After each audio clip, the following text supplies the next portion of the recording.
No, one of them. It should be Moshi or Joyce.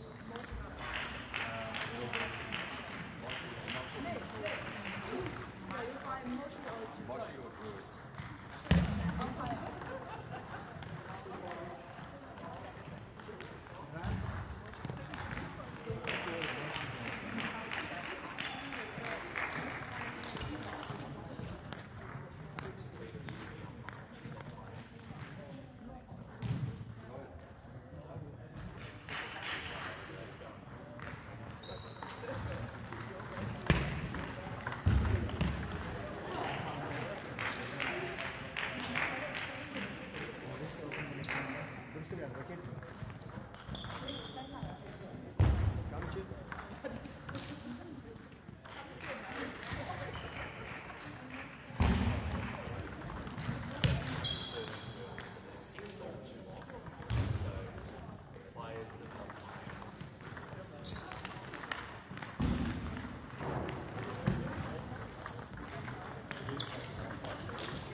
she doesn't need it.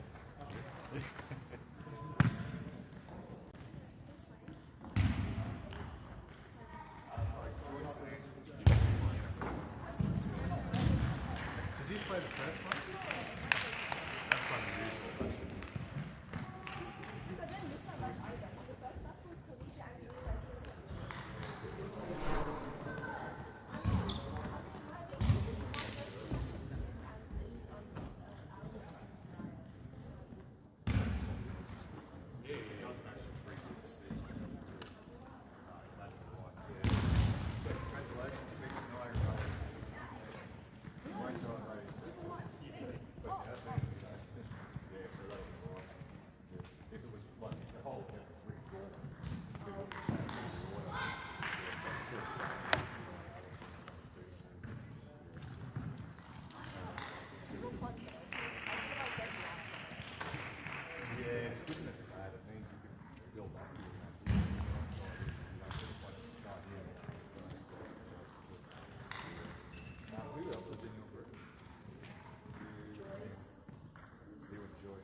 I'll tell you. Wait, does it mean Joyce? Joyce and Angelina. So Moshi, it'll be you or whoever the other player is. You or Trinity umpire. There you go. It was quite bad. I thought it was going to cross. No. I said to someone at Melbourne at Trafalgar last year, she had to play a tournament for 18 months, and I had said in the year she was going, you were the most improved player of the year before. No, yeah, no way. for sure. You glazed me. Nah, never.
just really throw mushrooms all the time.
microphone is on and we are testing. We have some movement on the bitrate that looks pretty good to me.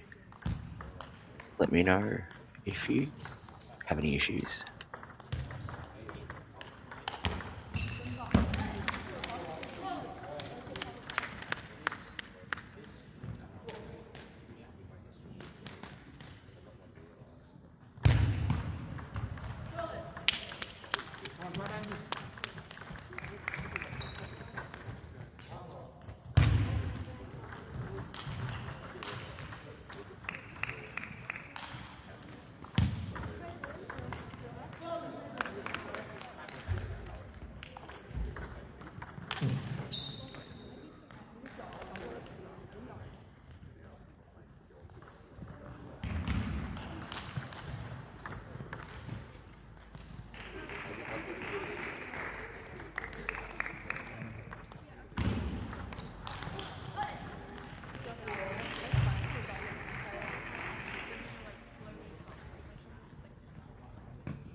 Yeah, you're playing on table.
Good morning, ladies and gentlemen.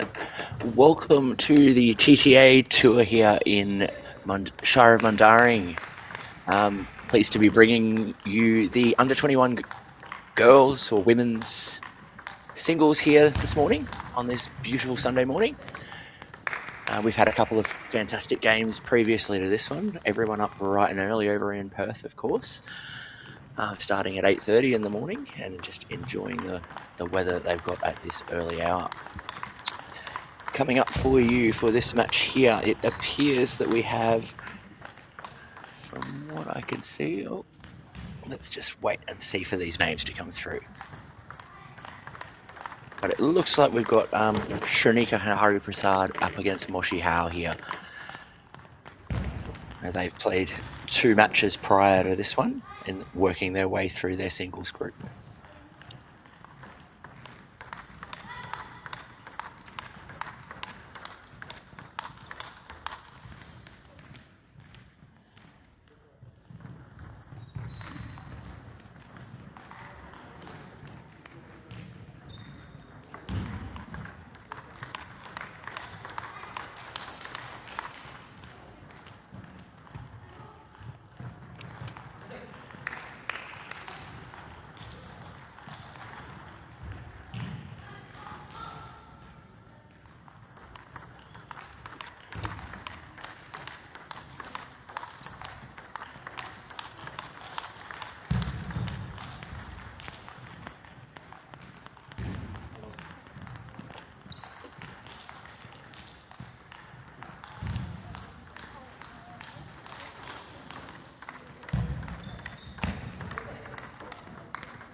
Now, both of these girls, this is a very big round robin group we've got here for the under 21 women's.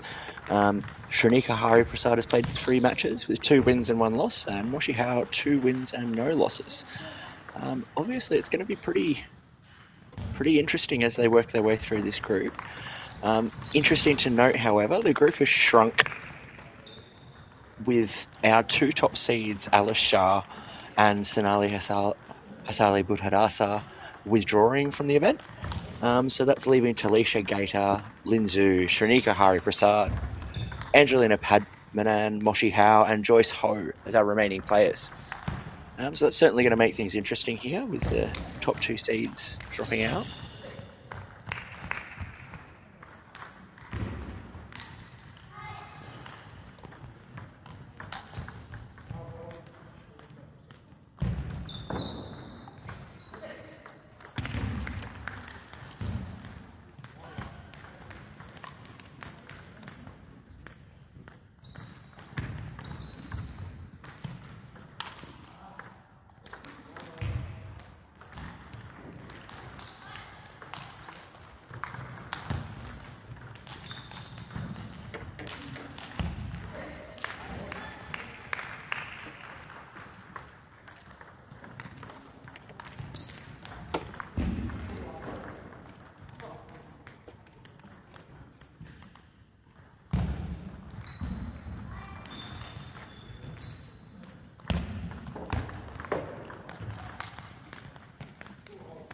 Just a bit of a tentative start here from both of our players, all tied up at 2 points apiece in the first game.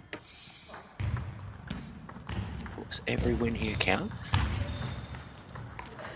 Quite often in a round robin group of this sort of size, players can lose and still end up topping their round robin group and coming away with the gold. So some interesting results to come here for sure.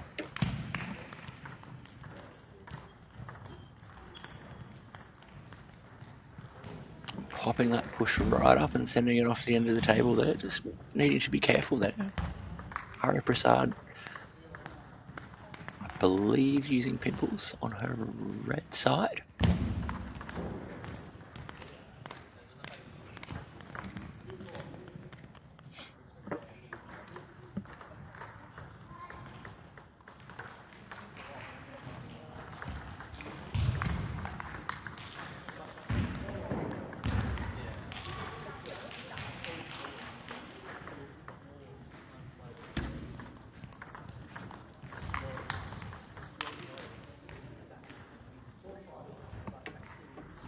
There's a little bit loose on that forehand open up there from Shanika, just not quite able to convert that ball down the line.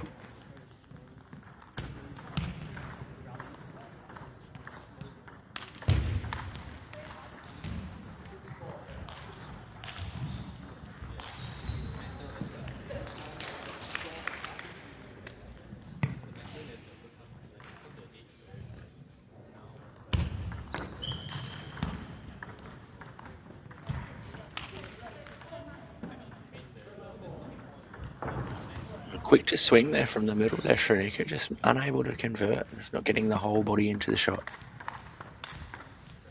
Great placement off the backhand, but Moshiha moving well to be able to take that off the forehand. Strong counter.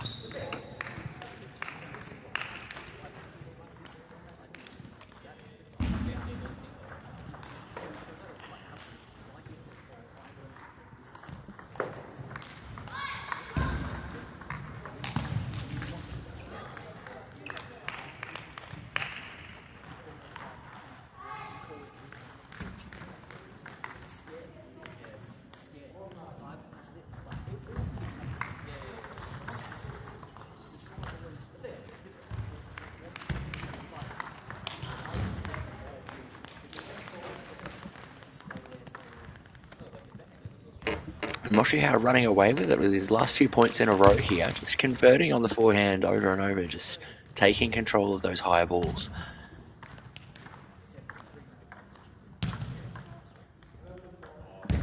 And loose again off the backhand there from Shanika. It's quite a comfortable game there for Hal, winning 11 points to 4 in the first game here for this one. We know Prasad has been well known for causing all kinds of different upsets across the TTA tour here last year. But a little bit loose in that first game here, in the first event here for 2026.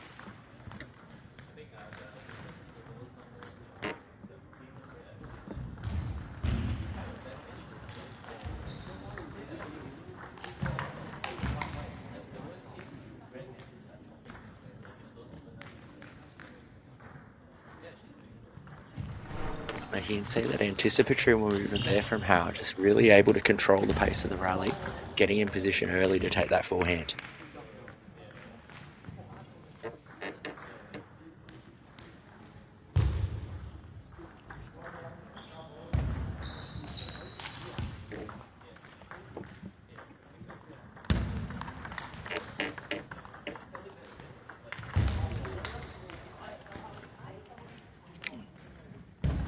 Shrenika really keeping that ball on the back end side of How there in that first rally. Let's see if there was a tactical change made here.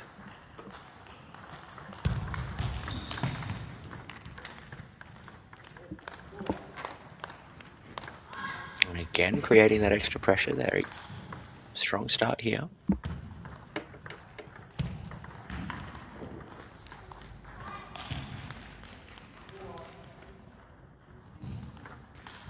I'm just content to just wait for that right ball in that rally and forcing the error from her opponent. Giving her too much room to swing there.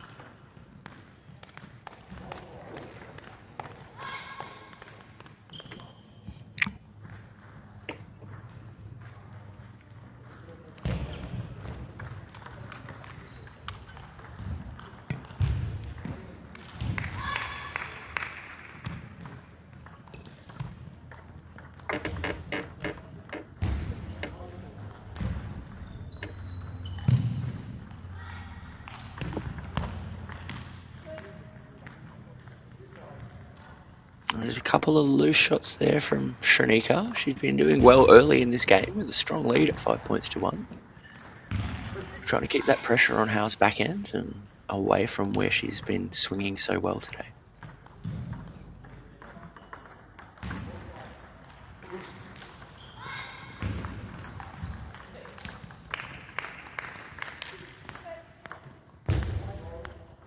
Just a few loose points in a row there from Shrenika.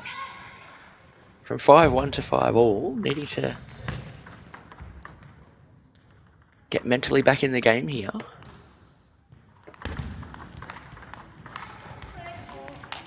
Comes out with a long serve into the backhand, and Howe sitting waiting for the countering rally.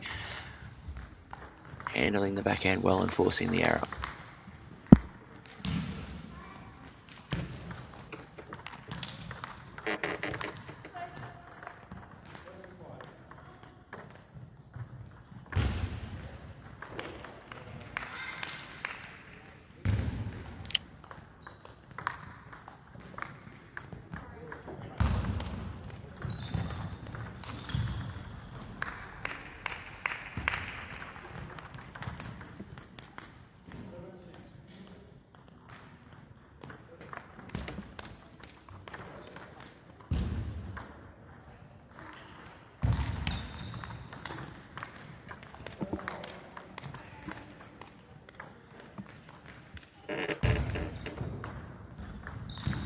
Shrenika doing really well here to reassert herself back into this second game.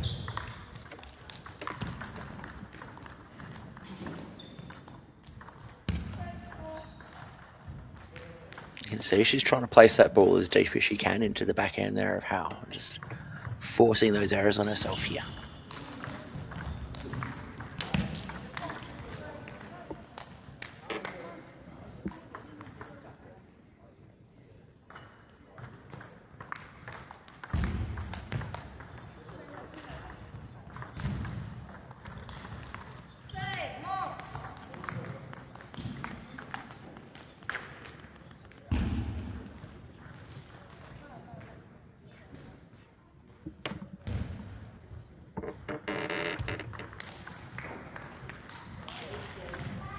Strong open up there from Shrenika. Just washing out just a little bit fast and loose with that serve, putting it right into the slot there of her opponent. Still 2 more game points, but Shrenika with the serve.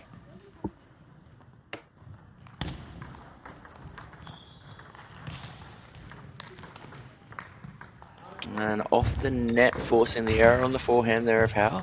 Fighting hard here, Shrenika, just keeping it together. 1 more point to tie things up and into the juice game. That's what she'd be looking for here.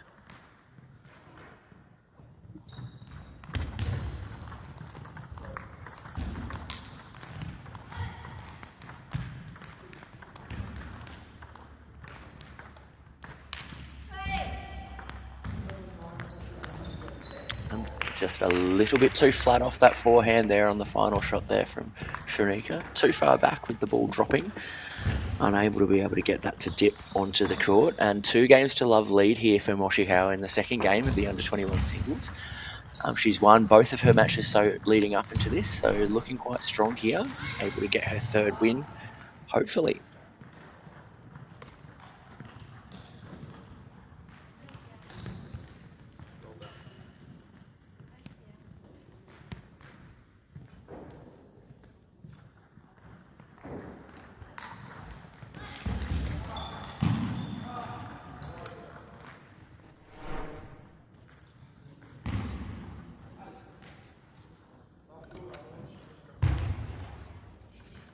Shanika with the serve here in the 3rd game. She had a strong start to the second game. Hopefully she can replicate this one here.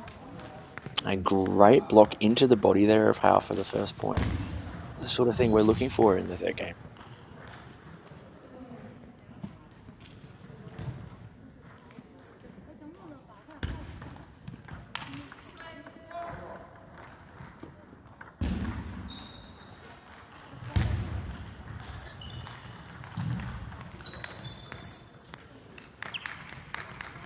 Now continuing to opt for that long serve into the backhand there, trying to get that high ball to put away, just unable to convert.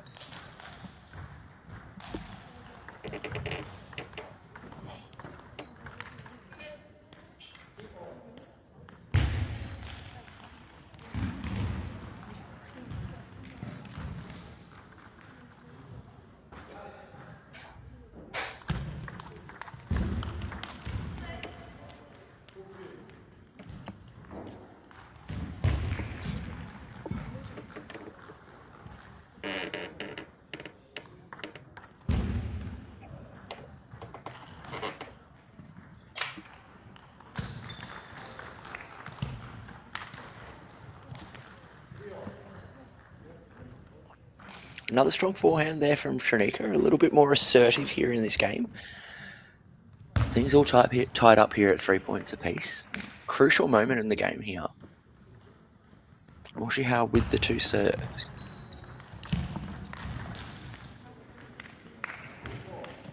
And this time, opting for the half-long serve into the forehand and not getting the response she was looking for there.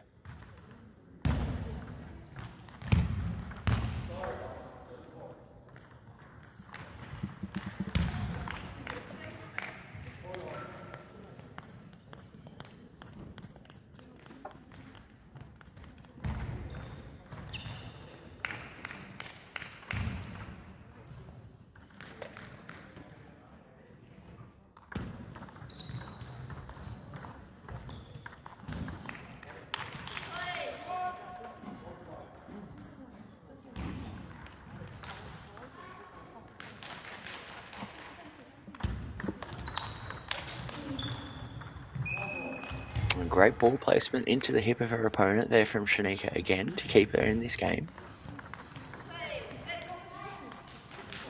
And the long serve into the backhand working again for Howe.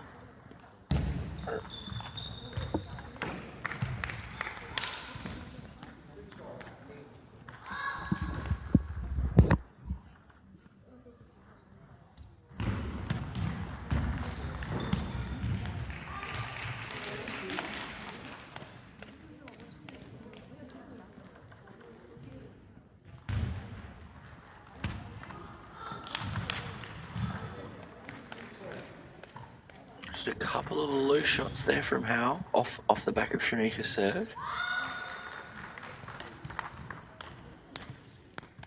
And great placement again into the body and forcing the error off the forehand there of Howe.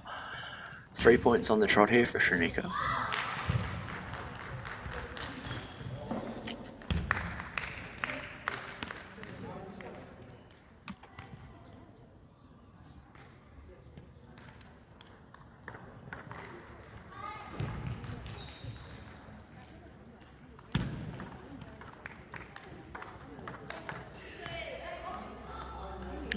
Sending that ball up a little bit too high there, Shanika again, and giving Moshi Howe a bit too much room to swing.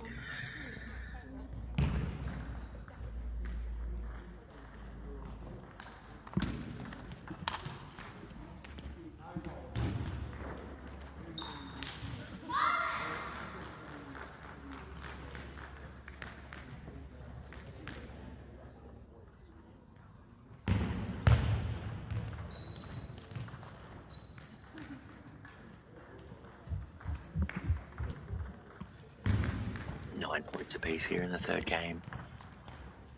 Oh, and a thick back edge there off the return of serve from Shanika to force the error. Now, of course, brushing it off. It happens. And her own ball flying off the top of the net. And table tennis gods are not with her in this third game, at least. A bit unlucky there for her, but great composure on Shanika's side of the court.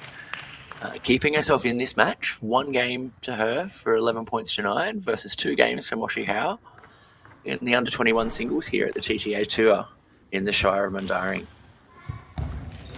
You can see over the course of this game that been quite a bit of pressure placed on the back end there of Shanika. Moshi Howe really looking to open up with her forehand, but also trying to play that ball as deep as she can into the pimples of her opponent to give herself that opportunity on the high ball. Shanika, of course, looking for that punch forehand of hers. We'll see what happens here in the fourth game.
Since strong movement here from Moshi Howe at the start of this game.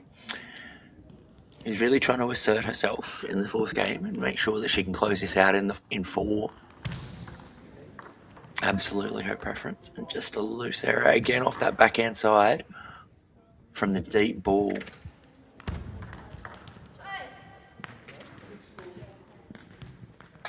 In this game, we're seeing Howe just keep that ball away from the forehand of her opponent, and a timeout has been called from Shanika's side of the table. Not a surprise. Really 4-point differential. Good time for a timeout here. Reassessment of the tactics and have a look at what's been working leading up until now and why that isn't working now.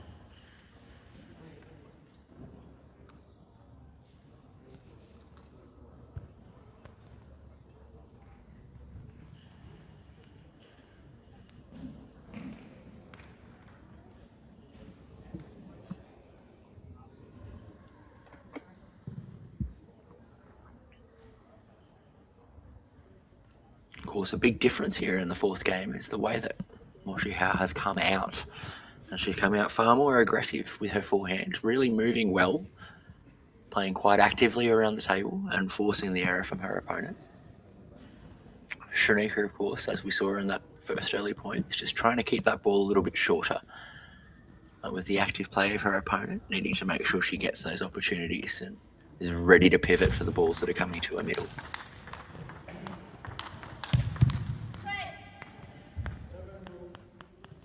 Strong positive play there from both players. Moshi Howe just getting over the top of it.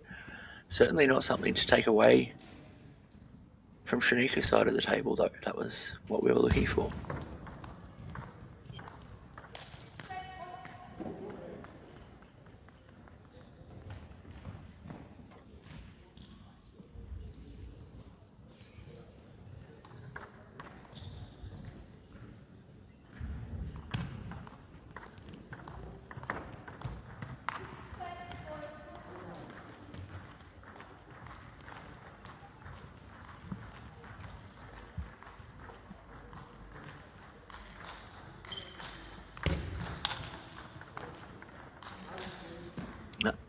very long serve there from Shanika, but Moshi Howe just not able to go over the top of it, forcing the error. Still alive here. Oh, strong serve. Moving into the hand of her opponent. Shanika trying to move forward to take that ball a bit earlier. Surprised by the spin. 7 game points. And converts on her first one to take this 3 games to 1. Moshi Howe with her 3rd win in the under-21 women's singles group here. Putting herself in a good position for a medal here. A few more opponents to get through yet. We'll see how the rest of the morning goes here at the TTA Tour here in the Shire of Mundaring. We're back with you very shortly.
Welcome back here, folks, to the TTA Tour here in West Australia for 2026. We've got our under-21 women's singles round robin group continuing. Angelina Padmadan up against Lin Zhu. Angelina, of course, from South Australia, Lin from Queensland. Of course, both of these young ladies having a pretty good run so far. Let's have a little bit of a look at their group results.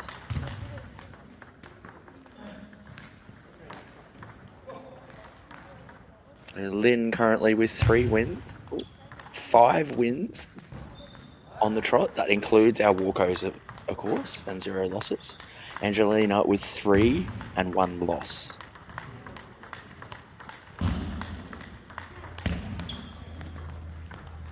Obviously, in a round robin group, everybody playing everybody, it kind of means that anything can happen, and every win and loss counts. So we'll see how this pans out by the end of our matches here for the under-21 women's.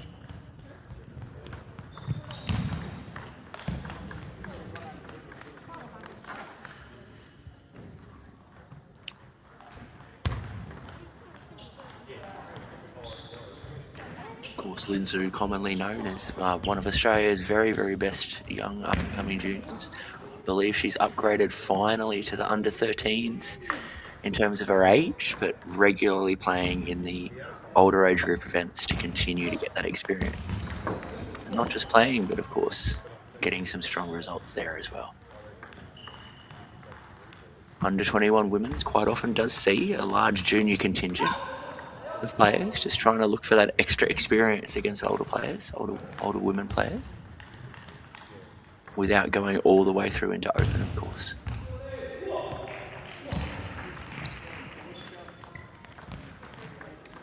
Oh.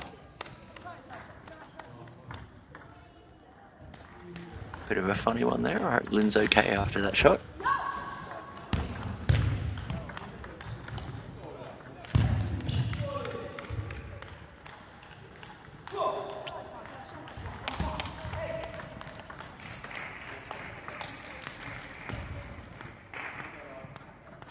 Angelina putting out quite a lot of heavy spin here early in this first game to try and contain the pace game from Sue, and just unable to finish off that backhand there.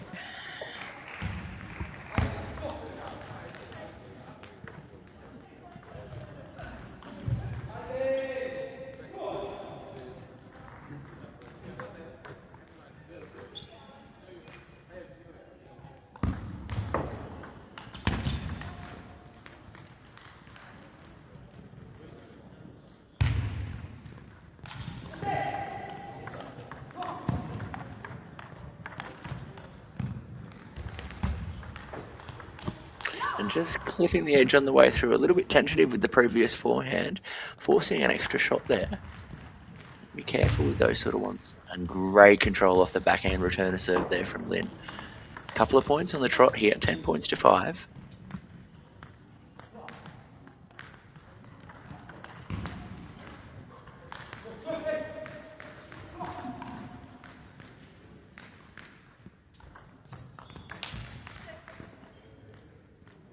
Angelina really just trying to use the spin to her advantage here.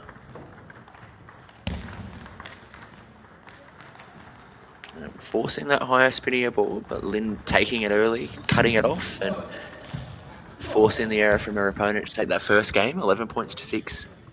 Strong start here from Lin Zhu from Queensland.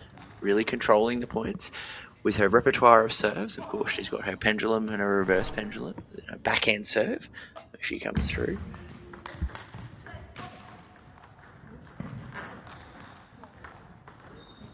Of course, Lin Zhu just very stable from her position close to the table, able to control that ball early in the rally in order to force weaker shots from her opponent to put away.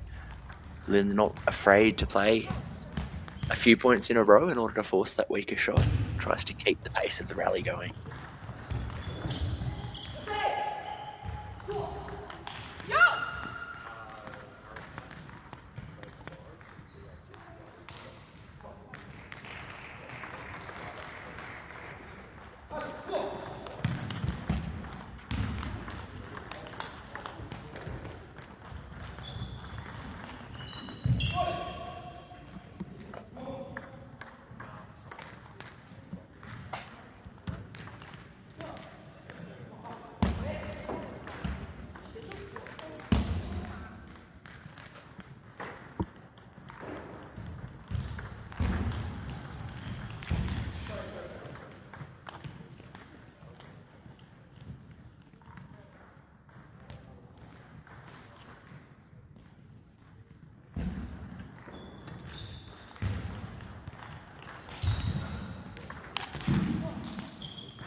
Linzu, at least in recent history, using short pimples off the forehand side, quite an unusual style in terms of what we see here often in Australia. But those aren't the sort of short pimples that are very flat, they're quite spinny. So though she does tend to come through the ball a lot, there is an opportunity to be able to create a bit of topspin in there with short, sharp movements. Very spinny off her other rubber as well.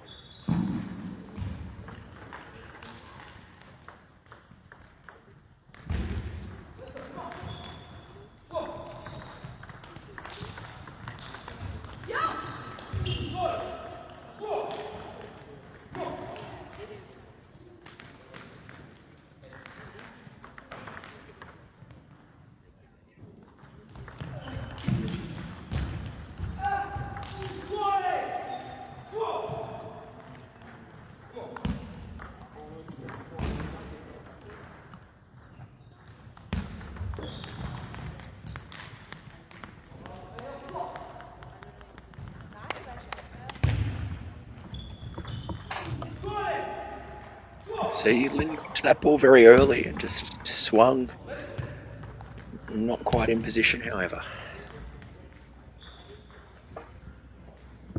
You can see Angelina just struggling with that change of spin from backhand to forehand of Lynn, as well as the constant pressure of both wings. So that open up off the forehand with the short pimples, of course, that come in just that little bit shorter on the table, not quite bouncing through with as much kick as you would expect or would be used to with the smooth rubber off the forehand side, and quite often just that small change enough to force those errors.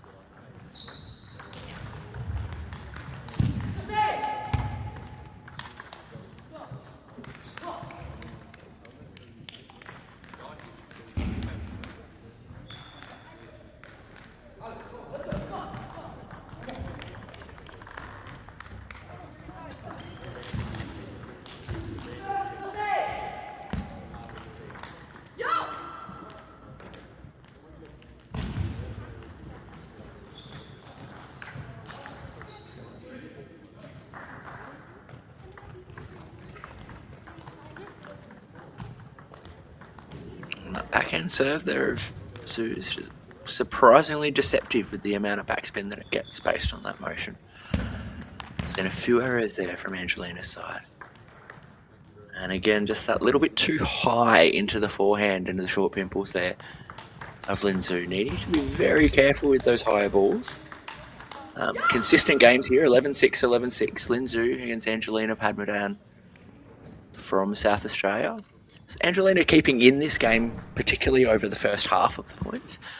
Just really struggling to keep the ball low enough on the forehand side against Sue to stop her attacking, which she feels very comfortable on those higher balls. And the earlier timing, of course, from Linzu, forcing errors from her opponent as well.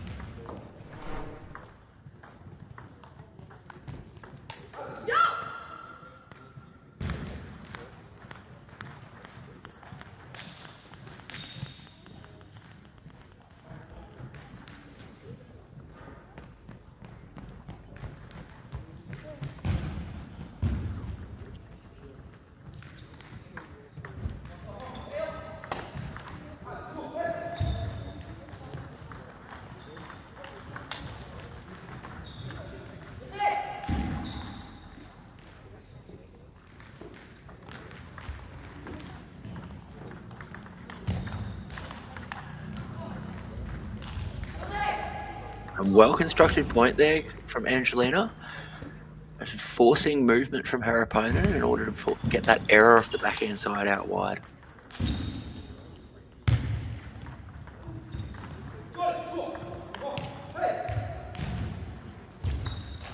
Quite a lot being generated off that push return.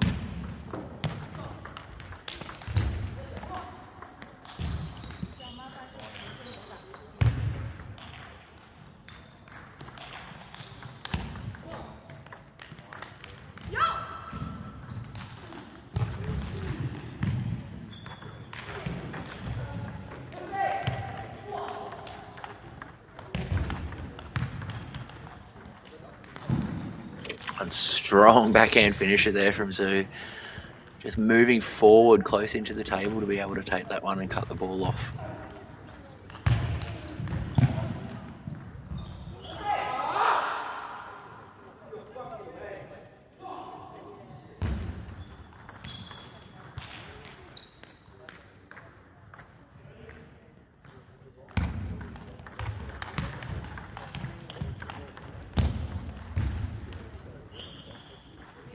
Just moving that ball all over the table, not giving Angelina any room to get the spin she needs. This time pivoting well from the middle and taking that ball with the forehand. Need to see a little bit more of that there from the South Australian player.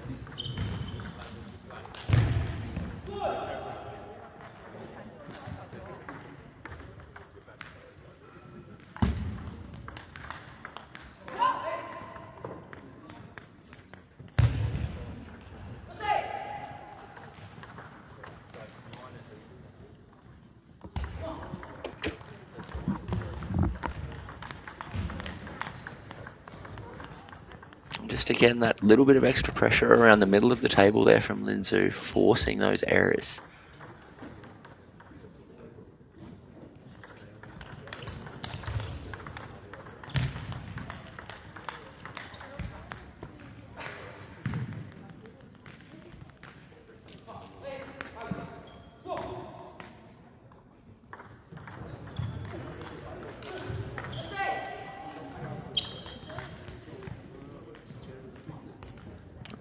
Timeout called, of course. 4-point differential in the third game. A very familiar situation to be in where we see a timeout called. With 4 points to 8, it's quite a way to come back here. Angelina just being out-positioned and out-maneuvered here by her opponent. She's definitely shown us some strong shots, particularly in this third game. Just not quite able to convert as those rallies get longer and longer. The variation coming across from one side of the table, coupled with that extra spin coming off the backhand, just forcing more difficult shots. Let's see if we see any tactical changes here in the third game.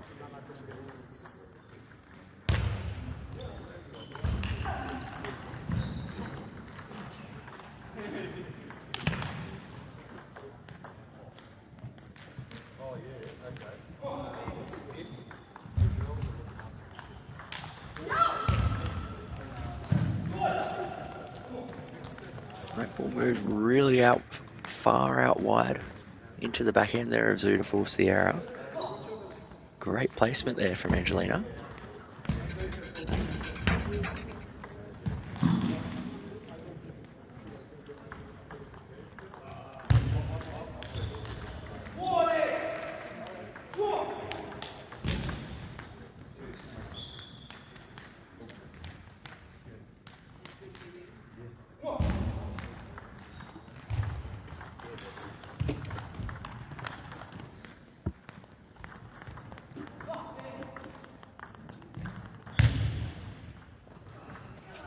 And taken in the third game there from Lin. 11 points to 5, a little bit stronger than the first two games. We saw a really strong start to the third game there from Angelina, just not quite able to convert in the end. Lin just moving her opponent around to force those errors.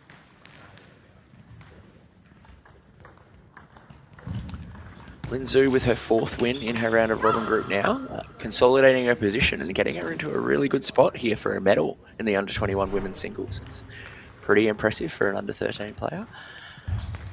Of course, we'll see some more of her games coming soon, and as this round robin group progresses, the order will start to iron itself out. But as we've mentioned, anything can happen, and a loss here or there can certainly change the makeup of the group. We'll see how things go as we continue with the under-21 women's singles here at the TTA Tour in the Shire of Mundaring in Perth in 2026.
Welcome back, folks, to the TTA tour here in the Shire of Mundaring in Perth. We have another match here for our under-21 women's singles group. We have Talisha Gator up against Shrinika Prasad coming up here. A bit of a change to the order of things. I'm sure our scoreboard will catch up with us very shortly. Have a bit of a look at see how both of these guys have gone so far. And Talisha Gator with 4 wins and 1 loss on her record. Shrinika Prasad with 2 and 2. So both certainly in amongst it. Talisha, of course, looking like she's only needing 1 or 2 more matches to get herself a medal. Only going down to Linzhou so far.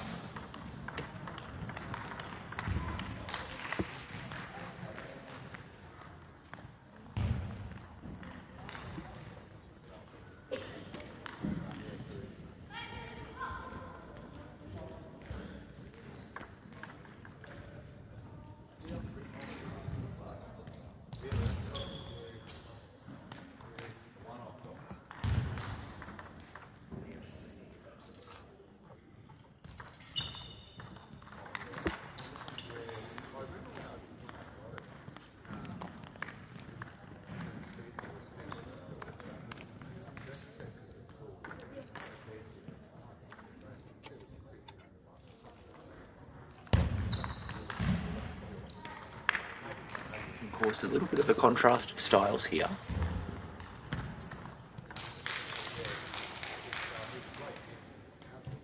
Gator, of course, quite active with the top spin on her backhand, and Hari Prasad playing a blocking game with those pimples on her backhand side.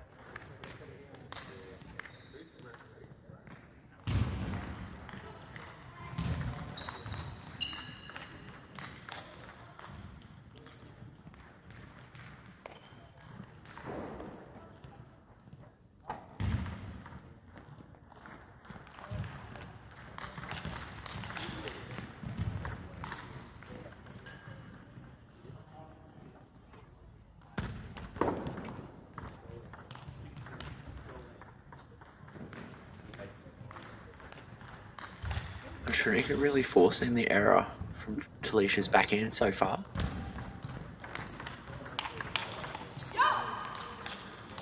Good movement there from Talisha Gator there to take that forehand and get herself back into this game.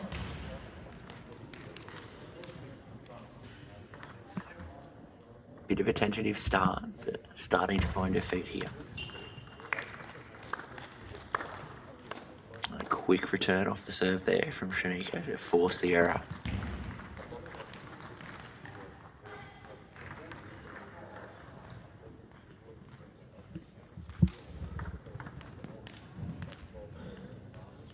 And that second serve just that little bit shorter over the table to force the error there from Shrinika, having to get a little bit further over the ball to take it.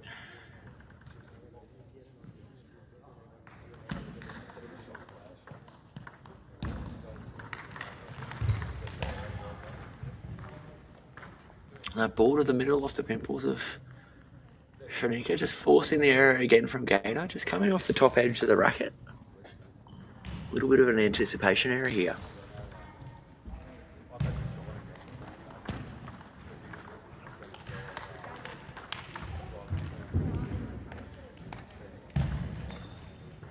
Shrinika again sitting and waiting there for the forehand counter to be able to push that ball wide to force. Great winner, really. Talisha just a little bit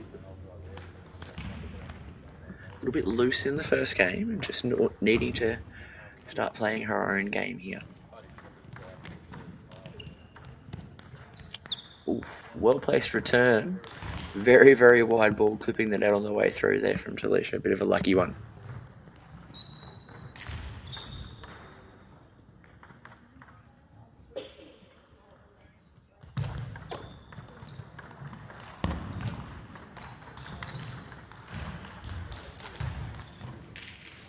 A little bit better placement there, keeping herself in this game.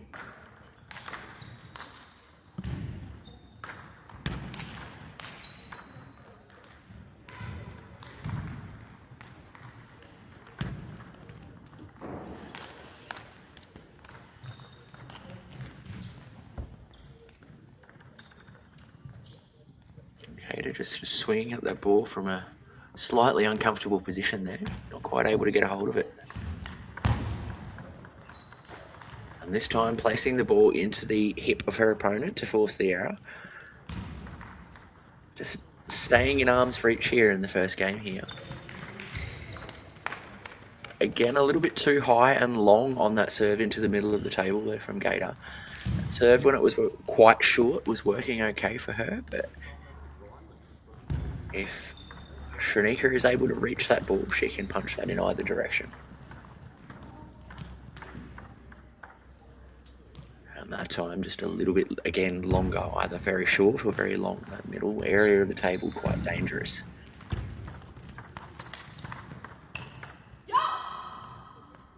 And great placement from the forehand there and use of the legs from Talisha. Really working to get that ball spinning. 10-9 here.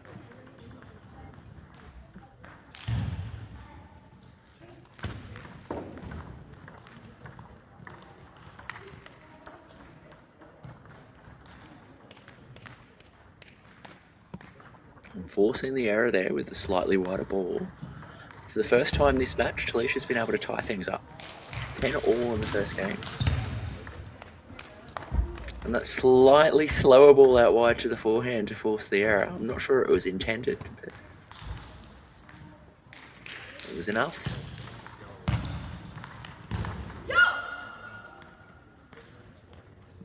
And this time waiting for that ball on the backhand side so she can get the right amount of spin to be able to put that away. Great control there from Gator.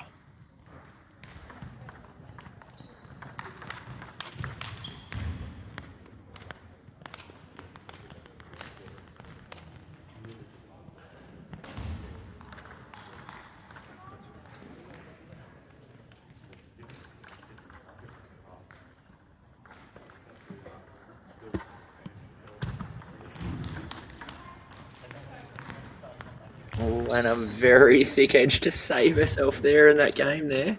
All tied up at 12 points all here. You could see Talisha trying to move that ball deep and wide into the forehand of her opponent, and certainly by clipping that corner, that ball was deep and wide.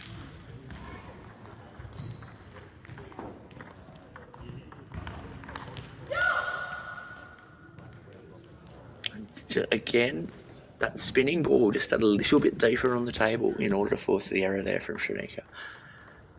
Able to get the length that she needed to take that point. First game point here for Talisha Gator.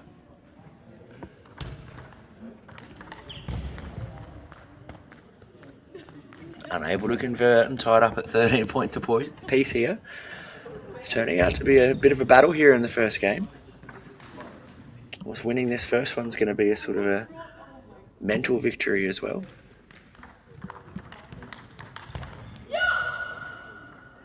And great control of the forehand there again from Talisha.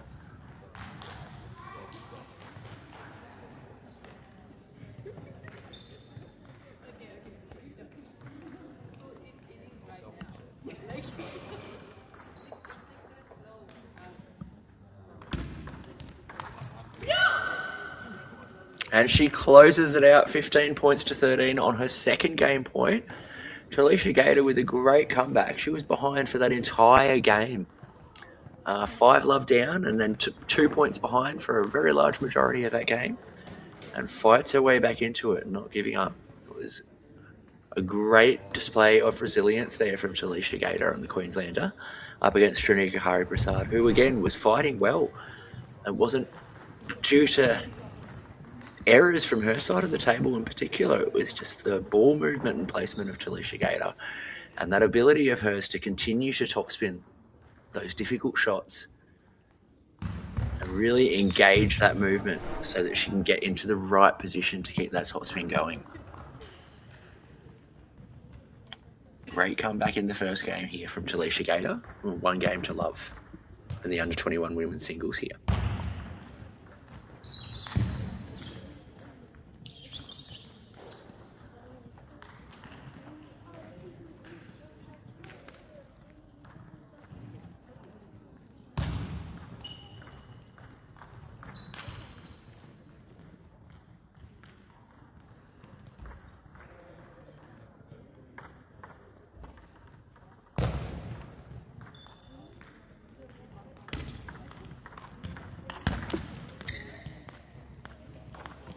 certainly curious to see if we see any tactical side changes here, particularly from Shrenika's side of the table, noting that she was having quite an in-depth conversation with her coach.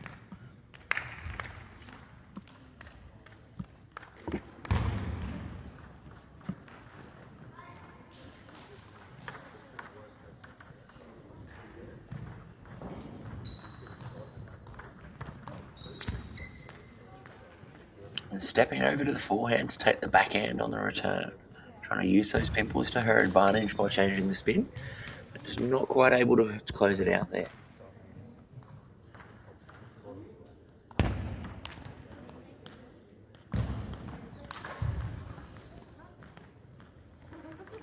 You can see Gator just again trying to force her opponent to move. Look for those opportunities to open up. A little bit rushed on that backhand there from Gator, looking to open up down the line like she had before. The ball not quite in position.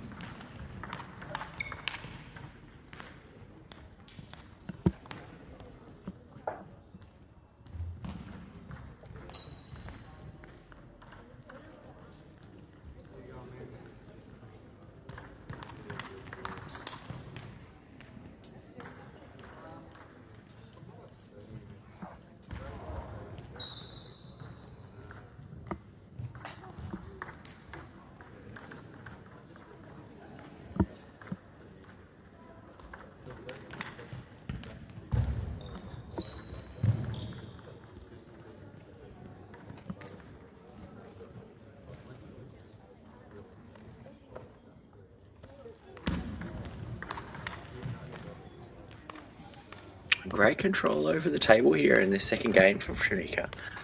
Just able to force her opponent back a little bit. Bit of a tactical movement from her side. Or maybe a little bit better execution than we've seen earlier.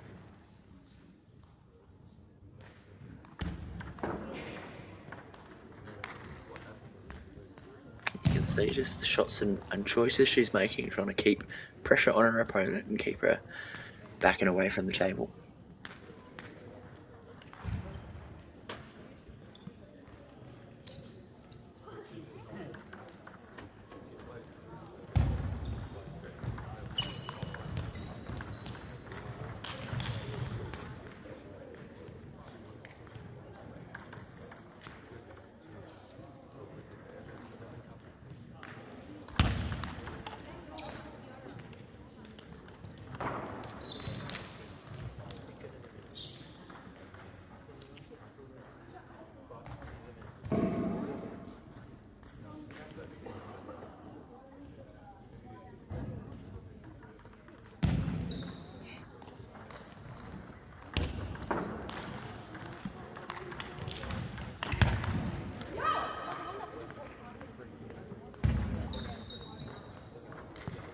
Of course, Gator no stranger to the comeback after coming back in that first game. It's 8 points to 5 down here, just needing to really regain control of the point. Under 13 boys Trying to initiate early on. Quarterfinals. On table 3, Devon Yan, Krith Menon.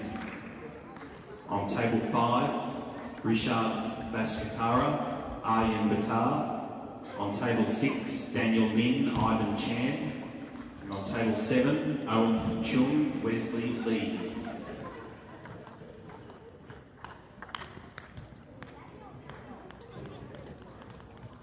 There's great pressure again there from Gator to get herself back into this game. It's 8-4 down, a couple of points in a row.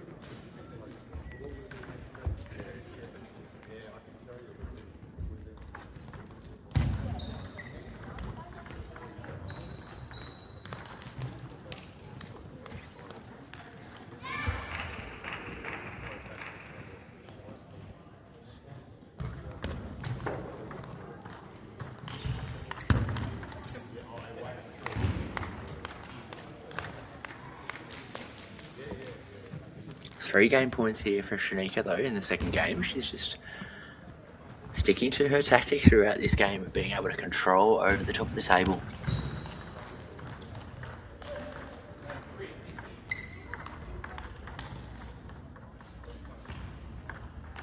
This time, Talisha just slowing things down a little bit, waiting for a little bit more of an easier shot to contain it. 8-10. And this time, not able to complete that comeback from 8-10 down. Shrenika taking the game 11 points to 8 in the second one. Converting with a smart serve and just forcing the error off Talisha Gator's forehand. And you can see just, again, some small tactical changes have made quite a big difference here for the Victorian player. With her control over the front of the table, you can see Talisha Gator being forced to move a little bit further back and not able to get that velocity of topspin that she'd been getting in the first game.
A good aggressive start here from Talisha in this third game.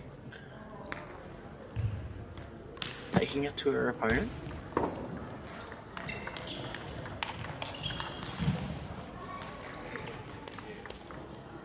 Fantastic point there from both players. Just Shrenika just relentless over the top of the table with her forehand there.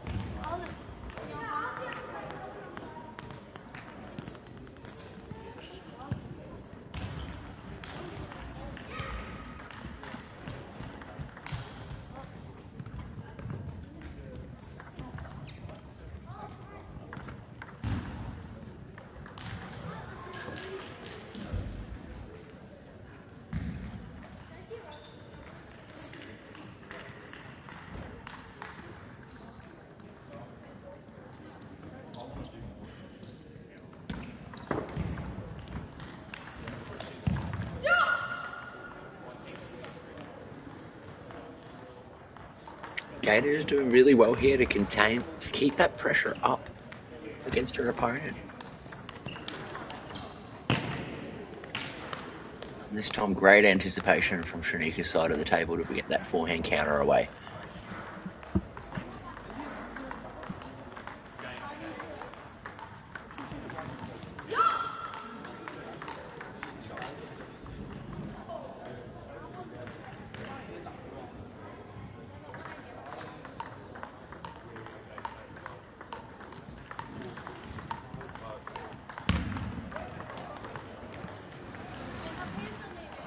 And you can see that ball just really placed into the hip of Talisha and forcing the extra movement for her forehand open up. Well replaced return.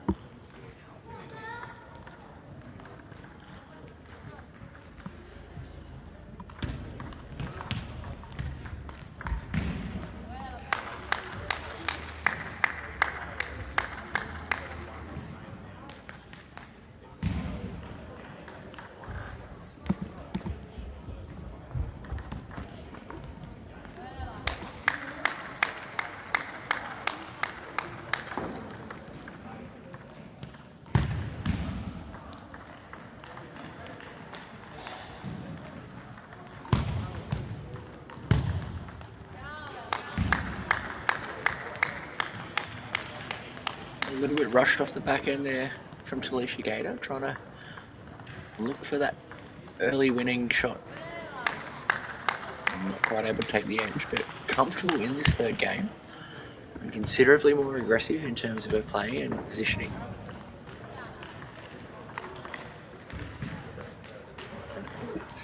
A bit tentative there in that point though, and you can see Shrenika taking that opportunity to put it away quickly.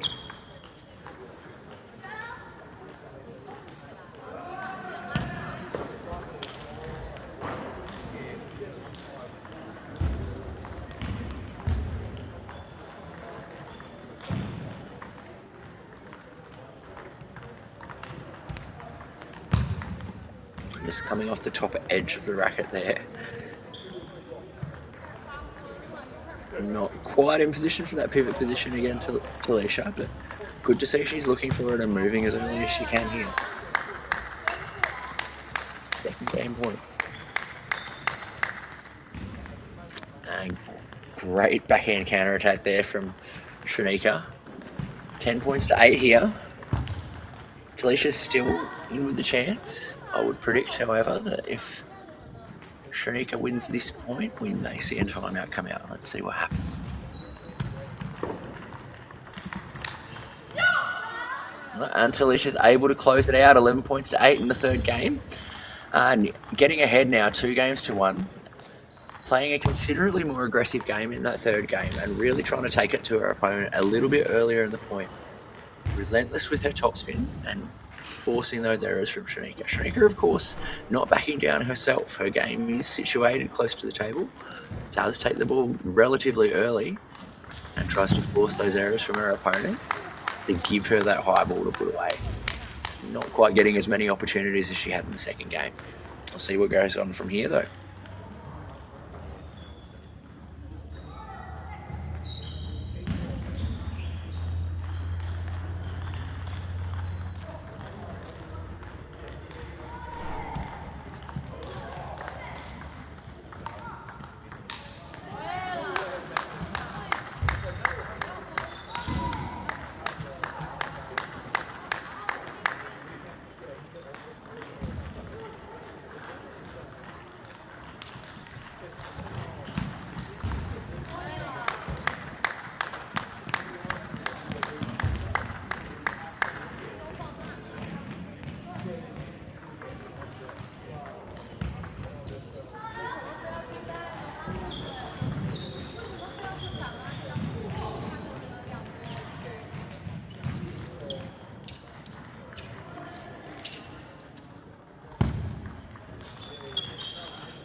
As we come through into this fourth game, it's interesting to see what was going to change tactically again on Shrenika's side of that table. Is she going to seek to continue to try and control those points with her backhand? Or are we going to see a bit more from her forehand? Which again is not a weak shot at all. But certainly on the flatter end of the spectrum. Not heavy in terms of topspin. Very quick.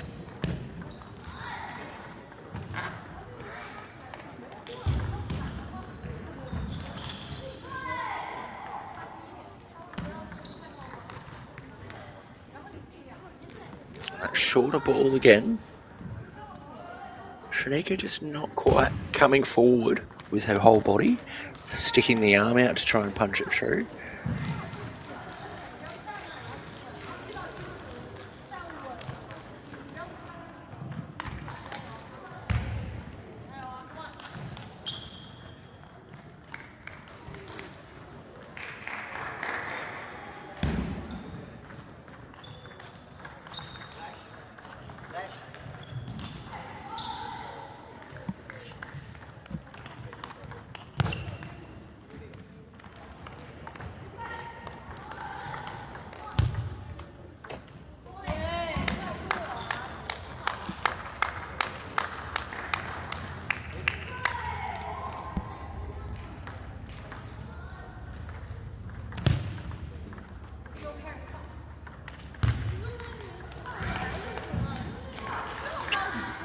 Another error off the back of the wing there from Shanika, from Gator, sorry, again. Those balls just going a little bit wider away from the body.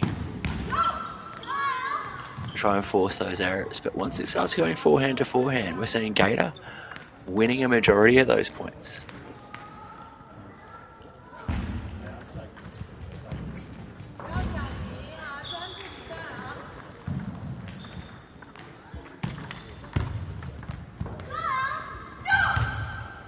Well controlled, great movement to be able to handle that little net. Getting herself into position to be able to keep the rally going.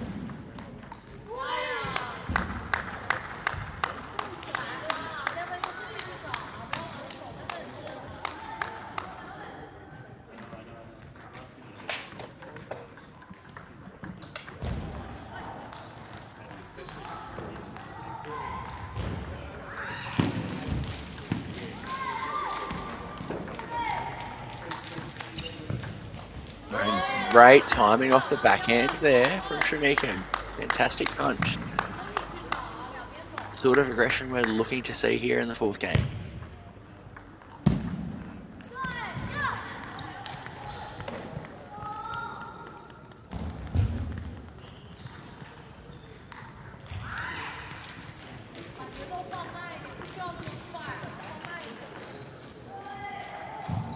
Well, and timeout called from Shanika's side of the table there. I'd say more than anything, that's just giving ourselves a little bit of a break. We've had a pretty tough run of points here. Things tied up at 7 points apiece. Very closely matched, these two players. And quite often a timeout's called to try and diffuse a bit of that emotional turmoil that's happening as you go through the game and consolidate your plan and come back in and do things the way you want to do things.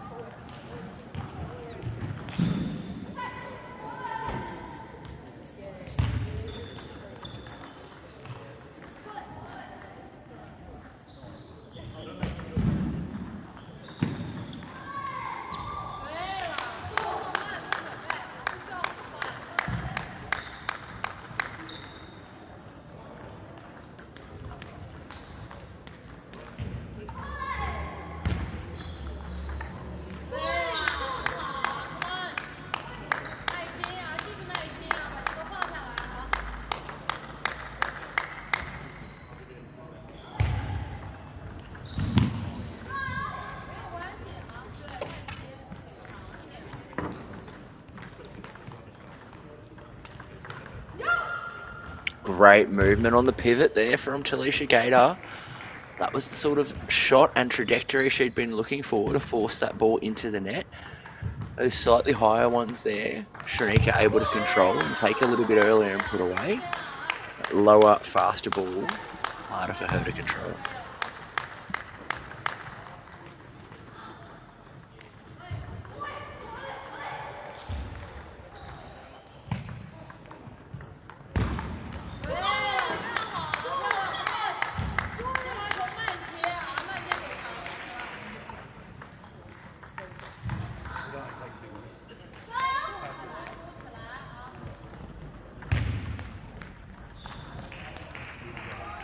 Three match points here for Talisha. Oh, just not able to put that last forehand away. Pushed wide onto the forehand from her opponent. She saw that ball coming, but not able to get in position.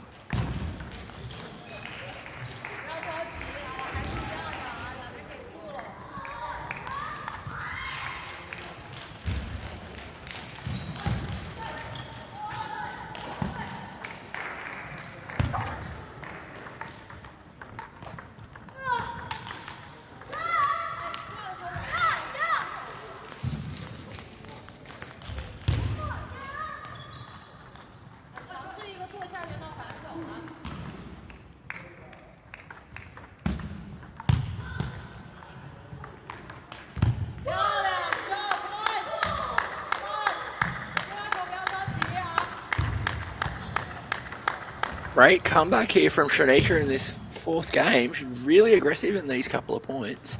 And we game point here. 10-11 with the serve for Talisha. Need to stay calm. Beautiful forehand to close things out. Coming from 3 match points down to take this to a 5th set here in the under-21 women's singles. Shanika Prasad fighting hard in the 4th game to keep things going. And Talisha Gator just needing to give herself a minute. She's got a 5th game to go here. She has been in control of a majority of this match. Needing to convert on those top spins and keep the feet moving. We'll see what happens in the 5th game.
Certainly interesting as we start to go into this 5th game. Talisha taking the opening point. Both players, of course, in the hunt for a medal. Talisha in particular looking to try and get herself into a silver medal position here with this win.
Things remaining very tight here in this game. Both players just a little bit loose. We're not seeing the same sort of quality of rally that we were seeing before. Tends to happen when things are tight in the 5th game.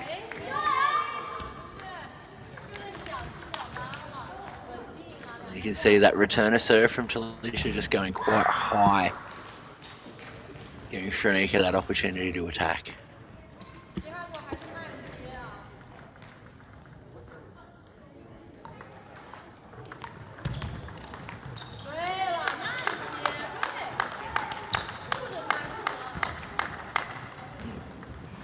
Great point there from both players again, but Talisha just reaching forward the backhand side there. And at the change of ends, having it at 5-3, Talisha now calling her timeout 2 points down in the 5th set. Certainly a wiser option than 4 points down than we've seen in some of the other games. But let's see what this timeout does for the Queenslander, who's been in control throughout the large majority of this match. Just not quite able to overcome those wider forehands from her opponent in the 5th game.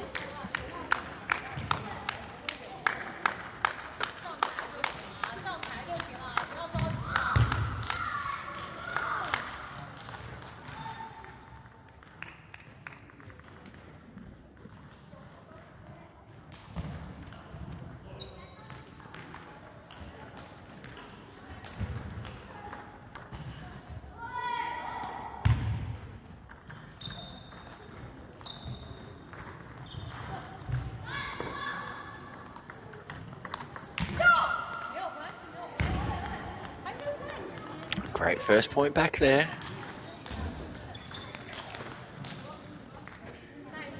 Let's see if this timeout's able to pay off for Talisha.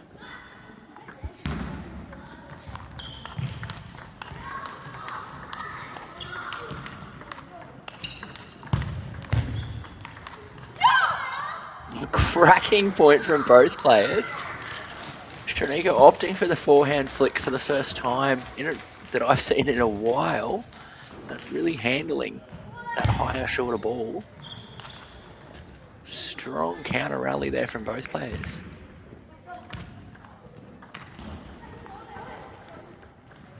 And that ball popping up, but just landing very deep on the table in order to force the error. A little bit lucky there. Quite tight on the return there, Gator. 3 points in a row.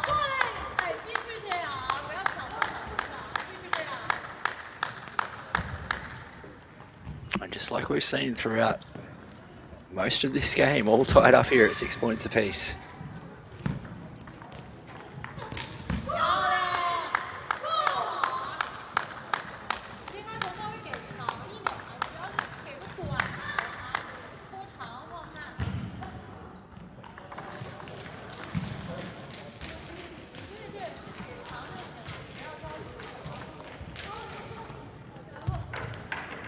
Oh, a little bit of a difficult one there, a net drop. Shanika to take that lead back. Gator hasn't seen any of the lead in the 5th game yet. Right there with her opponent and all tied up at 7 points apiece again. Not going away lightly. Anyone's game here.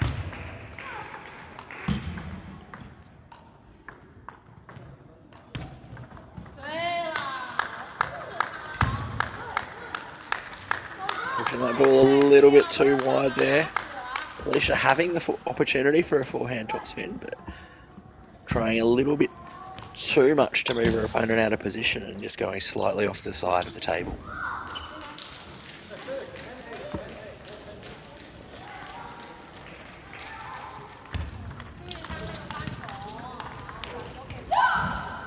And again, that movement paying dividends again for Gator. Really engaging in that counter topspin rally and feeling like she can control the position of the ball.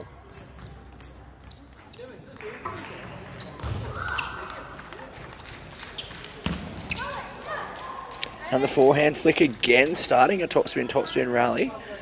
Something Gator was looking for, but that last shot just coming off the top edge of her racket.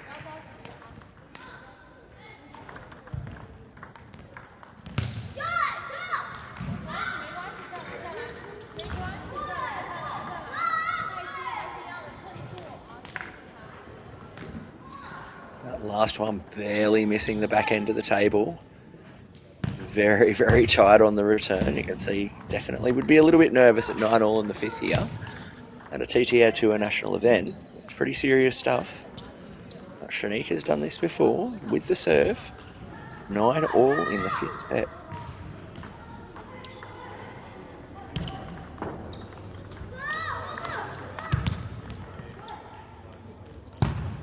That ball just missing the back end of the table. A little bit tentative on that forehand topspin. Gator leaning back rather than forward and sending the ball long.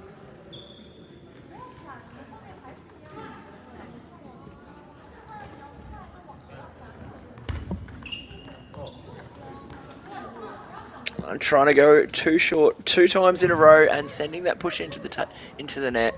Going down 11-9 in the 5th. Shanika Prasad keeping herself in the hunt here in terms of medals potentially and mixing things up in what is a very interesting round robin group here for the under-21 women's singles. I'm sure there's a couple of more matches that we've got to see those results and see how things go. I'll be back with you shortly as we continue our coverage here at the Shire of Mundaring, and also brought to you by our ball sponsor T-Bar here with Table Tennis Australia.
Welcome back here, folks, to the TTA tour here in West Australia in the Shire of Mundaring. We have Shanika Hari Prasad up against Joyce Ho, with Joyce being a local player. As we get towards the pointy end of the under-21 women's singles here. It's certainly going to be interesting to see what comes out the back of this game after an absolutely massive tussle from Shanika in the previous match. Both of these players here in contention, of course, still.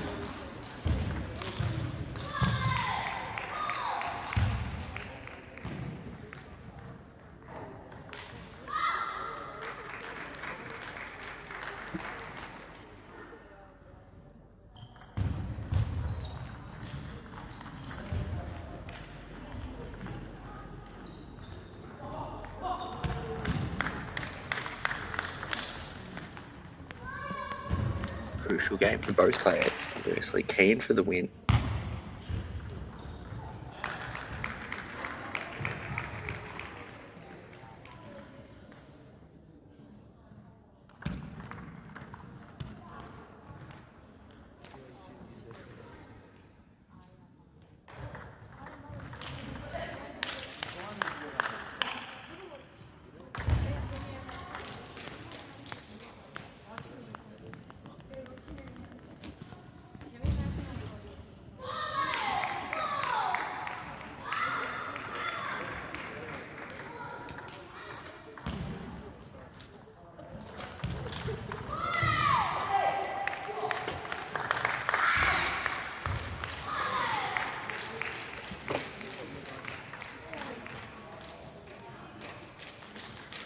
Of course, you see green rubber there from Joyce Ho.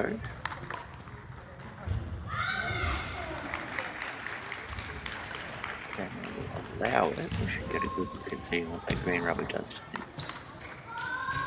And that looks a lot like our very common green rubber that we do see out here throughout Australia. The grass, the green grass, green long pimples. May not be grass, but quite often is long pimple. You're seeing some of those blocks on Joyce's side of the table.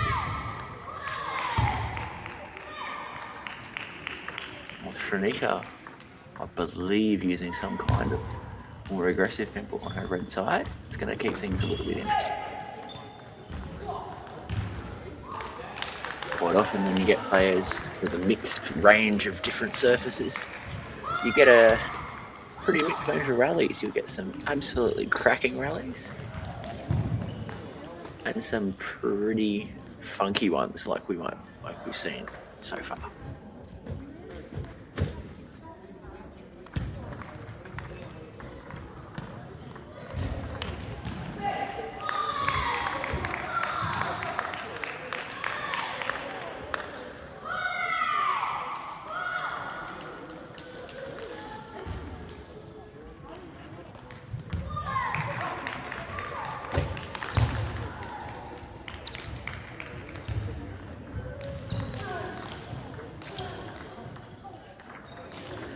Very different pace of game here compared to the last one. Shanika having to manage that fast, slow variation comes from a player like Joyce.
You can see that ability to keep the ball very, very short there from Joyce Ho, making life really difficult for Shanika.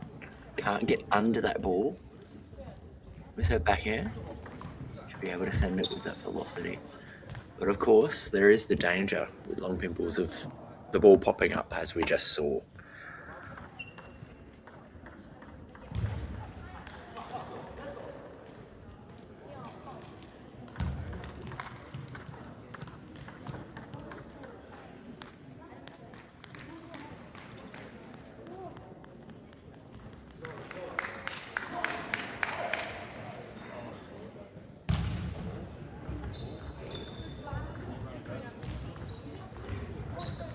Just that different pace and change of game there, making life a little bit difficult for the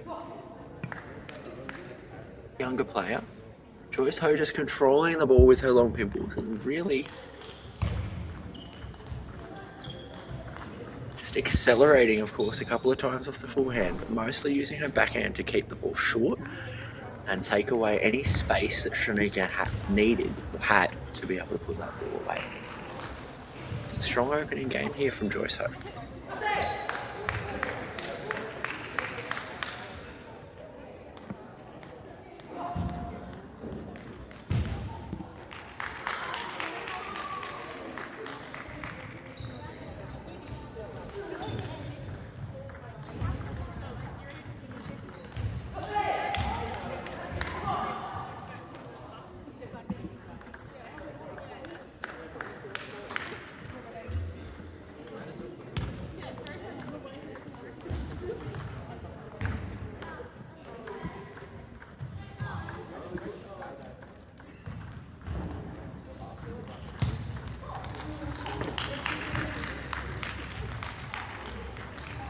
Strong start there from Joyce Ho again in this second game. She's just really able to control the pace of the points here, creating errors from Shanika's side of the table.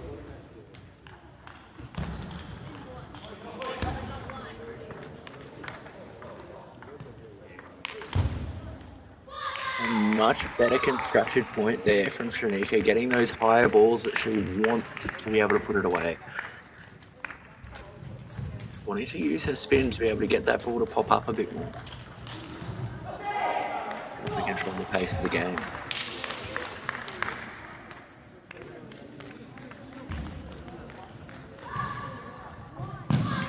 And you can see as those balls are slower and lower, Joyce Ho is really being able to dictate what happens next.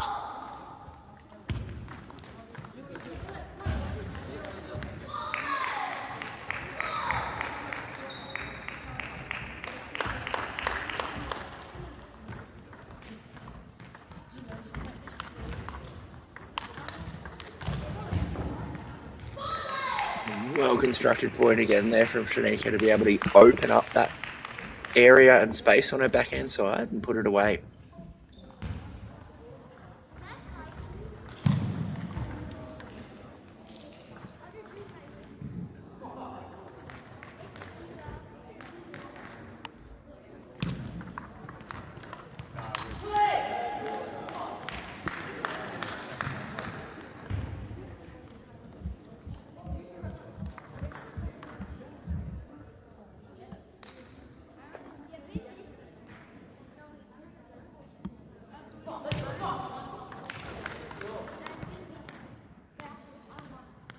Just that slight change of pace into the forehand of Shanika to force the error from Joyce.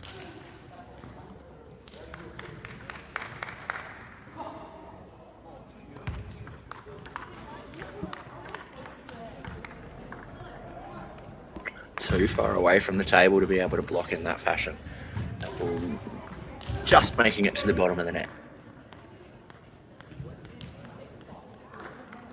Following up with some faster pace that force the errors. Again, it's that change of pace that seems to be causing difficulty for her opponent.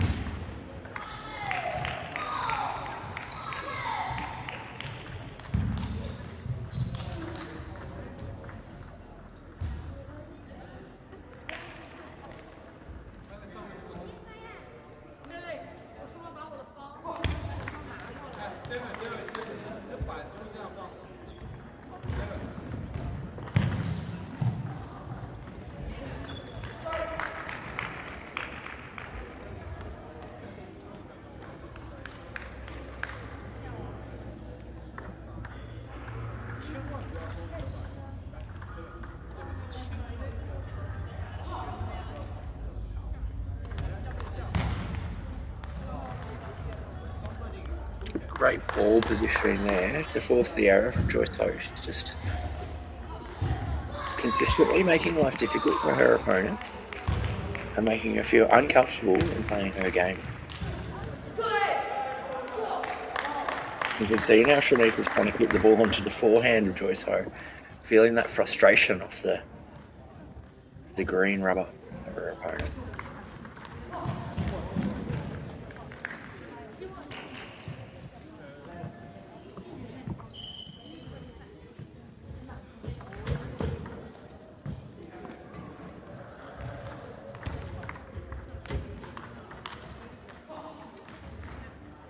Another change of pace error. Just take that second game, 11 points to 5. Joyce Ho well in control of this game here with 2 games to love. That consistent difference in spin and pace between her forehand and backhand side. She doesn't seem to be twiddling very much. So it's an element of predictability here for Shanika, but struggling to be able to deal with that considerable change of pace. Earlier in that first game and through some elements of that second game, they were getting some higher balls and able to put it away. Joyce Ho popping that ball up just a little bit, but whenever those balls are going lower and shorter, just seems to be consistently going the way of the West Australian player at this point. 2 games to love lead.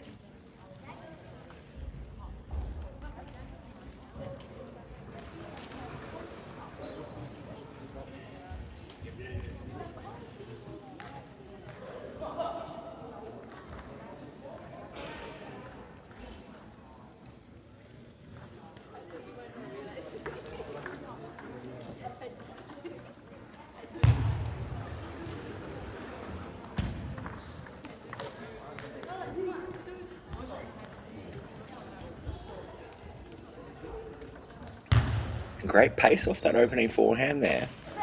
Can sometimes be a bit of a barrier. But the quality of the pimple block is a faster, flatter ball. Pretty hard to do when those balls are being kept low.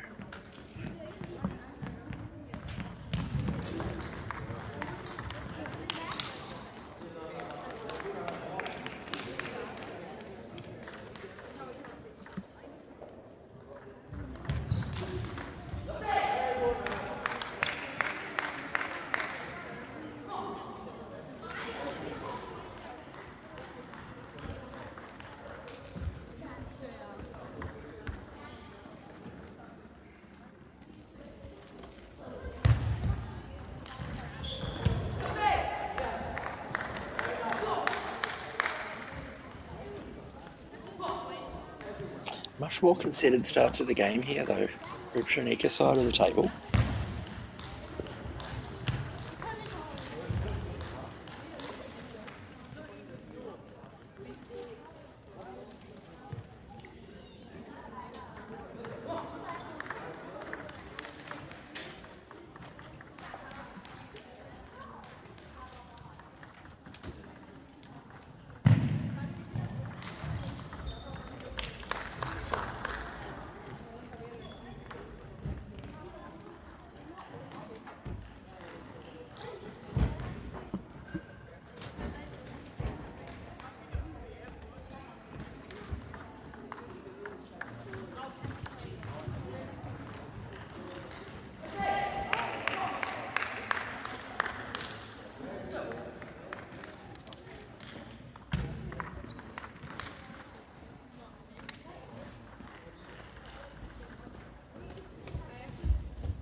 Certainly seeing a change in the way these rallies are being structured from Shanika's side of the table here.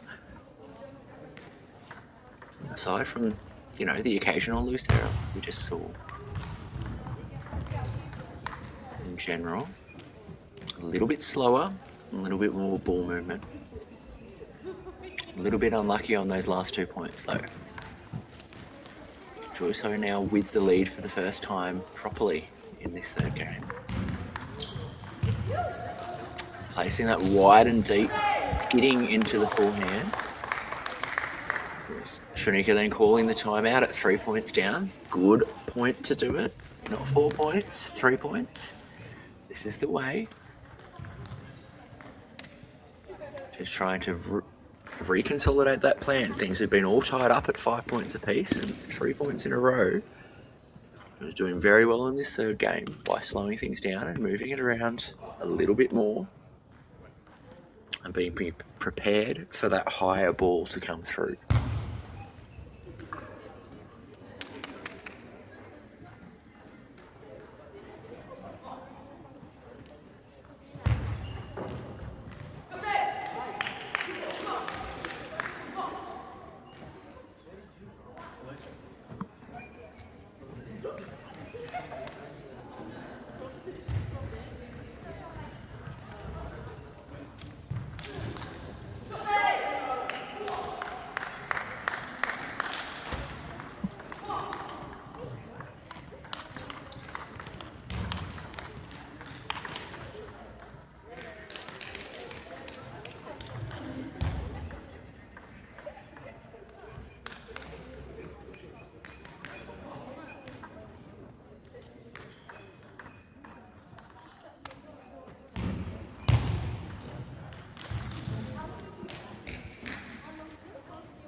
This point crucial here for Shanika.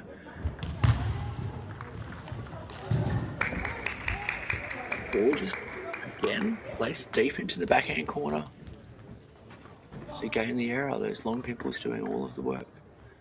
Joyce Ho reminding herself to stay calm in the moment.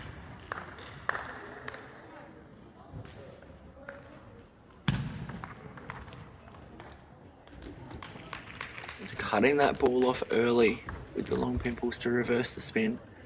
Forcing the error again. 3 match points here for a 3-love win here for Joyce Ho. Of course, with a forehand like that, you can't discount anyone. Shanika putting that ball away just a little bit too high and within reach. Well placed.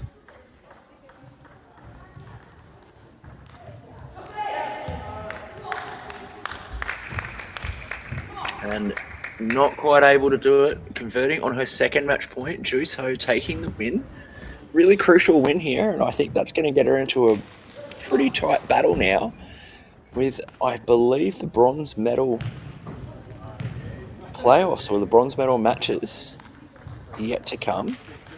I think there's a few different players in contention here at this point. So we'll go through and have a little bit of a look at the round robin. Great game there from Joyce Ho, though. Able to close that out 3 games to love. That will be her a crucial win after she went down to Angelina Padmadan from South Australia.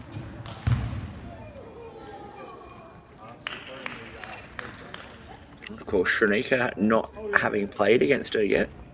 That's going to be a pretty interesting one as it comes through. So we've got a multitude of players here with 2 losses on the board. Lin Zhu, of course, doing a fantastic job to control the group, but apart from her, it is anyone's medal here at the TTA Tour here in West Australia. Back with you shortly with our next round.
I'll go for it.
Sorry. One of the end.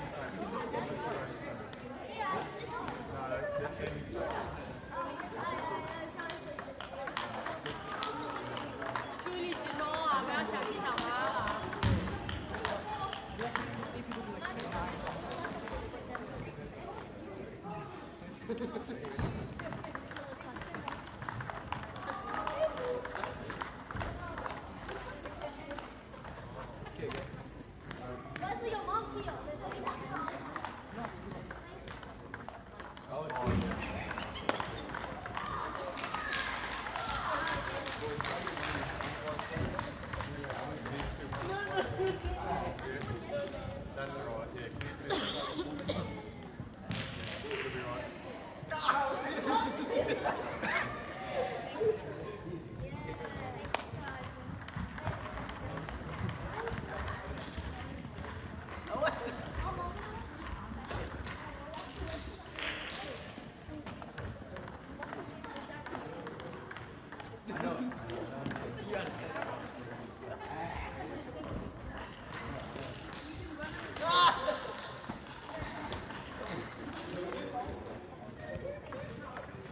Welcome back, folks. We have our under 13 boys semi-finals happening here on table 1 at the TTA Tour here, West Australia, the Shire of Bundaring. We've got Owen Chung from West Australia up against Devon Yan from New South Wales.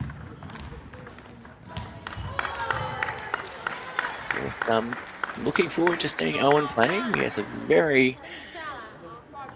quite a unique style, which you're about to see for a under 11 player, which I believe he still is. At least an under 13 player. Of course, Devon Yan, having been around for a little while, been playing at TTA Tour events for the last few years now.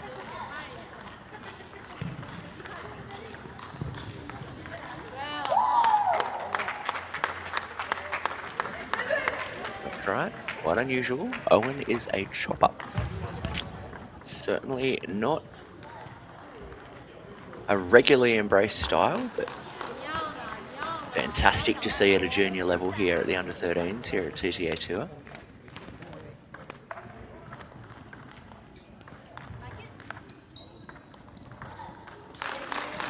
And strong strategy from Devon Yan with doing one top spin, one push into the chopping play of Owen Chung. But of course, great strategy to play, but you need to be aware of how much spin you've got going on here.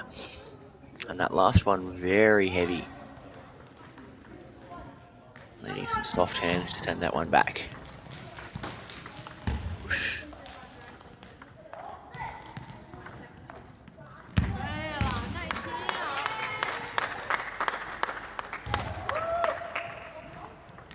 Regular nemesis of the defensive player is those higher balls into the backhand, forcing the error from Owen Chung. And he's certainly attacked with his forehand side, but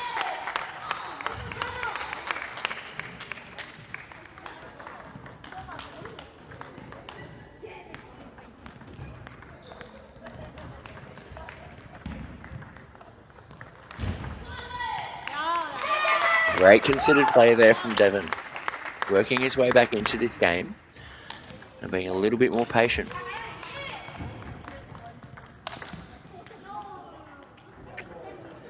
And popping up the push on a ball that he thought was a lot heavier than it was, and giving Owen a free swing at it.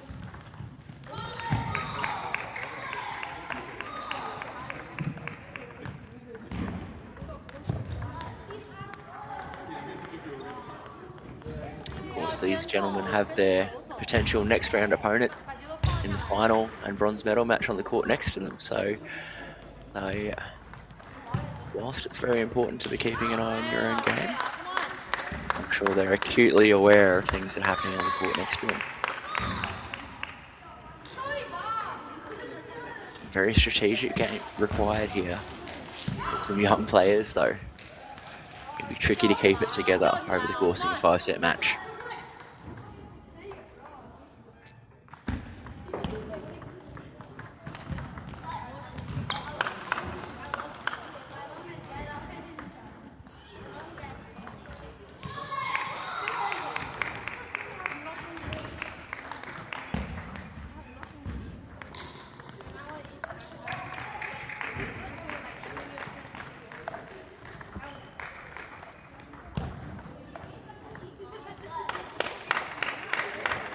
Yan doing quite well over the course of that rally to just try and conserve the quantity of spin being sent back from his younger opponent.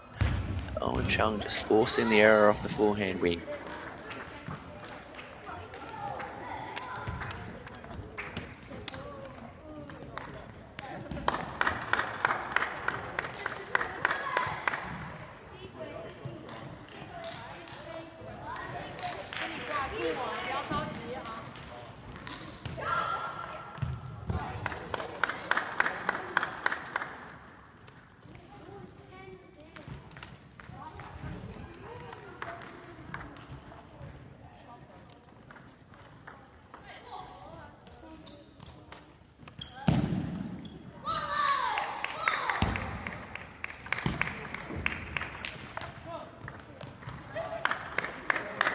great placement again there from Owen Chung as he closes out that first game 11 points to 6. You've seen over the course of that game, as defenders typically tend to do, that Owen Chung just wound his opponent down. Things all tied up early in this piece, but a couple of points in the trot towards the end of the game, just forcing that error. Of course, this being the semi-finals, this is a knockout match, so the winner of this going through for a guaranteed medal. There are certainly some stakes at play here on the under-13 boys singles.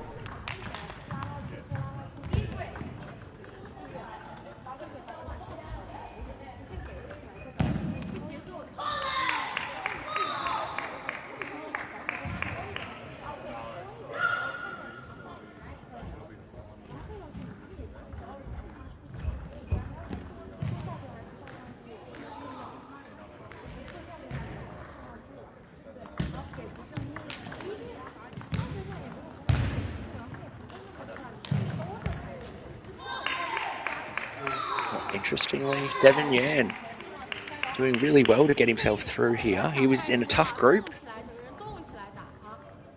in Daniel Lin, the number 1 seed, who's playing in the other semi-final in his group, going down to him, but working his way through, of course, to going through the group stage, working his way through the knockout rounds, taking out some seeds in the process.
A much stronger second game here from Devin Yan, really just controlling the pace and speed of the rally and forcing these errors.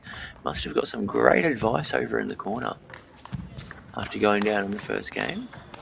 A little bit more velocity on that open up, but this time Owen Chung being ready to go.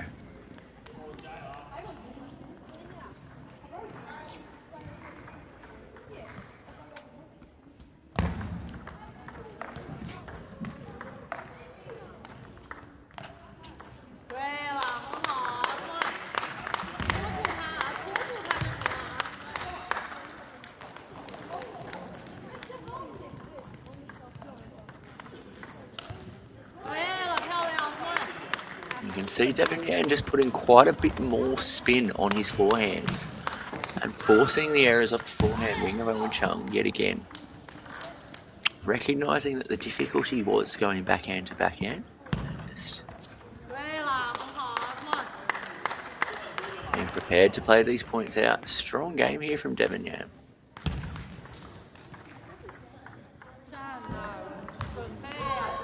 A little bit quick off the open up.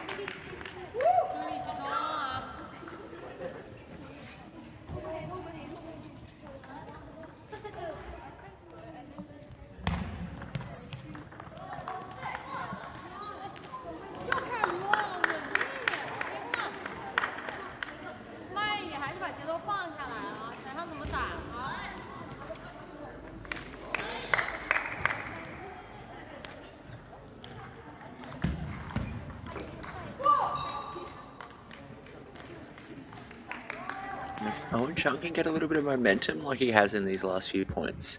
It could go well in the lead to the next game. Of course, game's not over yet, but quite often from a long way down, momentum is more important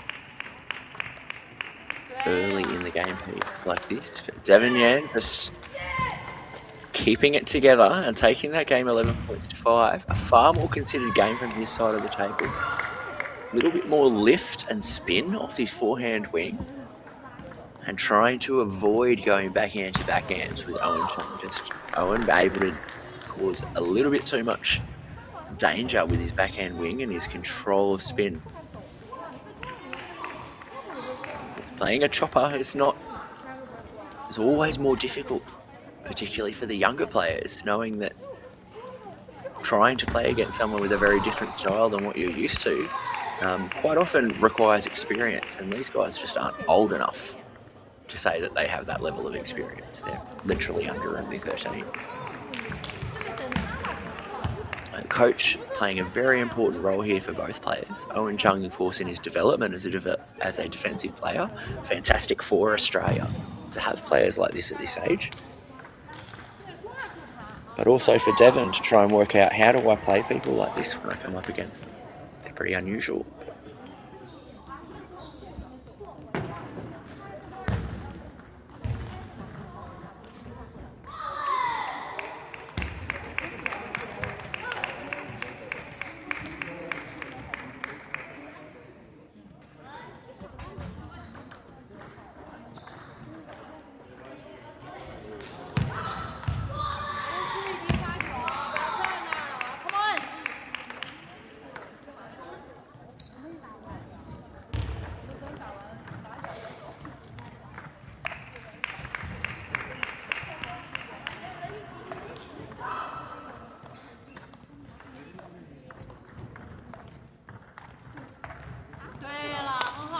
And strong change of direction play there from Devon Yan.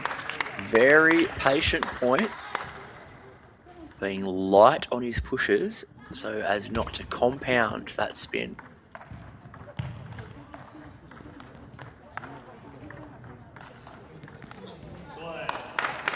Chung just trying to put a little bit more work on the ball in that point to some success there.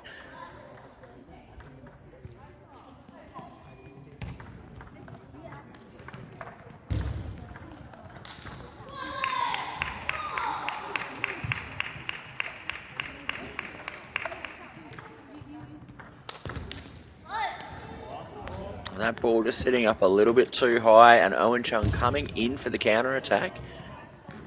Great move, great point from both players. Devon Yan just loose in one shot, and of course sometimes that's all it needs to be against his defensive opponent.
Of course, once we start getting into this point of the match, one game apiece, all tied up, very close, becomes a little bit of a game of attrition with the attacking partner, of course, starting to feel that need to finish the points a little bit quicker. And quite often you'll see this is where errors will come. They're getting a little bit tired. They don't want to extend those points out. Body is resisting. Oh my goodness. A lot of spin going on off those net balls. But 3 balls in a row. Devin Yan just looking a little bit tired, a little bit tight.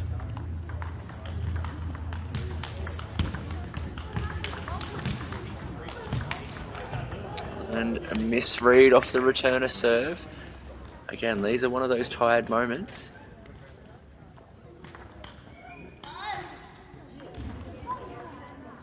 Towel break cannot come quick enough.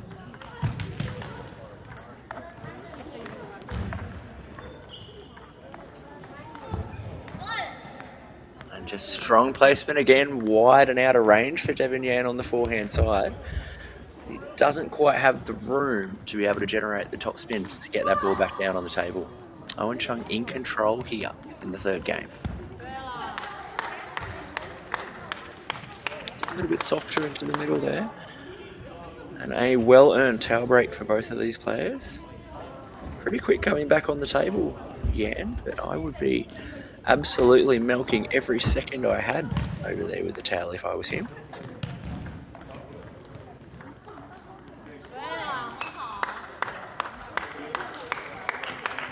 The reset doing well for him and getting that first point off the back.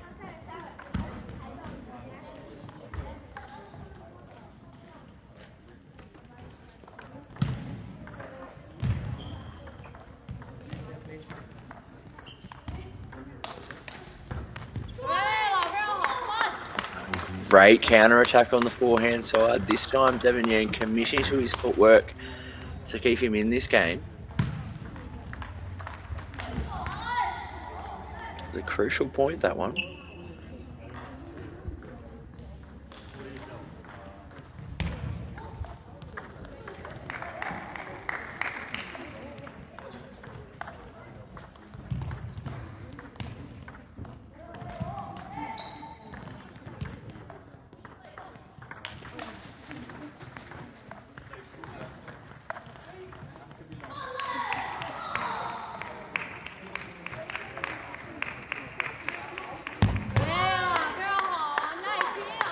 Fantastic composure and patience from Yan's side of the table there. A real extended out point.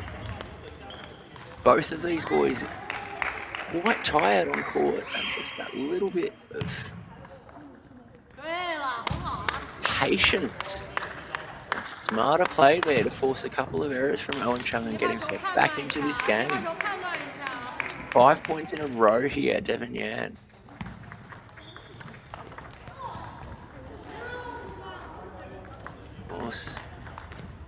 Can't afford him that opportunity to, even with 5 points on the trot, a loose shot is a loose shot, and Owen Chung capitalising.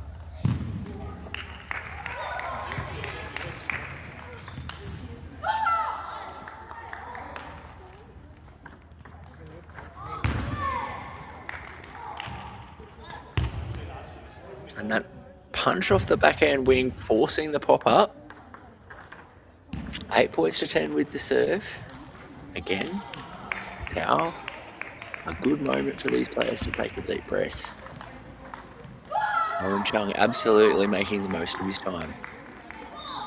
Working himself back in mentally. Devin Yan with the serve.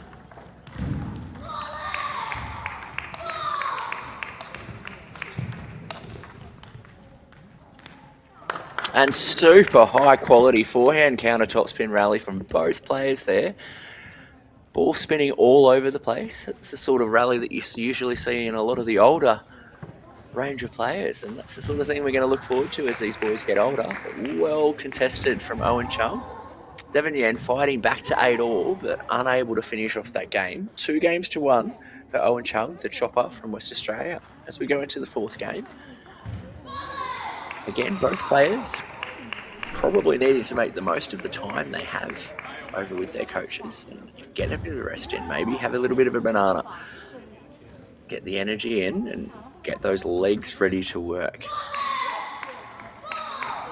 Owen Chung, of course, needing to control those balls around the middle of the table a little bit better, make those good decisions and look for his opportunities to use his forehand, which is a strong forehand. We've been able to win a lot of points with it.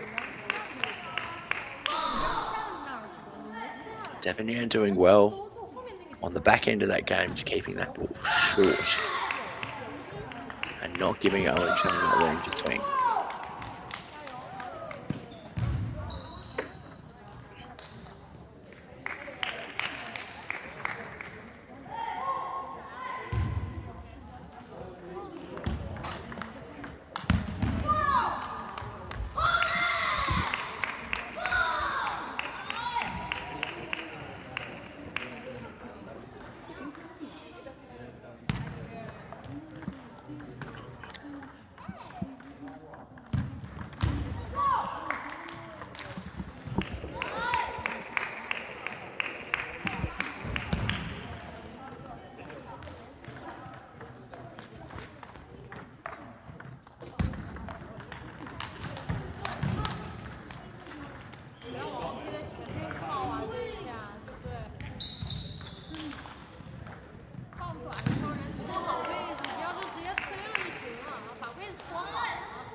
Great preparation and use of that forehand chop there from Owen Chung. Hadn't seen much of that in the previous game. Though it grabbed the edge a little bit lucky. Interesting decision.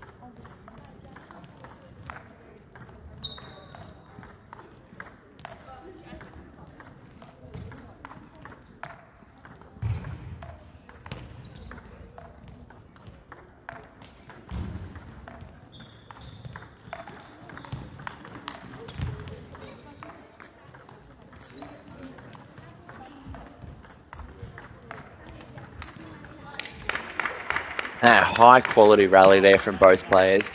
Very consistent play from Devon Yan's side of the table. Unlucky not to get that one. He's not able to convert on those top spins to put his opponent away. Owen Chung wearing him down. Seeing a little bit more of a defensive approach from Owen in this game.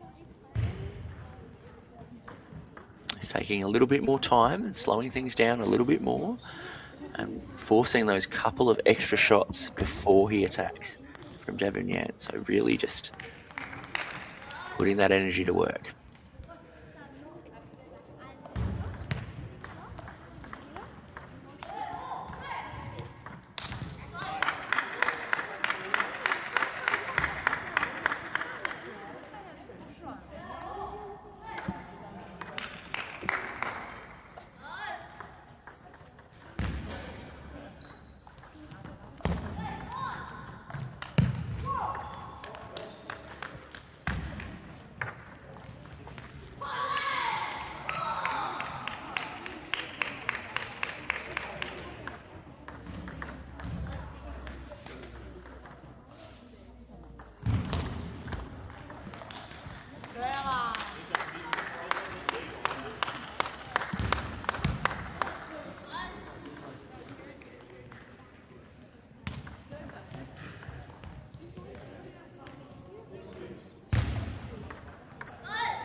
Again, strong work from Owen Chung's side of the table. A little bit more of a defensive game.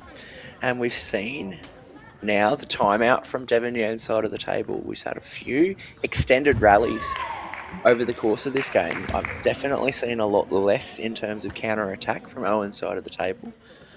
But you can see it's just wearing Yan down. He's certainly trying to take some opportunities that are a little bit harder, but then by the same token, not able to capitalise with his forehand, which he would be liking to do. We've certainly seen consistent topspin from his side of the table, but unable to get that angle or velocity to get through his opponent.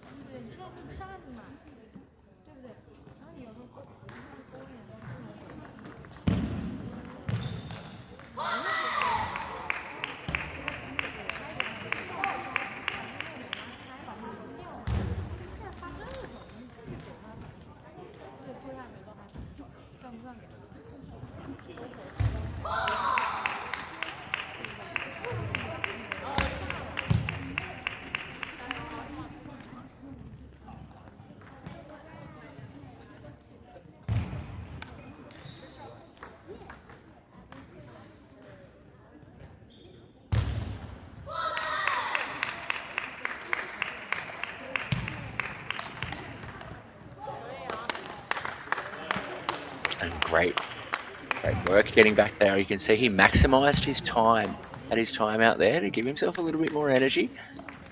Spend that time with his coach to consolidate. Pushing off the fourth forehand there that time. Looking to kind of reduce the quantity of spin coming through.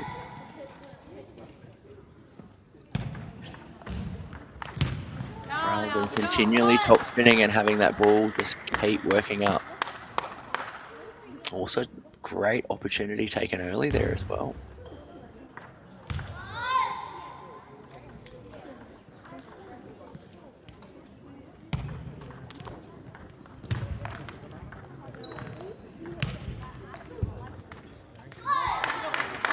Awesome lateral movement there from Owen Chung, getting in and out of the table really nicely.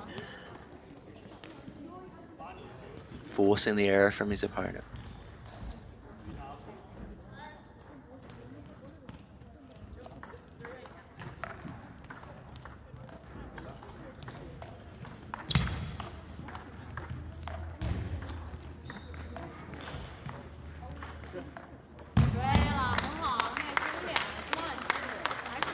Slightly shorter ball into the back end. Devon Yan not going away without a fight. Right in this game here.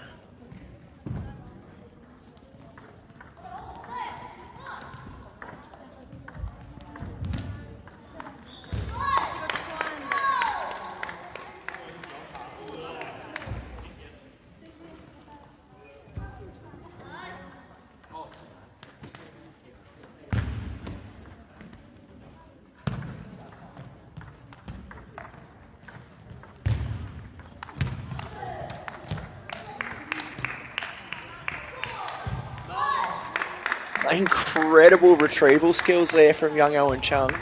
Getting his fingers on some balls that he had absolutely no right to.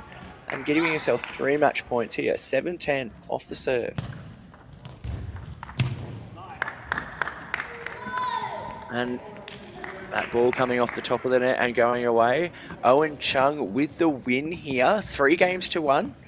Our chopping under 13 player into his gold medal match and for a guaranteed medal here for the first TTA Tour event of the year in Shire of Mundaring at West Australia for the 2026 TTA Tour.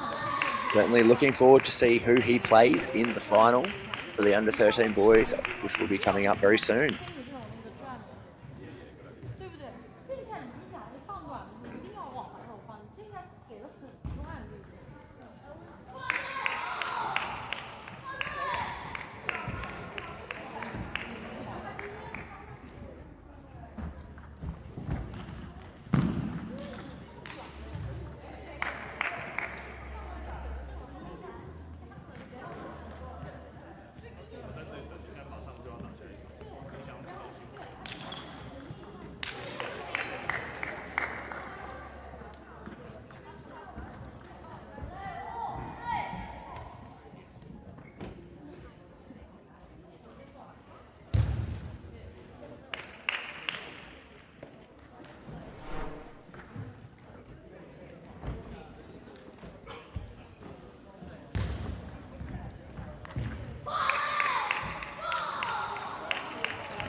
量打，然后拉起来多注意手，第二下这手。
Did you finish early? Is the first time you did it? 以前都没有打。1小时半。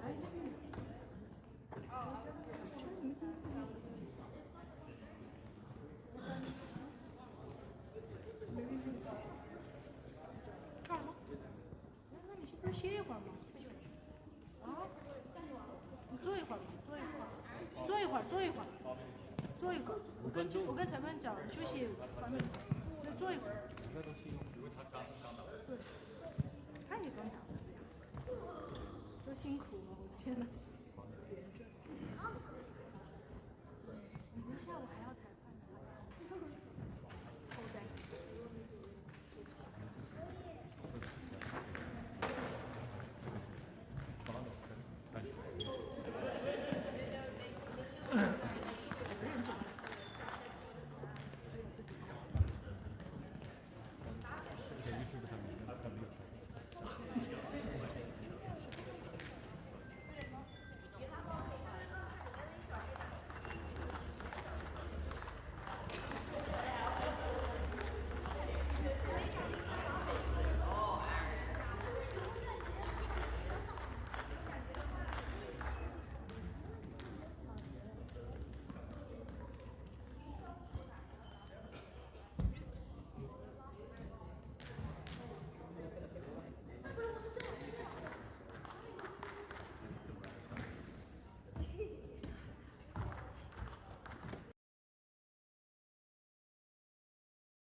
Welcome back, folks. We are here with our under-13 boys singles gold medal match here at the TTA Tour in West Australia, brought to you by the Shire of Mundaring. And, of course, our streaming partner, Sports Vot. Thank you for helping us out today. All sponsors are T-Bar. And we have our number 1 seed, Daniel Lin, up against Owen Chung, the local, the defensive player in the under-13 boys, which is sure to be a very interesting match. Both of these guys have worked pretty hard to get here, having to play a few big games. Of course, Owen finishing his off before Daniel had done his.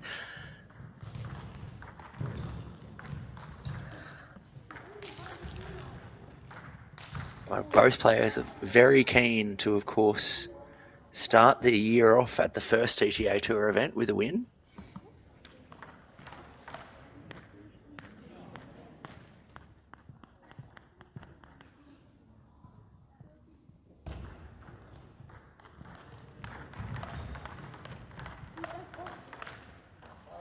See a real contrast of styles, which is certainly going to make it interesting. Of course, Daniel being left-handed, but Owen Chung being a defensive player, so it often makes for an interesting match, being a left-hander into a right-handed chopper. It means that you're getting the chop on the backhand side into the forehand of the more aggressive left-handed player. Quite often it just means you're in for some of those more extended rallies because the defensive player is quite strong off the backhand wing.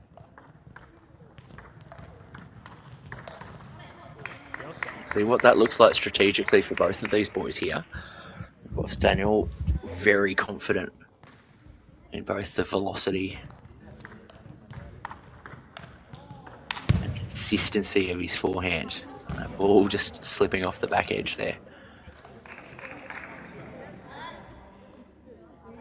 Daniel Lin being a mainstay here in the TTA Tour competitions, as well as at Nationals over the last few years.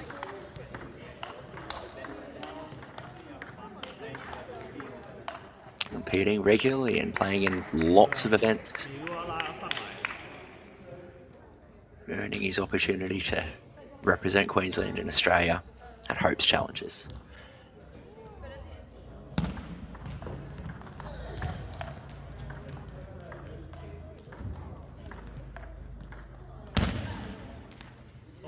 Daniel being a little more experienced than some of Owen's previous opponents. It's going to be interesting to see how he handles things strategically here.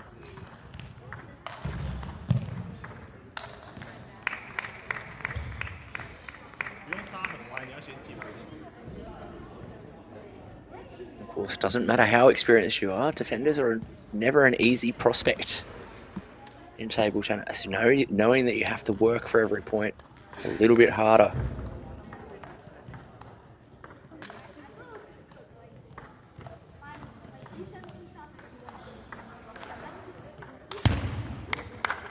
Daniel's tactic at play here, he's unable to put it away, but he's trying to get those pushes quite short on the table.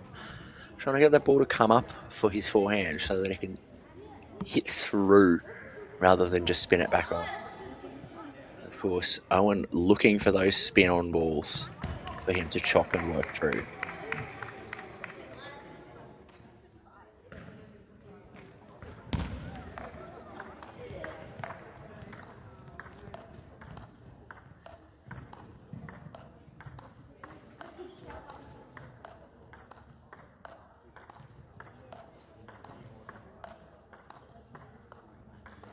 If we see this sort of rally continue to happen, eventually you're going to see either Daniel will crack, as we saw in that last point, or we're going to need to see some movement to be aggressive, because Daniel is not willing to open up off that backhand wing yet in this first game.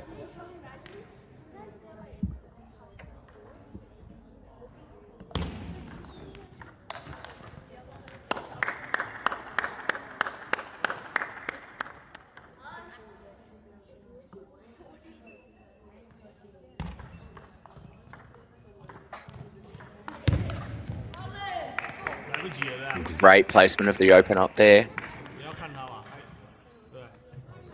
Daniel Lin putting quite a lot of work on that ball coming off the top edge of Owen Chung's racket, needing to keep his eyes and his head down here. Focus on his shots. It was dominant play from Daniel Lin, just can't quite convert. We've seen this happen a few times. And again, the danger of playing a defensive player, you need to be able to hit that finishing shot.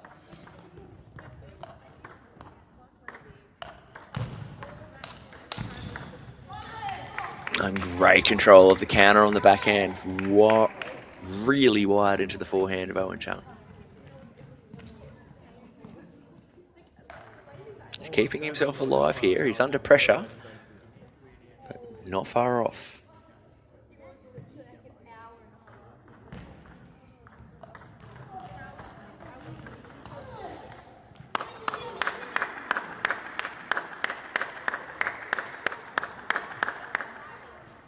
Pushing up on that forehand again, sending it a little bit long.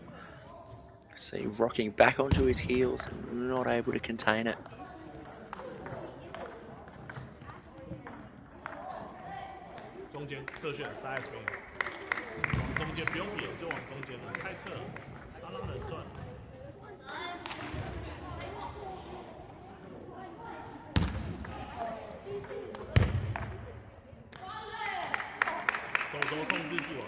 A little bit more direct on the forehand there from Daniel Lin to get himself back into this game. Nice controlled forehand. All tied up at 8 points apiece. A little bit loose on the returner serve, but Owen Chung just a fraction sluggish and not able to capitalise with the forehand. A crucial point. Daniel Lin coming in confident now. His 2 serves and game points.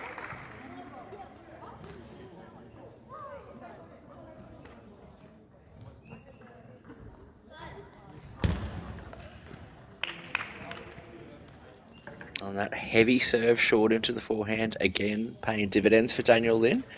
He was under pressure there. He was quite a way behind, but at the back end of that game, just able to consolidate with his forehand and put those balls away for winners that he hadn't been able to do earlier.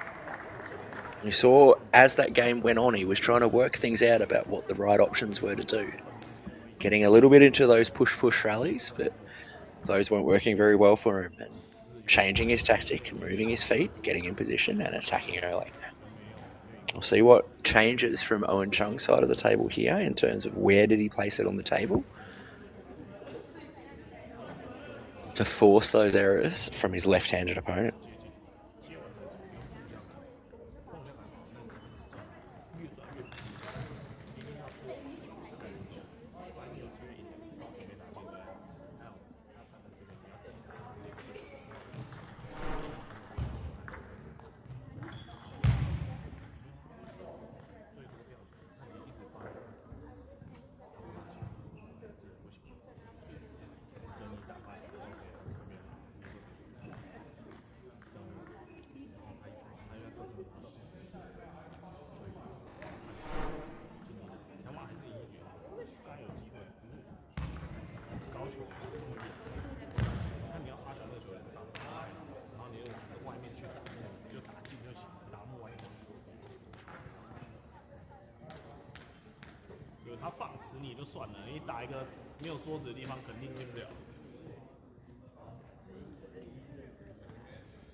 Even though he wasn't able to complete that point there, Daniel Lin doing the right thing in terms of waiting for his opportunity off his backhand wing to pivot and hit his forehand.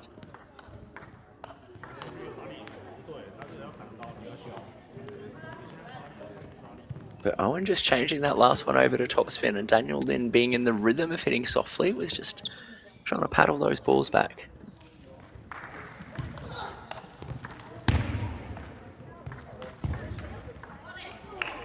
Strong spin from the number 1 seed.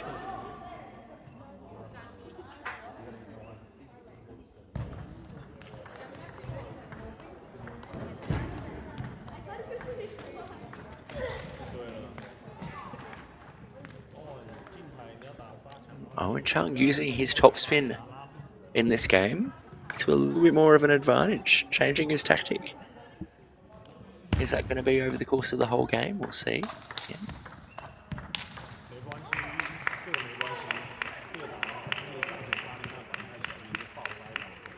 Of course, the crucial part for him using his topspin and having that element of his game here is that the uncertainty of his opponent is very important.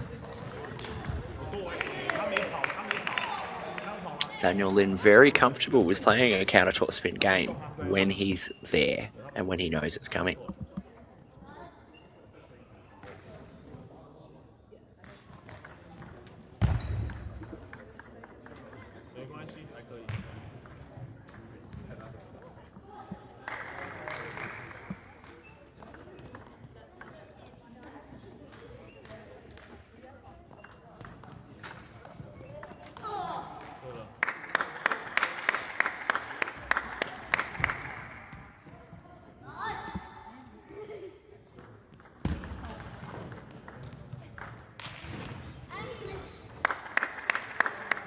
And just a little unbalanced on that wide forehand there. Well-placed ball from Chung. Rushed on his shot there.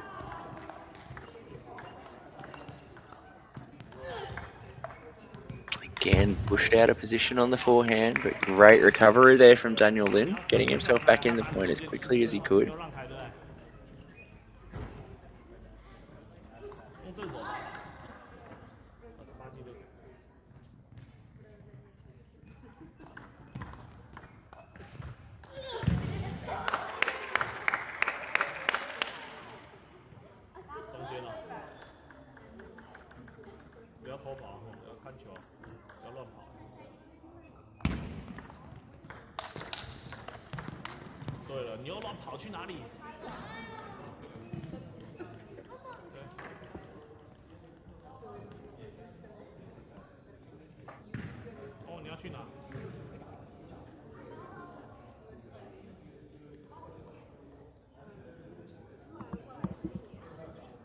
Quite interesting at this junior level, something that we're seeing.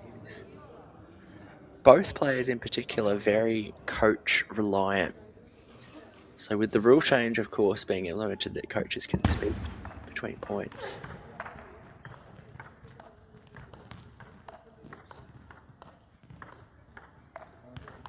You're hearing a lot of conversation.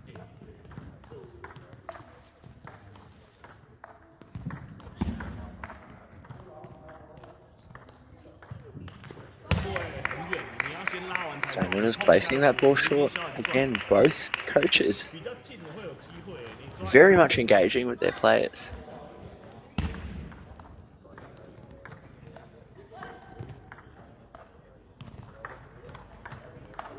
Oh. Fantastic spin and control there from Owen's side of the table there. Really doing very well to contain all of that side spin, and Daniel Lin just not able to get himself in the right spot to hit a winner. Owen Chung in control of this second game, much like the first.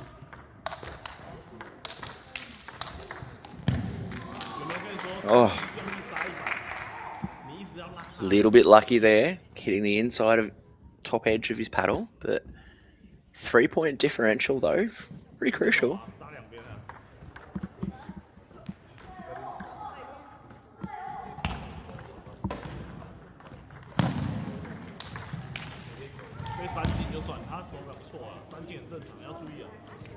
A slightly more aggressive approach paying real dividends here for Owen Chung in the second game. A great return of serve. Well observed from Owen, just saw Daniel Lin moving really early out onto his pivot and dropping that ball short into his forehand to force the error.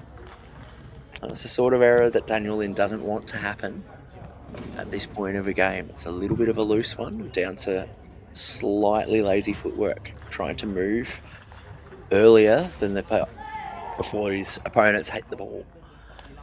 It's great to have anticipation, but you need to be ready for pretty much anything. And all tied up here at 1 point apiece. In this under-13 boys singles final, Owen Chung a little bit more aggressive than the first game. I saw in that first game he had been certainly more heavily leaning into his defence, but this time taking more opportunities, particularly off his forehand wing. And while that might not pay off all the time, sometimes there's a mental benefit to doing that. And that's simply that his opponent knows that he is attacking more, and though that any weak shots from his end of the table will be sprung on. And what that does is kind of changes the pace of the game a little bit. Uncertainty is a weapon, as I've said before.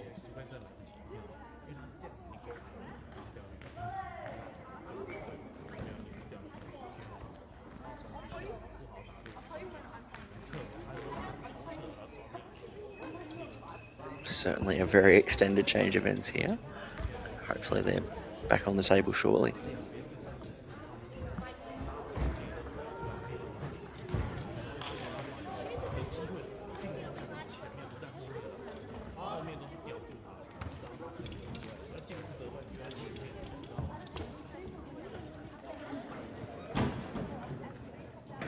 And with that, the referee calls time and both players are required to come back out. Again, very active coaches involved in this match. You do see this a lot in the younger grades. They're very vocal, particularly for these players, from a tactical perspective as they try and learn the ins and outs of the game.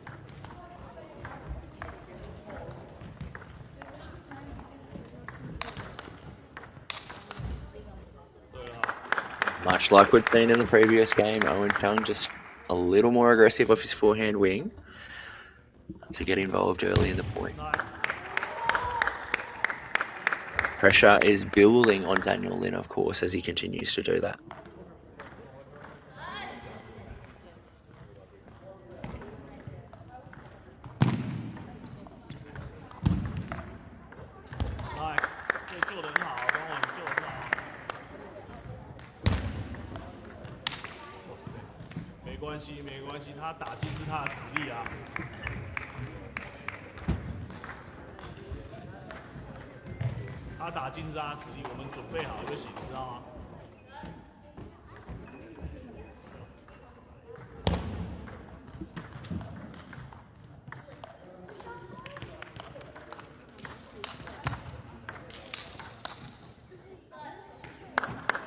Again, just trying to able to just control Daniel's position on the table.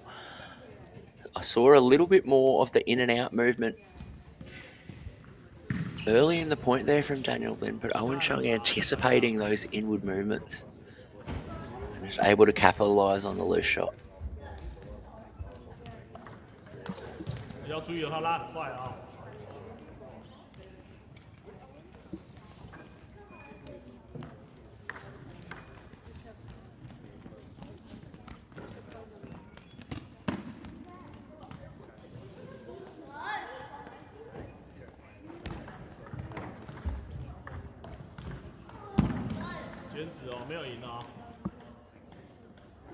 And you can see that pressure now building on Daniel in the sense that he's being forced to play all of these extra shots. And making loose errors.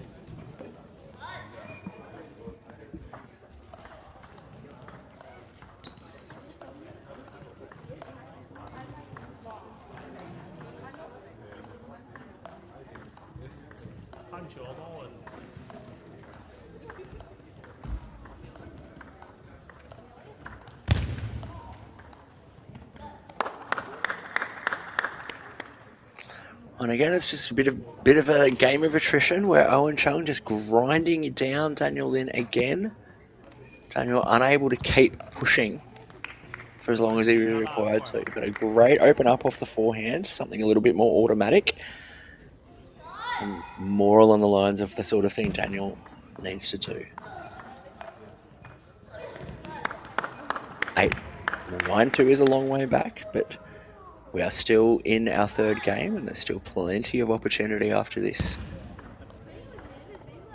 But right now, Chung just confounding his opponent and forcing error after error.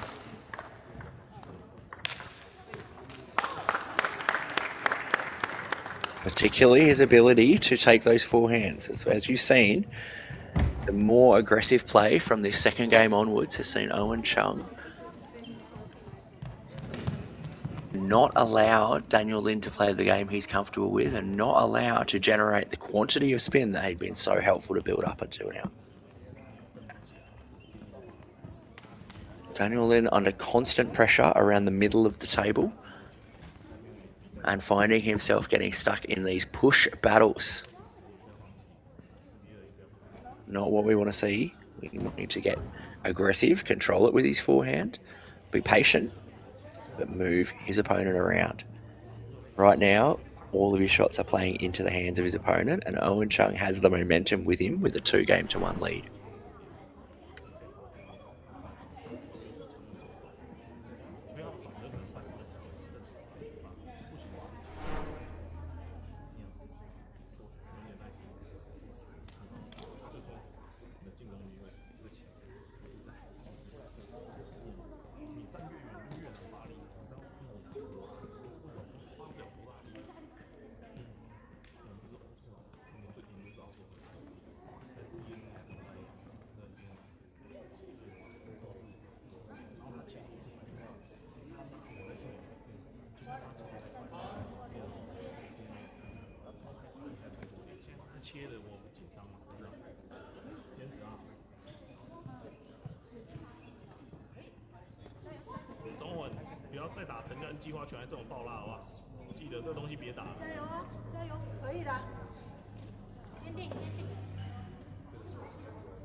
So this angle from our streaming partners and cameras really giving us a good look at what's working well for Chung and Lin at this point.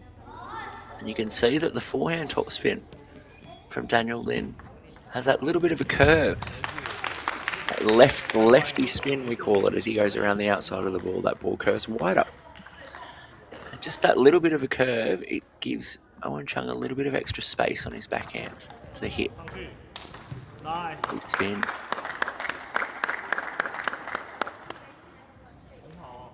So it almost seems like Daniel Lin's forehand plays in to what Owen Chung is looking for.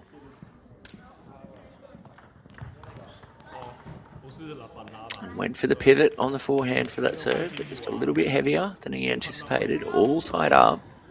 2 points apiece here.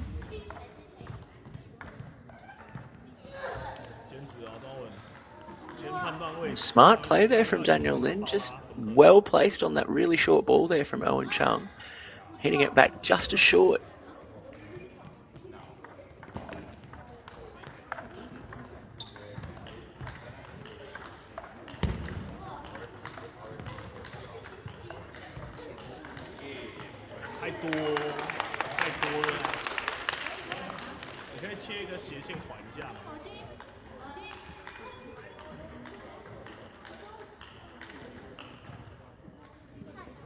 All tied up at 3 points apiece here. Really, it does feel like anyone's game, and it can break apart at any second.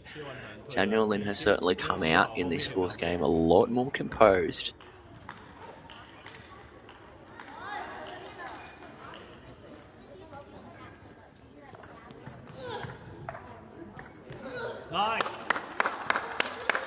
Heavy spin at that point. We've got to be very, very careful playing defenders when your first top spin is very heavy. Turns out that their first chop becomes very heavy as well.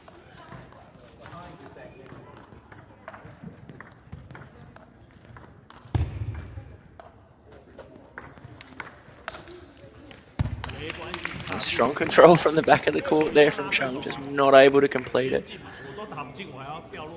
You almost think when you're playing against choppers here, like from Daniel Lin's side, is that what you put in is what you get back. So If you want a lot of spin coming back, be prepared to play with a lot of it.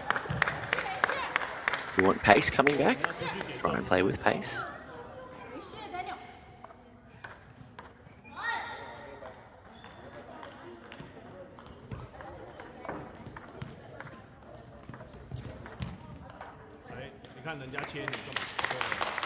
And this time that ball well placed, the push landing with the second bounce right around the corner. 5 points apiece, anyone's game.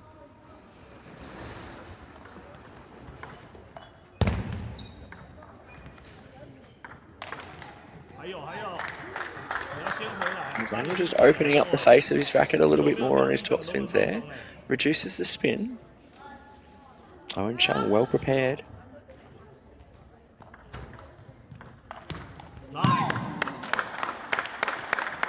And great structured play there from Chung to get the 2-point lead.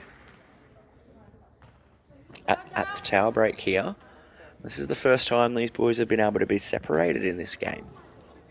Very close game up until here.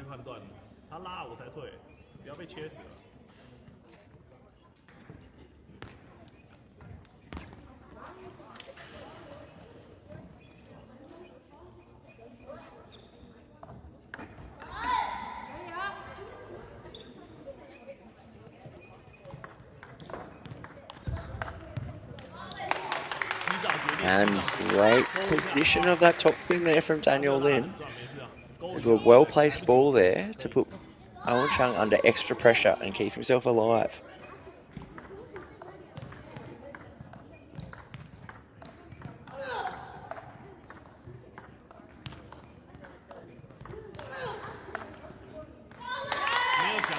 Great top spin on that last one. Chung just not able to get enough contact on the ball to chop it back. Very important here for defensive players. Great control from Daniel inside of the table to bring himself back in the game.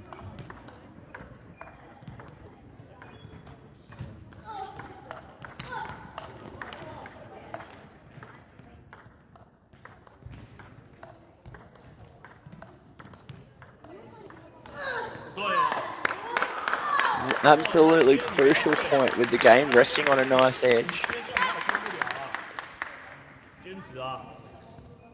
Chung just able to wear Daniel Lin down with both pushes, chops, absolutely everything over the course of that point. Both players maximising their time here.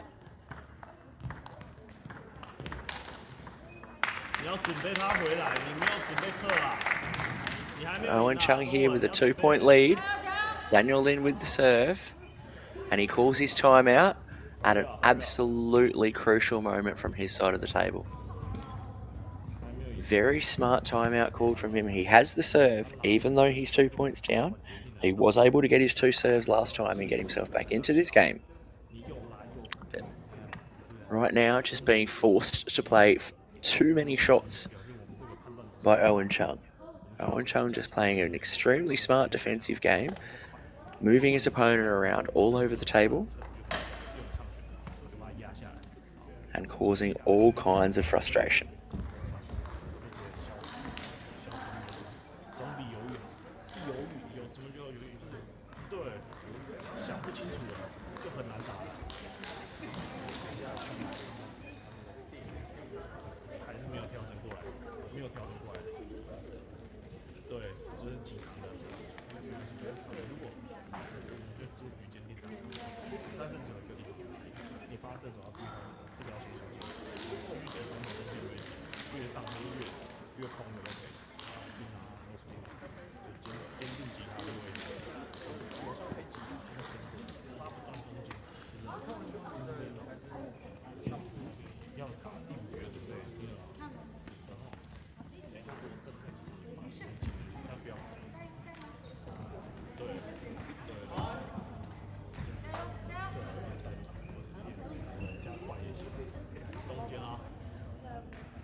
Let's see if that timeout was enough to get Daniel Lin back into this game.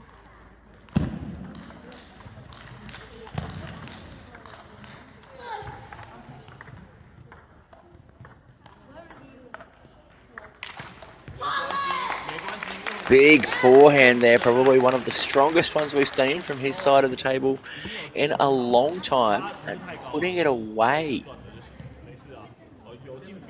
That point absolutely crucial for both players off the back end of that timeout. Would have given Owen Chung his match points, but Daniel Lin just holding it together.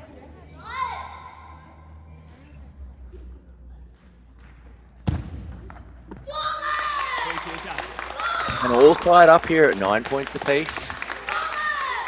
Owen Chung with the serve. Nice. Strong third ball open up there from Owen Chung. Well positioned wide into the forehand of his left-handed opponent. And he's got a match point.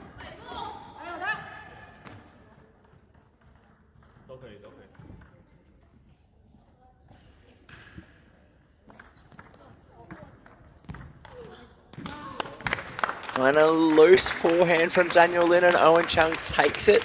11 points to 9 in the fourth game. Very, very close game that could have very much gone either way. And Owen Chung has played fantastic to come home with the win here in the under-13 boys singles, getting the gold in a very, very close battle. I'm sure we're going to see much more of these two gentlemen as they continue to battle and fight each other over the years. But Owen Chung getting this win this time around here in this home TTA Tour event, he must be very pleased with himself. Going back for the next round of matches coming through very, very shortly after we just played this final.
Welcome back, folks. We are into our second session here at the TTA Tour West Australia, brought to you by the Shire of Mandarin.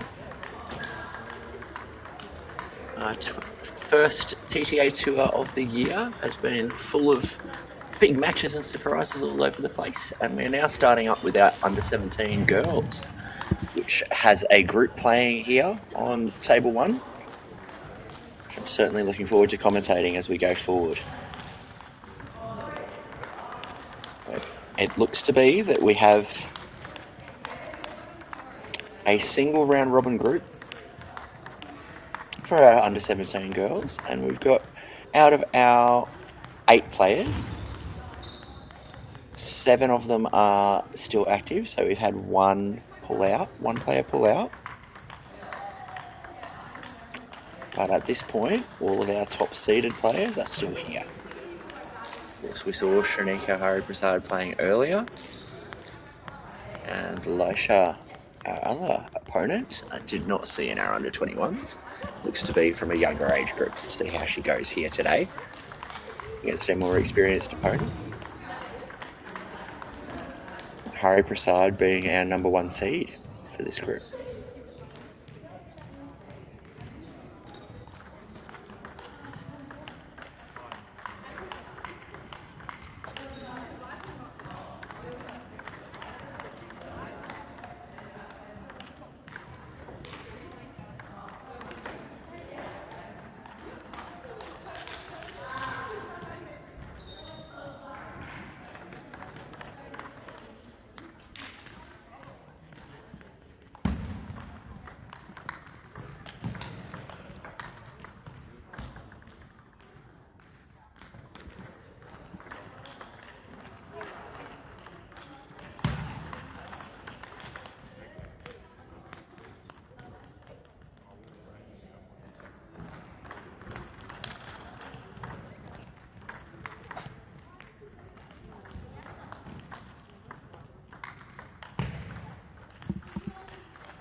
Similar style here, but Lisha just seeming a little bit less experienced than her opponent.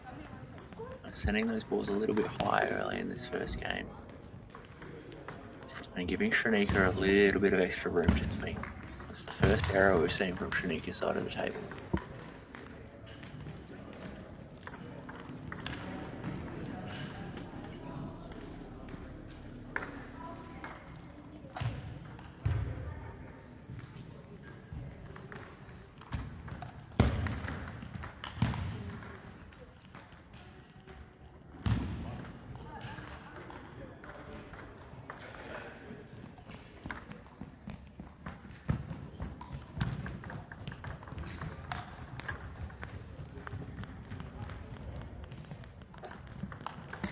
Strong start here from Shanika,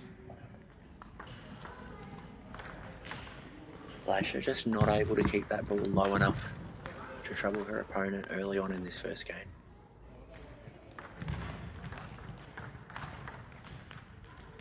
And we can see that same issue, that longer ball coming back off the return of Shanika, popping up a little bit.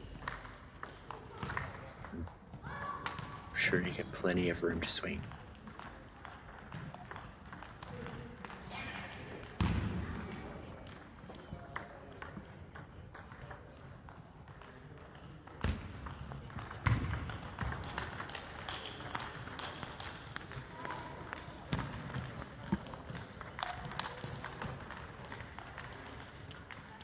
A little bit lucky with the counter or top spin there from Shanika, but Lisha doing well, trying to get herself into an attacking position here in this game. Fighting hard here, the younger opponent.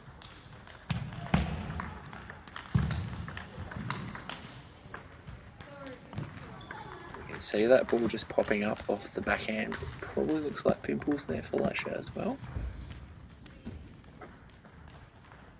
Sometimes that can happen earlier in their development when they're just learning how to relax and play those softer shots. Quite often, while that happens, those balls tend to pop up a little bit.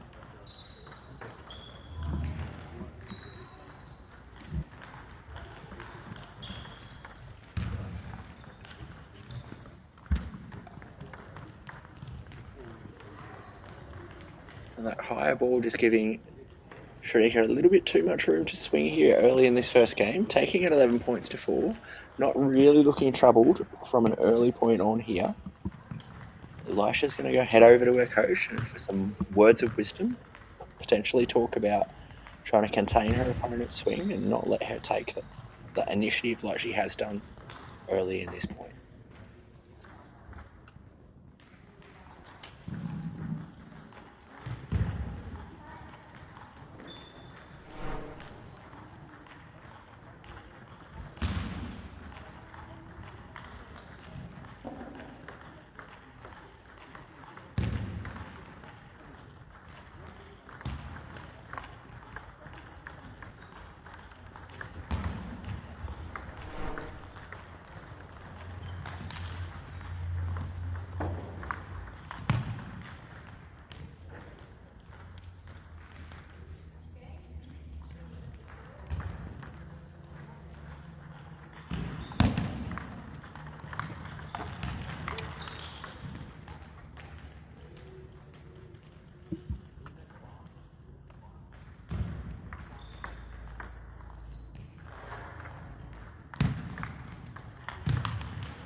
And Lisha trying to extend the rallies out a little bit more early on here, but just not quite able to get in position for that final block.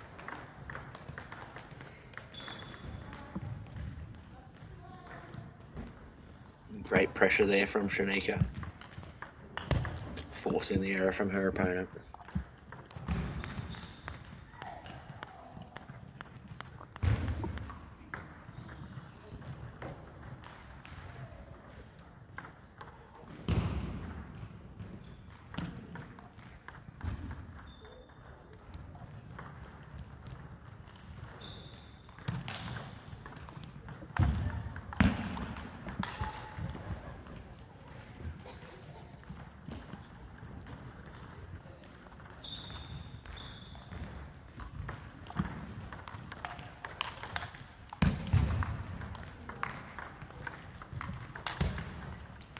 Great control there again from Shanika, just making sure that she extends these points out the longest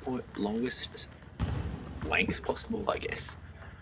As the longer these points go, the more likely she is being to win that point.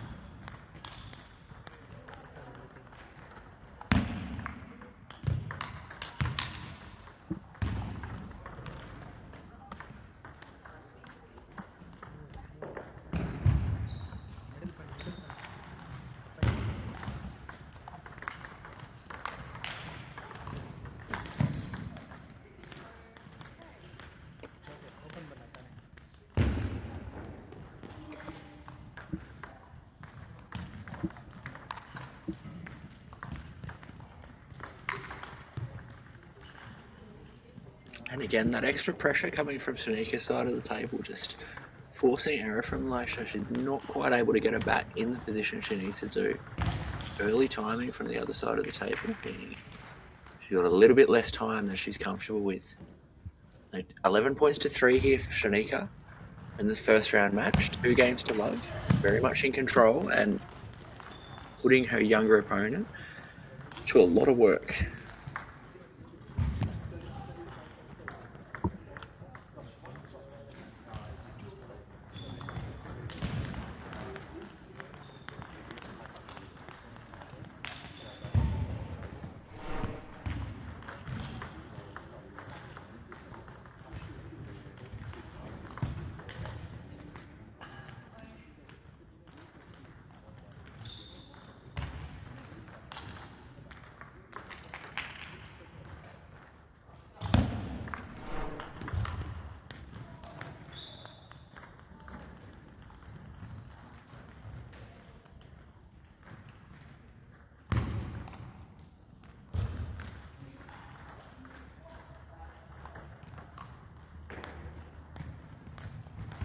As we go into this third game here, obviously needing this experience Laisha at this national level.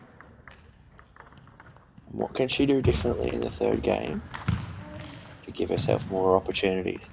Did pretty well on that first point to recover, but Shanika just, again, that little bit too much height for her to work with.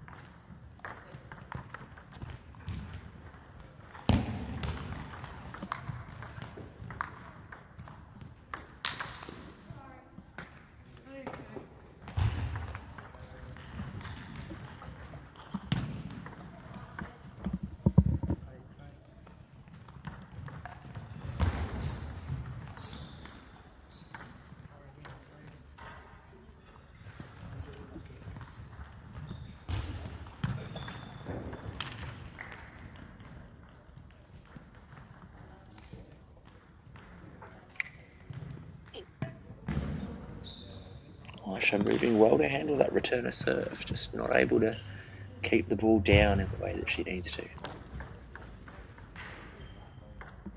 And this time opting for a short to the forehand serve. Great choice.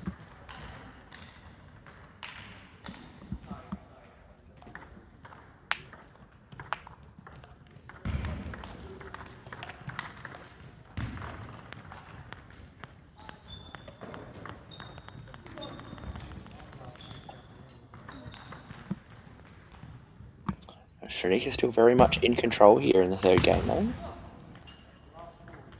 5 points to 1. We're seeing some more extended points in this third game, but not prepared to back away from the table here.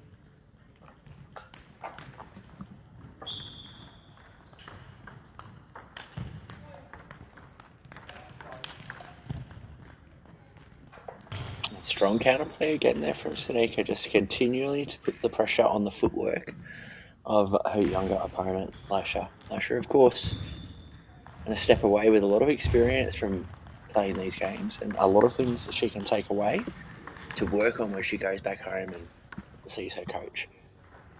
Still very young, of course, still with a lot of room to grow as a player. I can definitely see some potential there. And I hope she continues to keep working hard so she can play at this level. 2-10 with the serve.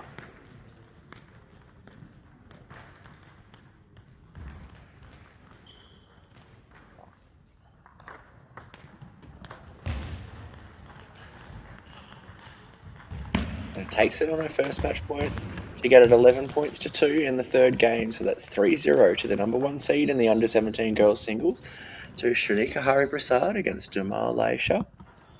Strong game from the number 1 seed and a certainly worthy experience for a younger opponent. Something for her to take home and consider. as I'm sure she will from all of her matches here in the TTA Tour in West Australia with the Shire of Mundaring. Back shortly for our next round match.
Welcome back, folks, to the TTA tour here in West Australia. It's Dan O'Neill here commentating for you on the stream.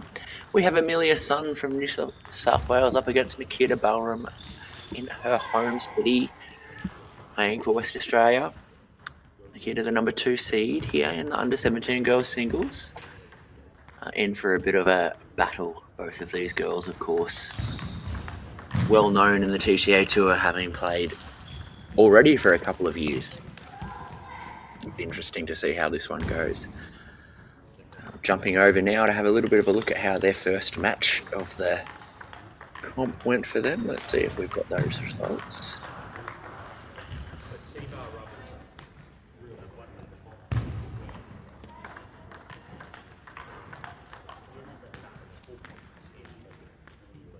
Bring up the draws. Barum to serve to start with.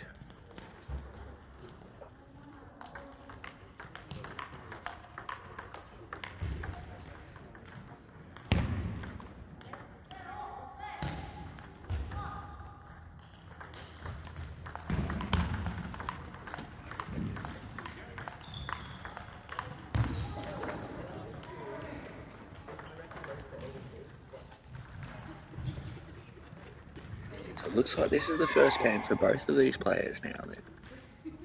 Oh no, Nikita Barum has played her first match up against Ariana Jack with the win. But Amelia Sun's first match.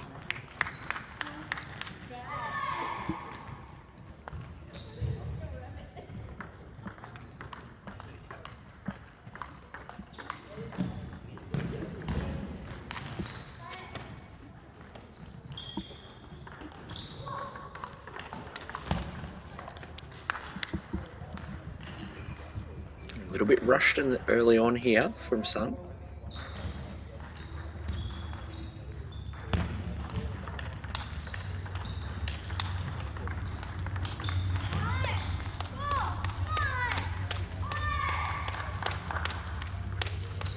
Also, it's been a long couple of days of play here for all of these players, and as we start to get towards the end of it, needing to do a fair bit of work to keep those energy levels where you want them to be.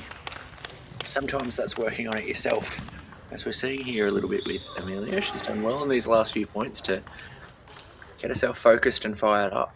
It was all tied up at 3 points apiece.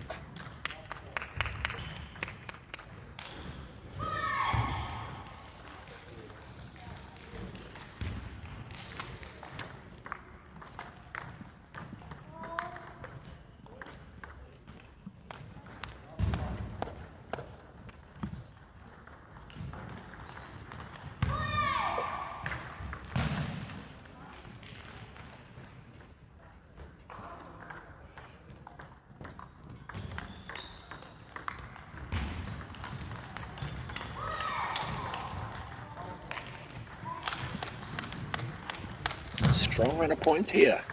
Amelia Sun playing great aggressive topspin table tennis.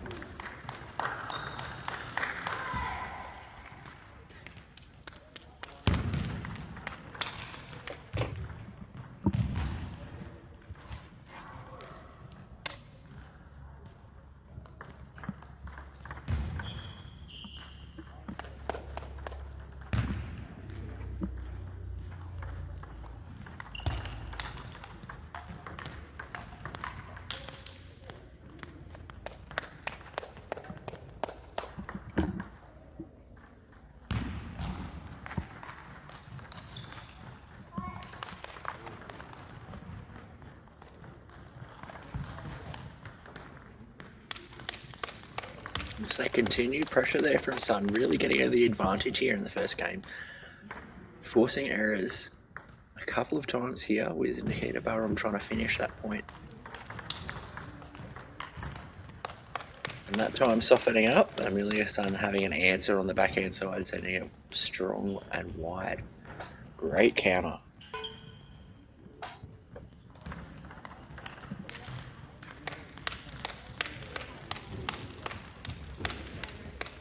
10 out of the last 11 points here for Amelia.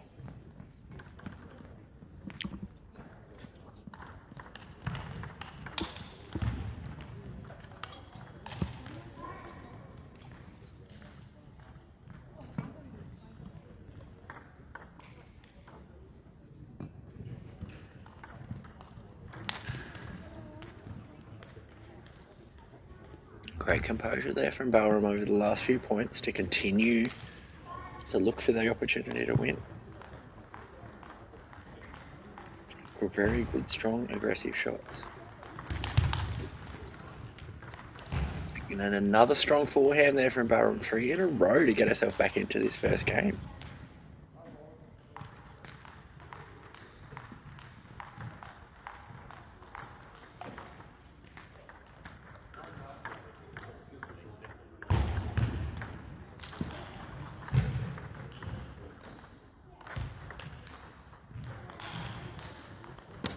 Her son needing to compose herself, get back to that contained play. Great backhand turn of serve and taking it 11 points to 7. A couple of pressure points there. Barum doing very, very well to get herself back into that game after a long run of points going Amelia's son's way. But she found her forehand in a couple of opportunities there with her towards the back end of that game, and that looks to be something she's going to look for as she goes forward. And how can we get out of those backhand to backhand rallies in which Amelia's son is proving to be that little bit too strong? And how can she look for those opportunities to hit that stronger forehand?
And you can see Sun just continually placing that ball deep and wide into the backhand of Barum.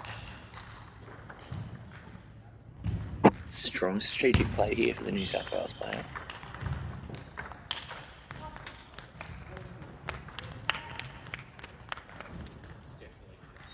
Great step around forehand there.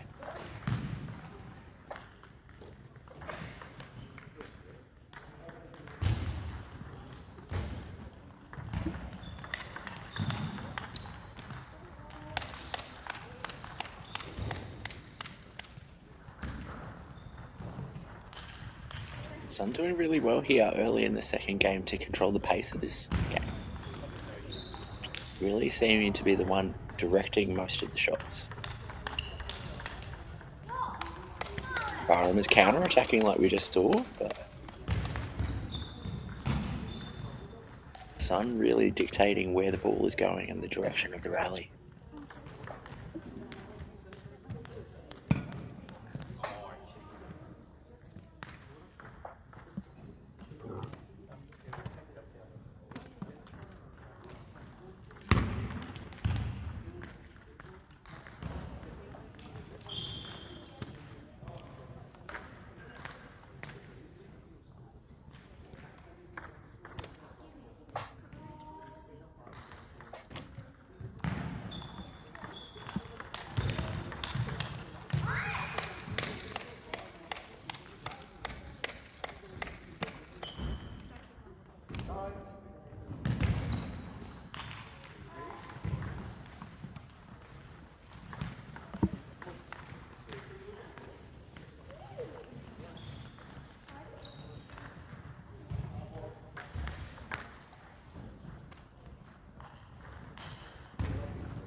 Strong counter there from Sun, anticipating the wide forehand and forcing Barum to hit just another shot.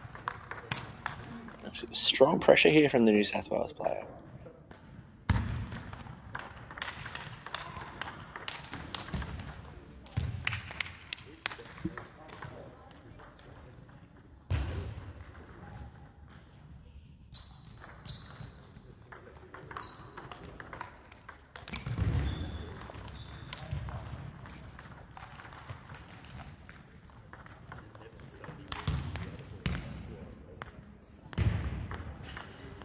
Strong fight back here from Barum. She's starting to move really well here in the second game.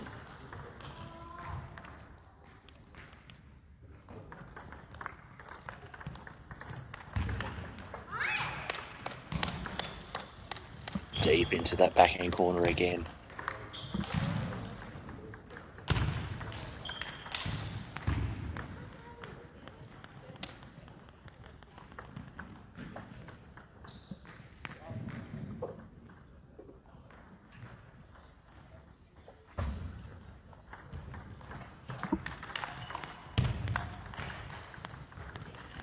Again, strong pressure from Barum. She's fought her way back into this second game, all tied up at 8 points apiece.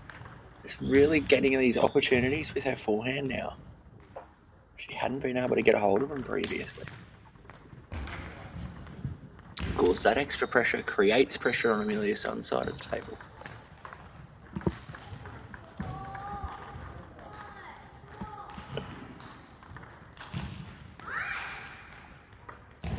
All tied up at 9 points apiece. Anyone's game here.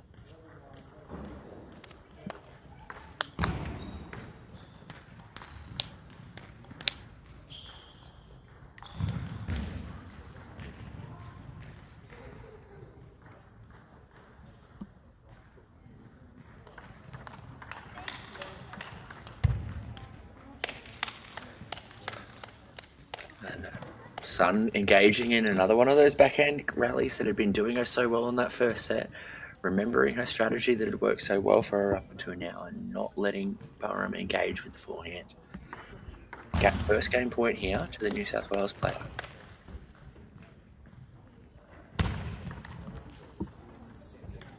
Strong serve from Barum, deep into the backhand of Sun. Down to one serve apiece here at 10-all.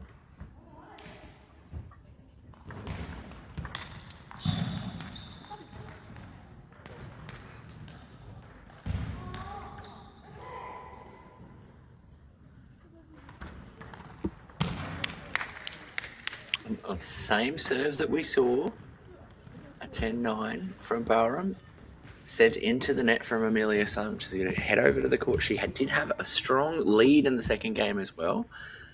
So needing a little bit of a mental reset as she heads over and has a little bit of a think and a chat to her coach. Barum, of course, heading over and thinking about what she needs to get done as well. So both of these players here,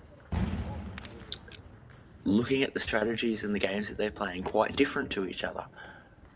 Amelia Sun trying to control quick off the backhand and dominate from the backhand wing and force a weak movement error from Barum. Barum really wanting to hit that forehand and put the ball away against her opponent.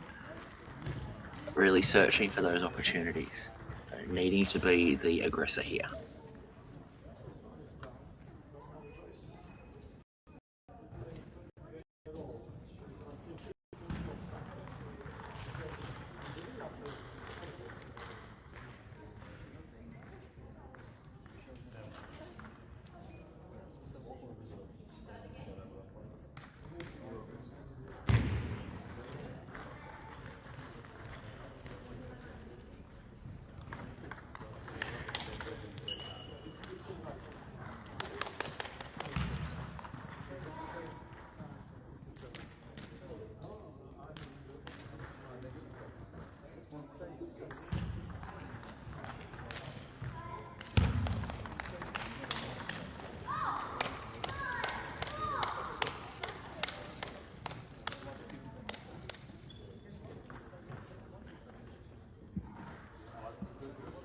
Strong start in the third game here from Amelia Sun. She's came up with the right kind of mindset, looking to be aggressive early on in the point. Use her pivot a little bit more. She knows she's capable of winning at the backhand to backhand rallies.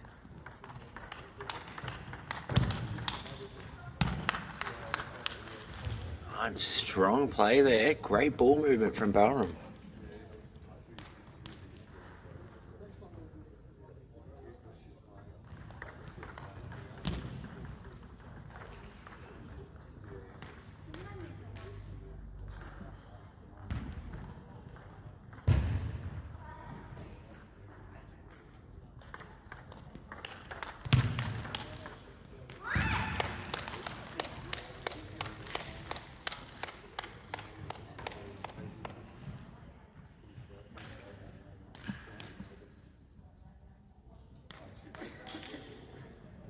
This game balanced very neatly between these two players. 3-3 in the third game.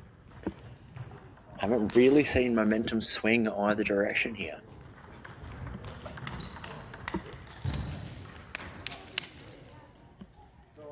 Great aggression again off the back end from Barum. Just looking to be a little bit quicker earlier in the rally here.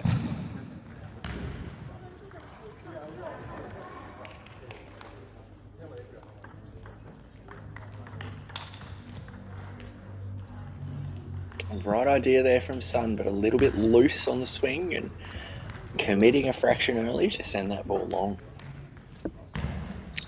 Barum seeming to be working her way into this match.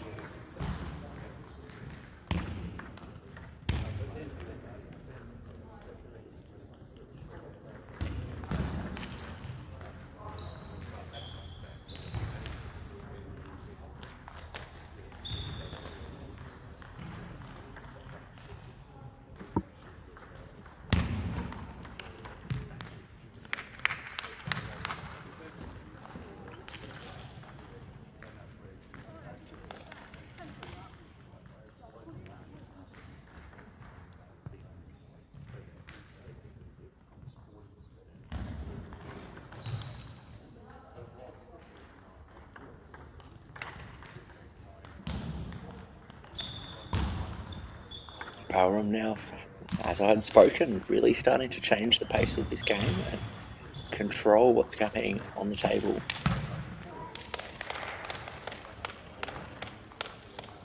To the extent where she's dictating the speed of play, whether she wins or loses the point. And that can quite often see quite a momentum shift. See how the rest of this game goes.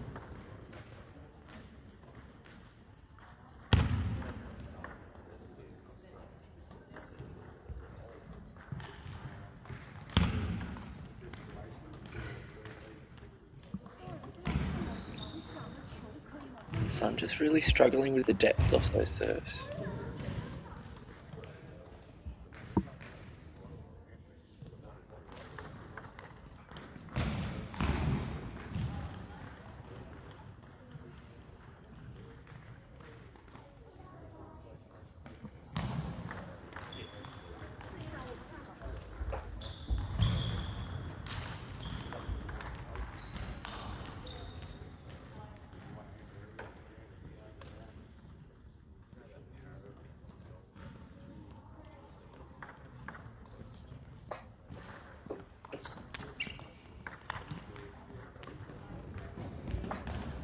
A real shift in the way that game was working. I think that 3-3 point seemed to be very crucial for both players, and Barum just seemed to lock in, really just got the focus happening, got a little bit of extra spin going off her backhand side, but moving well to initiate those forehands and forcing errors from Sun's side of the table. Refusing to let Sun dictate the pace of play and able to control where the ball is going over the course of the rally so that she's in control rather than waiting for an error for her opponent.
And Sun coming back to the original plan of really trying to pepper the backhand of Barum.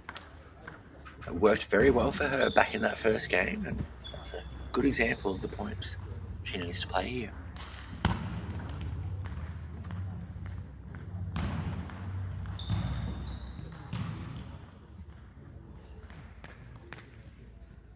Of course, in order to do that, you need to be the first one to make the move and make sure that you are the one dictating where the ball is going, not having to respond. All right, that was an edge, but again, great control off the backhand there from Sun and the right idea.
And timeout called from Sun's side of the table after 3 in a row going down here. She had started quite well, just a little bit rushed over our last couple of points here, and just giving Nahida Barum again too much room for her to operate her game.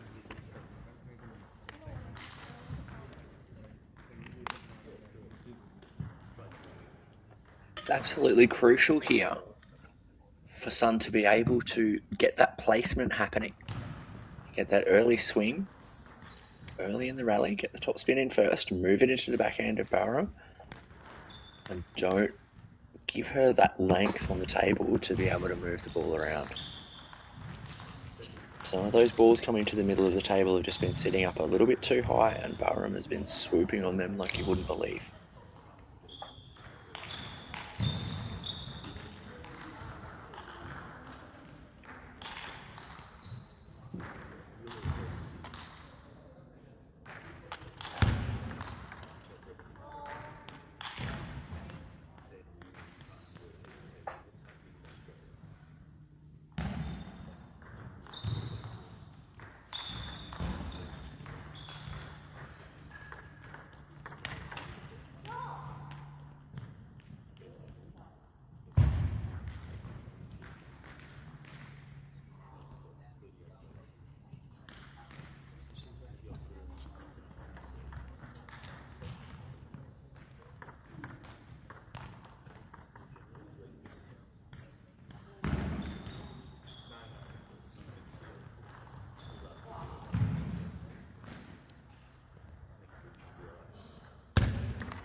Strong placement off the backhand counters there from Sun to get herself back into this game.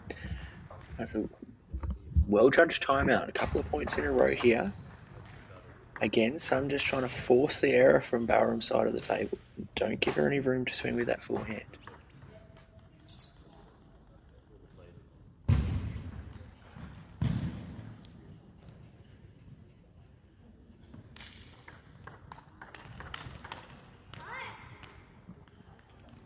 She's back all tied up at 6 points apiece.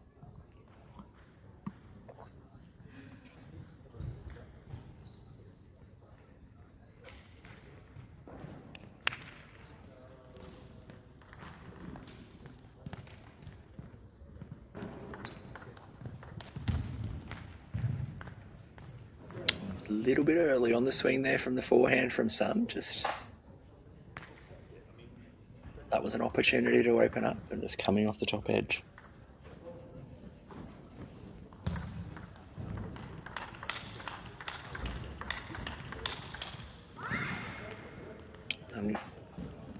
Backhand to backhand, again doing wonders here for Sun. Barum really trying to move across to find that forehand. And that's what forced the error at the end there.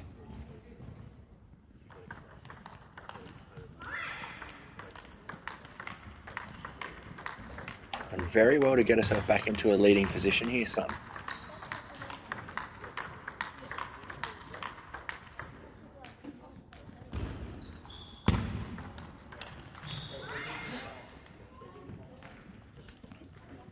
Nine 7 with the serve. That renewed focus and positioning by putting that ball into the backhand of her opponent. You can just see waiting for that high ball to come through before she punches it down the middle. A little bit lucky in the end there, but strategically the right plan from Sun's side of the table.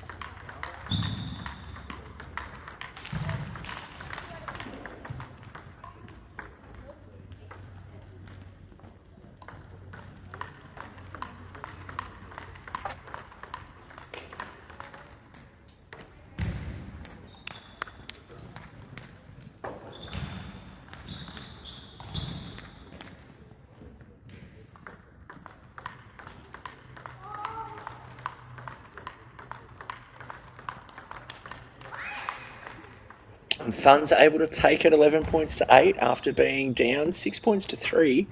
Very great comeback here from the New South Wales player. That renewed focus and ball positioning with her absolutely single-mindedly focusing on getting that ball deep into the backhand corner of Barum, causing a bit of frustration from the West Australian player, potentially, but also playing to Sun's strengths. So all tied up here at 2 games apiece.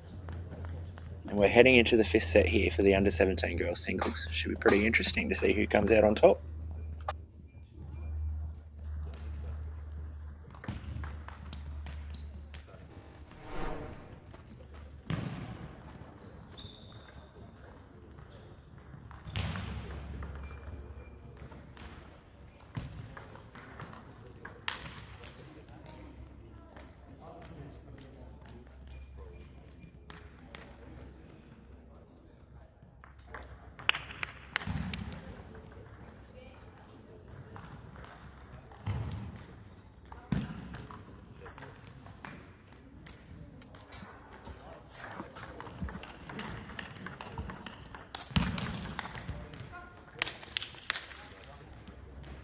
Your son really looking for that right moment to flip that ball out onto the forehand side, but that was not the right moment. Barum sitting and waiting, able to finish the point off.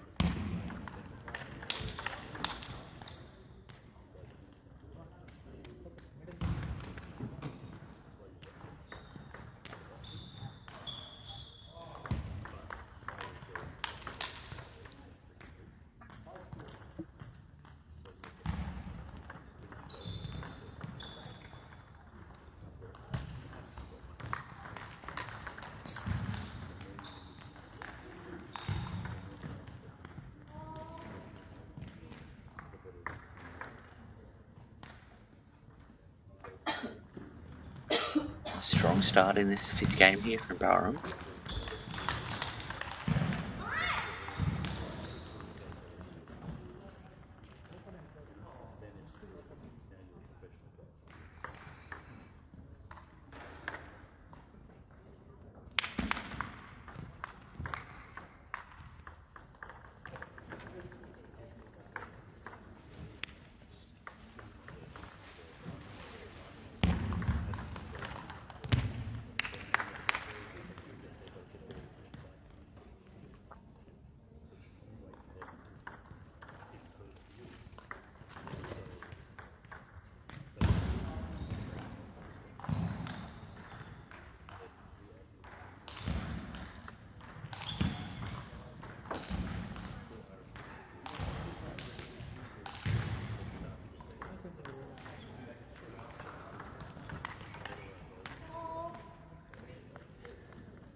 Strong couple of points there to take the lead at the change of ends here. Amelia's son playing well to come back here. Barum had started really strongly, but needing the timeout. Yep, using her timeout at the change of ends. Potentially a bit of a change of ends, change of mindset. Get herself back into position and try and attack the New South Wales player. Amelia's son taking that ball really early. Not backing away from the table and trying to just force those errors from her opponent with a quick game.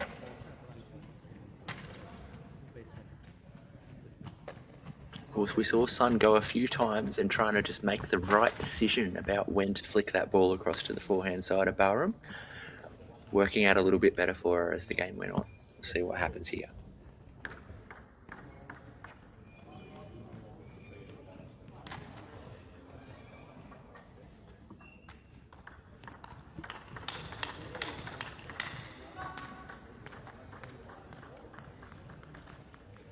And this time Barum moving a little bit more to the middle of the table. Give herself a bit more room off the backhand side.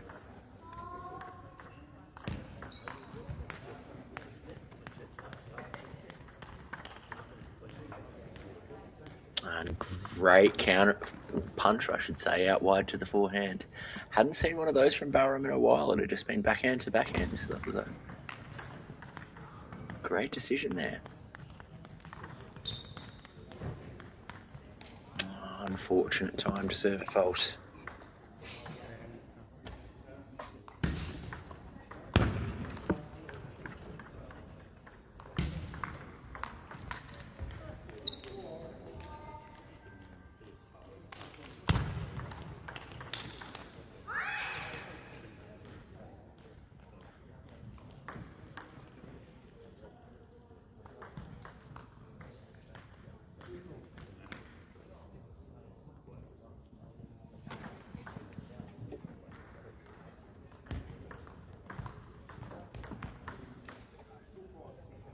So all tied up at 7 points apiece in the fifth set. Very much anyone's game as we wait for this ball to come back.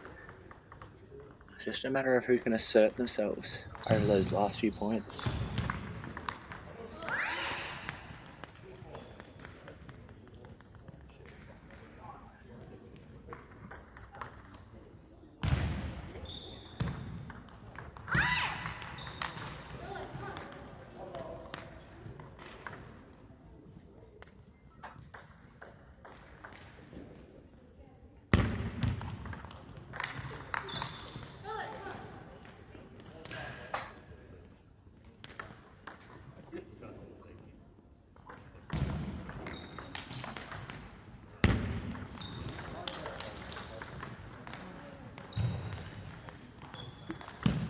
Two match points here for Amelia Sun. A really strong approach to these last few points. And give herself this opportunity here in the fifth game.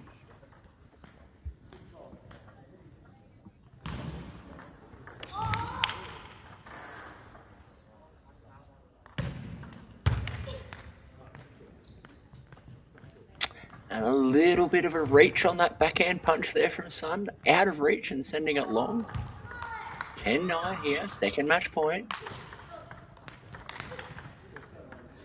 Oh, and the return from Barum sitting up just a fraction too high. Sun punching that ball away for a winner and taking it 11 points to 9 in the fifth set. And an absolutely crushing match. It's a little bit of an upset, but Amelia Sun not expected to win that match on paper as far as seedings were concerned, but pulling off a bit of an upset win, which will certainly bring the draw, which is again a round robin. It's going to make it a little bit more interesting as the matches go on.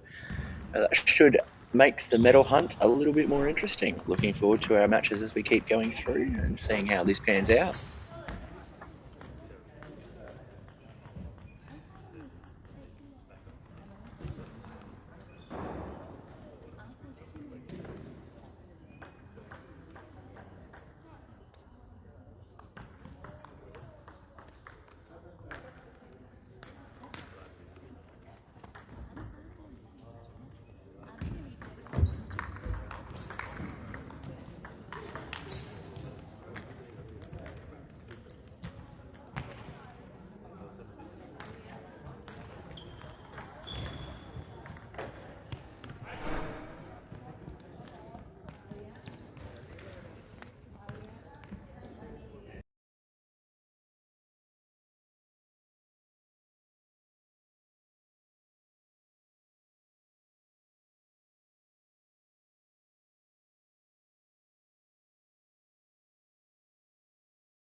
Nah,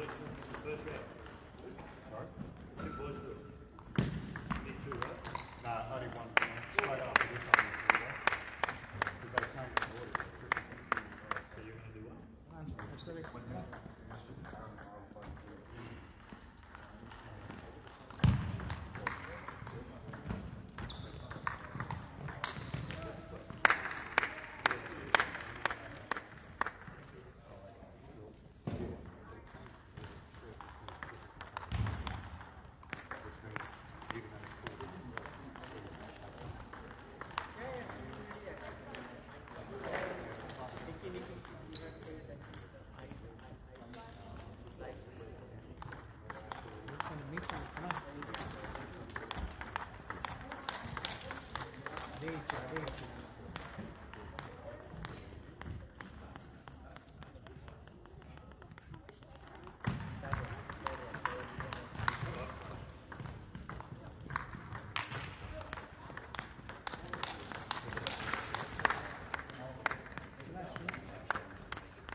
Welcome back, folks, as we work our way through our under-17 girls singles group here at the TTA Tour in West Australia with the Shire of Mundaring and our ball sponsors TBO. We're looking forward to bringing you this game.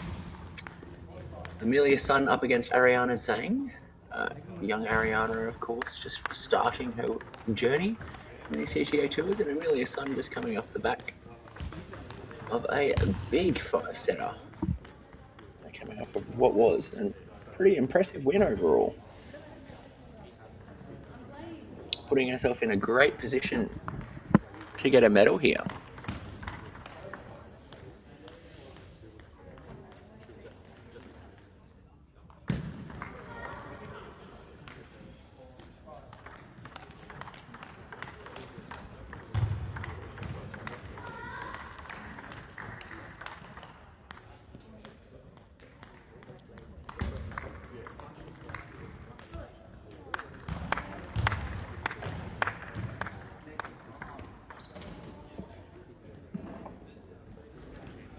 Also, Ariana Zang being an under-11s player, she's playing up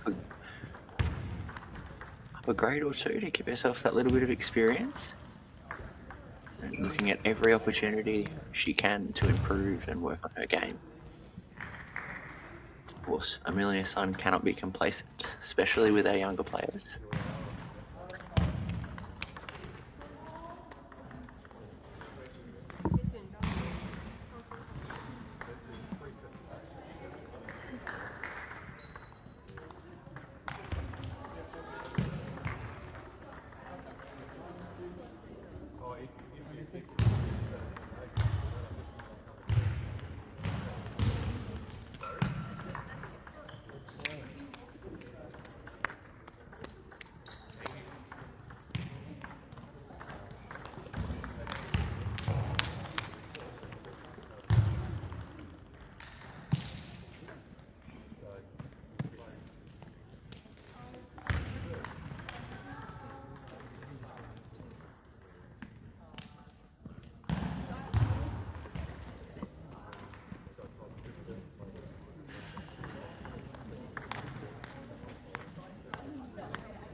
Ariana's just struggling with the footwork side of things early on in this game, just not quite able to contain some of the shots from her opponent.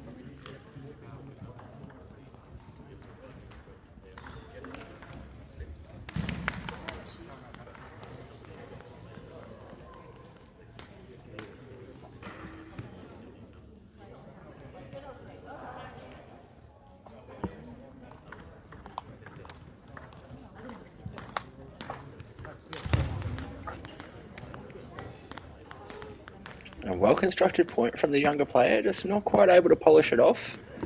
Amelia Sun hanging in there and just waiting for the error from Zane.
Good effort at the start of this game here from Zang, but just not quite able to extend these rallies out long enough to get the shot she's looking for. And this time moving Amelia Sun a little further out on the forehand to get that point. Great work there from Zang.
Zang doing very well here in this second game.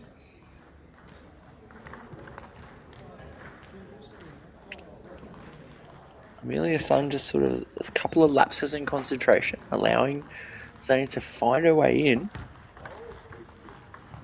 It's good to see the younger player so motivated to continue to grow and win.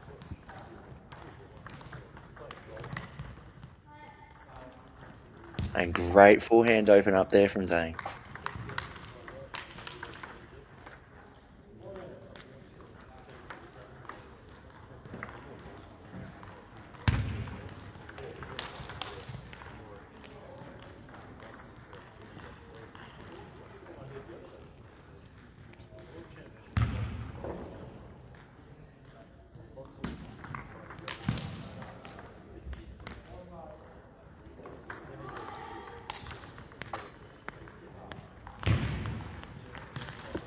Just a little bit higher on those last couple.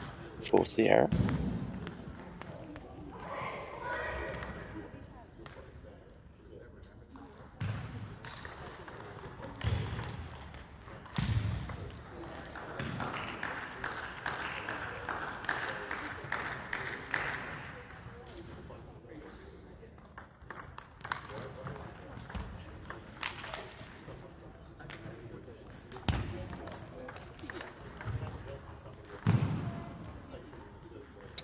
Unfortunate that they're during a great point.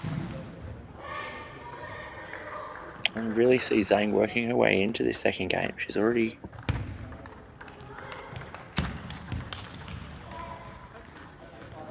so much steadier than the first game and a well-constructed point.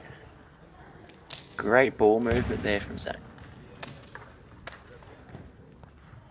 Still 6-9.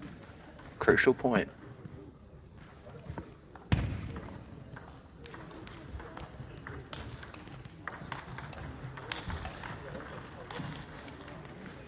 Oh, great retrieval skills from the younger player, just not able to judge that shorter ball. 4 game points here for Amelia Sun, 10 points to 6. And that longer serve just getting a little out of reach there for Zang, but 11 points to 6 and is a far closer game than our first one. She's done quite well here, working her way back into this game. Amelia Sun having to put a lot more work in to be able to finish this one off. If she keeps going on this path, you never know what's going to happen in our third game as we continue on here in the under-17 girls singles.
Great placement again there from Zang, just moving that ball out wide to the forehand of Sun, away from her comfort zone on the backhand like we just saw from that point.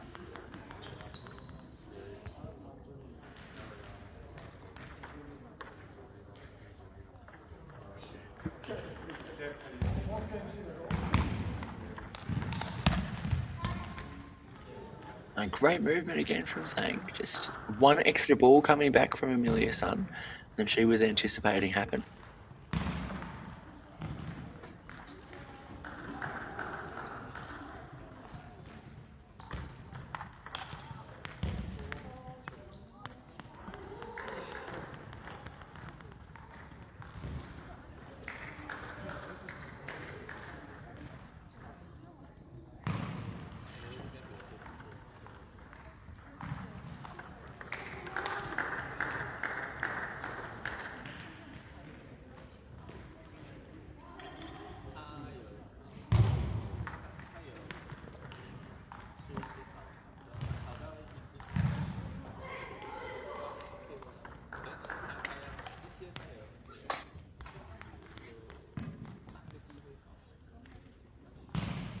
Slightly quicker pace there from Sun over the last few points to force those errors from Zang.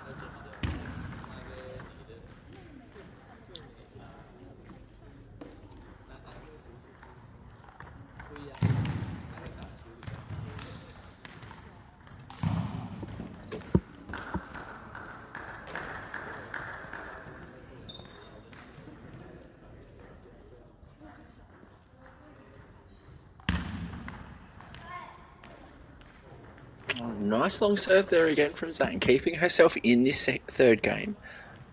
She's certainly been able to strategically play a lot smarter in the second and third games here, making Amelia Sun work a little bit harder than she had in the first.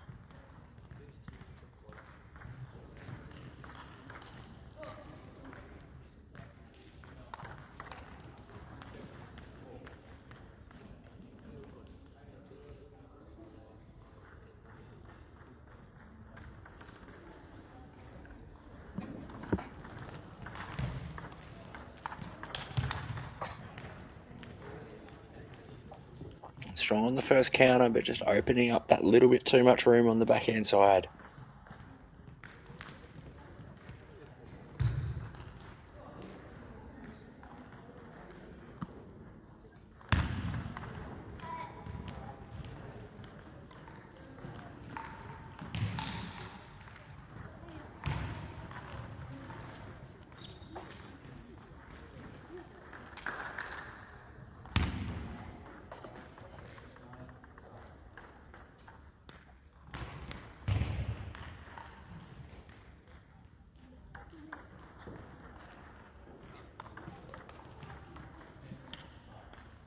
Five game points here now for Amelia Sun. Zang just reaching that little bit too far forward to try and take that ball, but 11 goes to 5. Just like the second game, a competitive game for our younger under-11s player. Certainly playing up in the under-17 girls singles, and Amelia Sun keeping that concentration and getting the win 3 games to love. It's another win after beating the number 2 seed. She's putting herself in a great position for a medal here for the under-17 girls. We'll see how it goes as we make our way through this group.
And welcome back here, folks. As we continue our under-17 girls singles round robin, we have Amelia Sun up against Shanika Hari Prasad.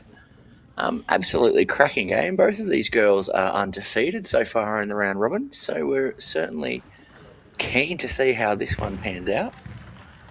Obviously, with only a couple more matches to go in the round robin, every match here counting big time in terms of getting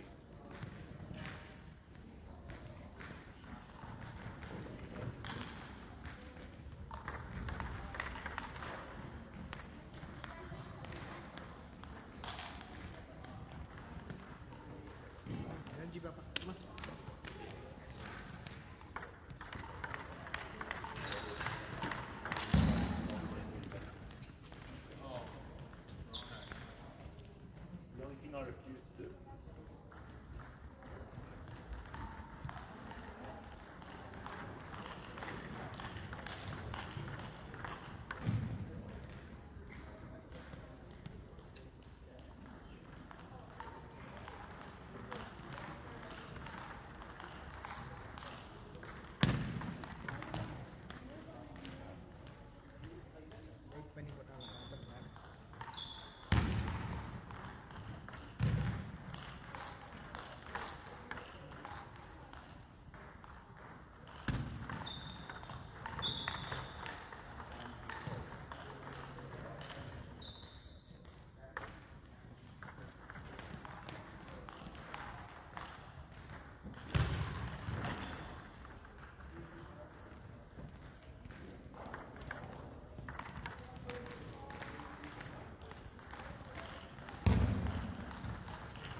certainly the result of this game is going to make things interesting as we look a little bit deeper into the draw.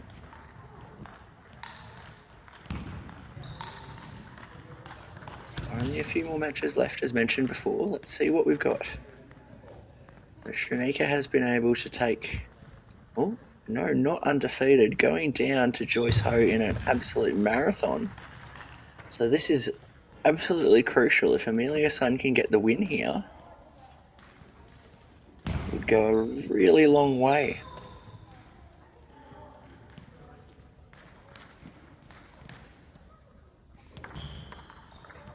Of course, this is what happens when you get into these round robin games, I should say, is it doesn't matter whether you're a seeded player or not, anything can happen.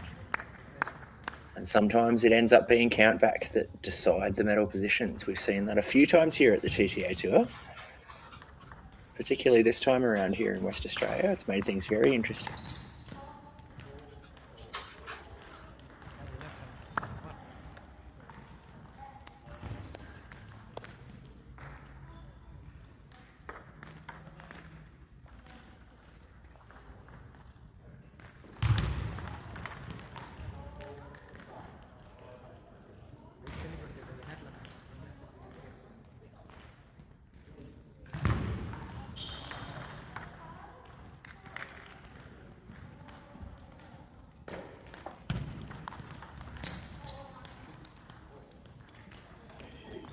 Of course, in the under-17s, we haven't yet to see Joyce Ho on this main table, but did see her earlier on in the day in under-21 ladies competition. She did quite well.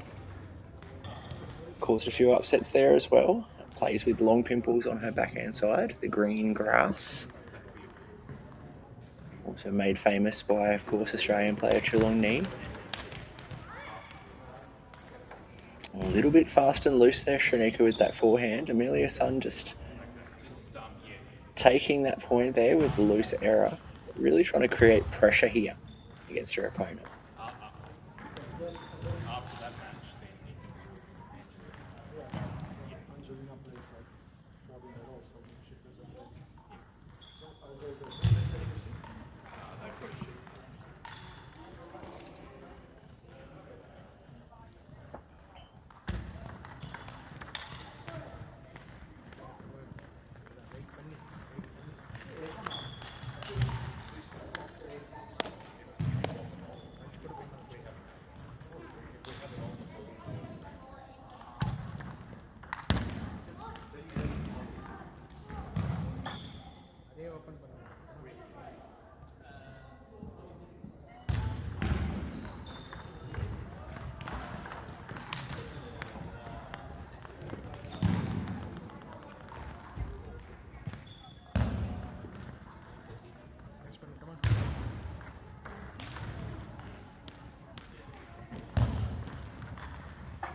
Really aggressive start in this first game here from Amelia Sun. She's been able to take control of a majority of these points and force errors from Shanika's side of the table. Seeming handle that backhand side quite well. Of course, those shorter ones over the table are the sort of balls that Shanika is wanting to be able to hit. That height and that wobble when they're short, making it very difficult to counter.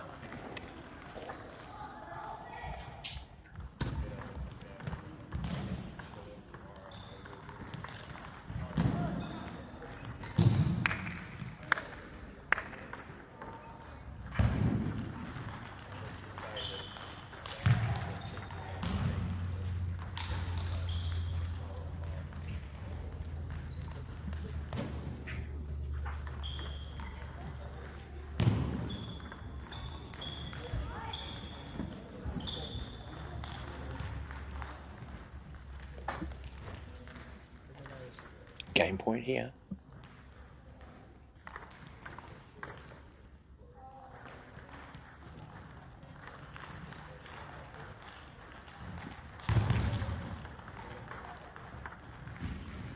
Bit of nerves here with a couple of net serves. 10-9 with the serve. It's a tough one.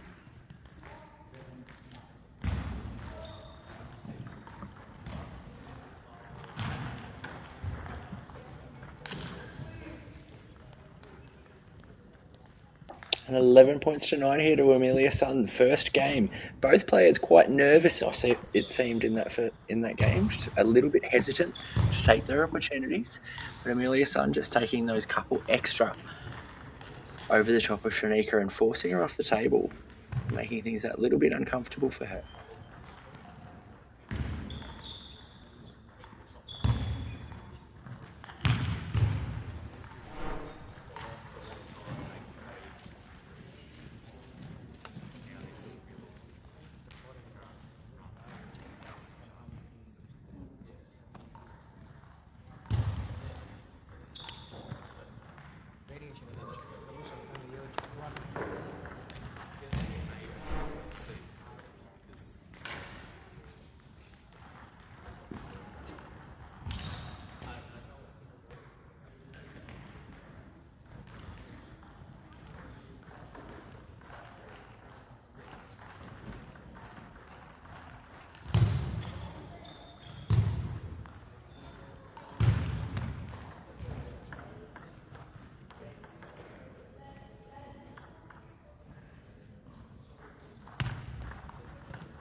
And that's slightly off pace forehand, forcing the error again from Shanika. Sun seeming to handle these pimples quite well. That uncomfortable ball off the backhand, showing good patience.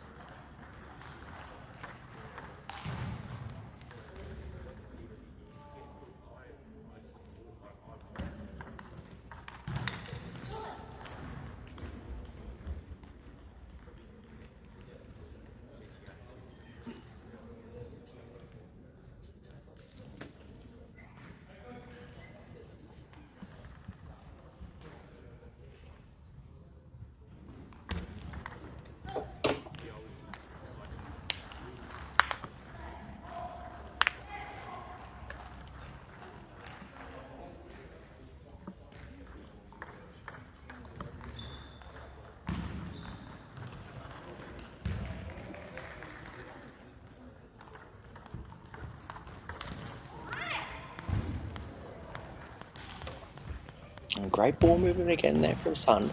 It's getting later in the tournament, as mentioned, and that need for that self-motivation and pushing yourself forward, as there's only a couple more matches left in this big weekend to go, especially for those that have travelled. Just like these girls, there's a couple of hours on the flights back yet to go, so hard work for them for sure.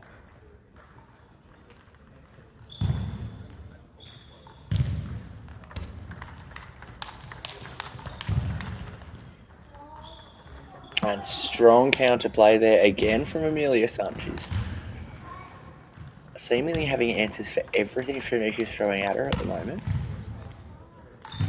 Great angle there from their more experienced player.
Great use of that slow forehand topspin there to force Shanika over the table.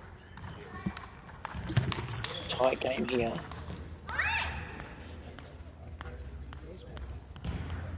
And you could see just Amelia Sun not just reaching the arm out on that last backhand, but getting her body over the ball a little bit more to be able to control it. Fantastically controlled point there.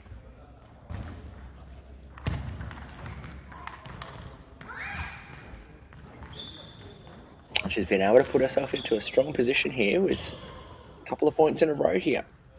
Amelia Sun doing very well.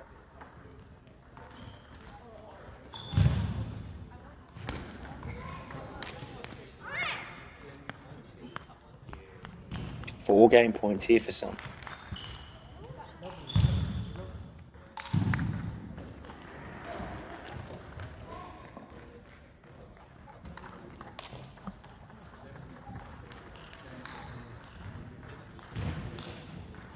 And she gets it on her first attempt. Now able to go away with a 2-games-to-love win here against the number 1 seed for the 17 girls singles. She's doing very, very well here. She's on the verge of an upset, but not all the way there yet. One more game to get herself over the line. Of course, Shanika needing to go and reassess her game plan as she moves to the other side of the court. Thinking about what is she going to do differently to get herself back into this game.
Just a little bit early on the swing there. Bit of a rush early in the third game here from Amelia Sun to try and get this finished.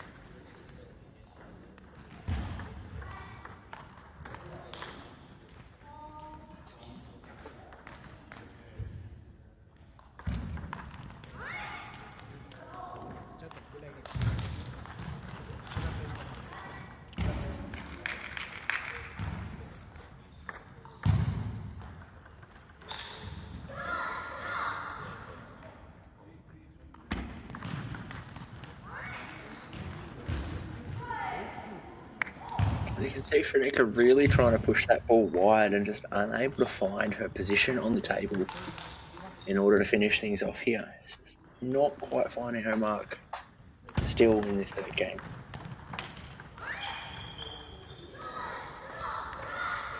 Again, able to control the middle. A 2-point lead already here. 4 points to 2 for the New South Wales player.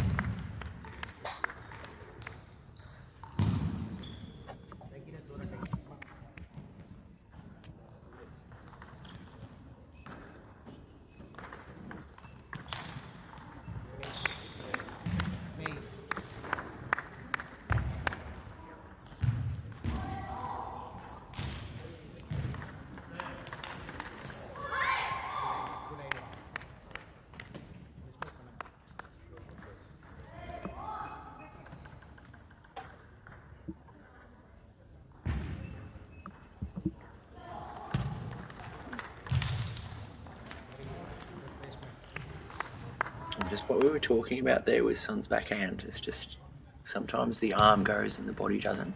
Good example on that one. You need to make sure the body's in position for her to flick through with that as well.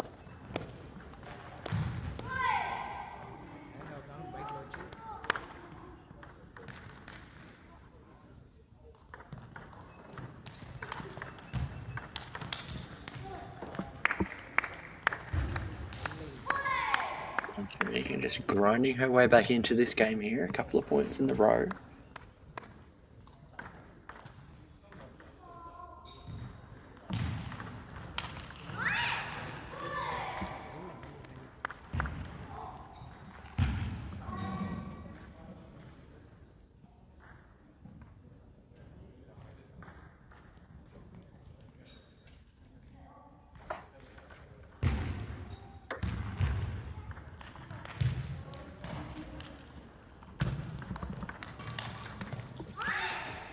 A great position of the forehand open up into the elbow and forcing an error there from Shanika. Amelia Sun refusing to go away in this third game.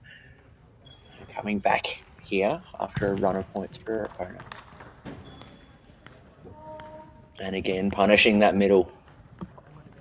Strong control again there from Zang.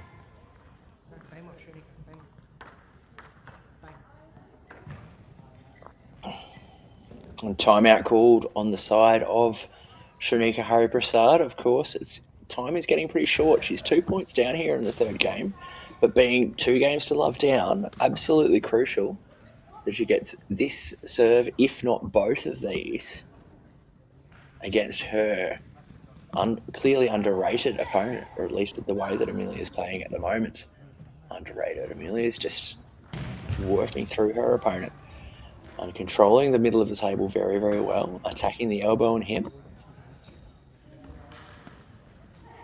and not allowing those shorter balls to bother her too much.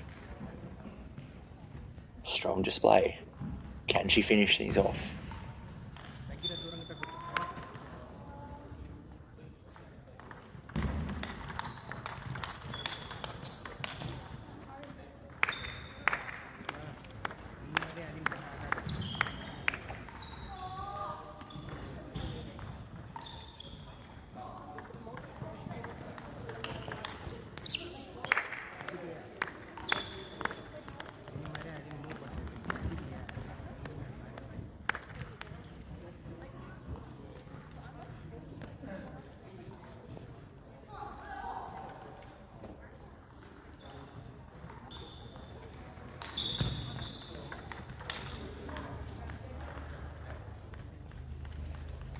And great control on those last 3 points there from Shanika to get herself back in front in this third game.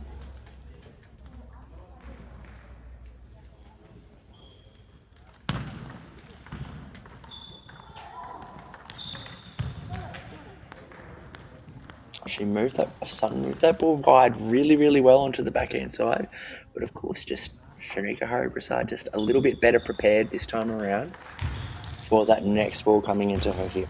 Well handled.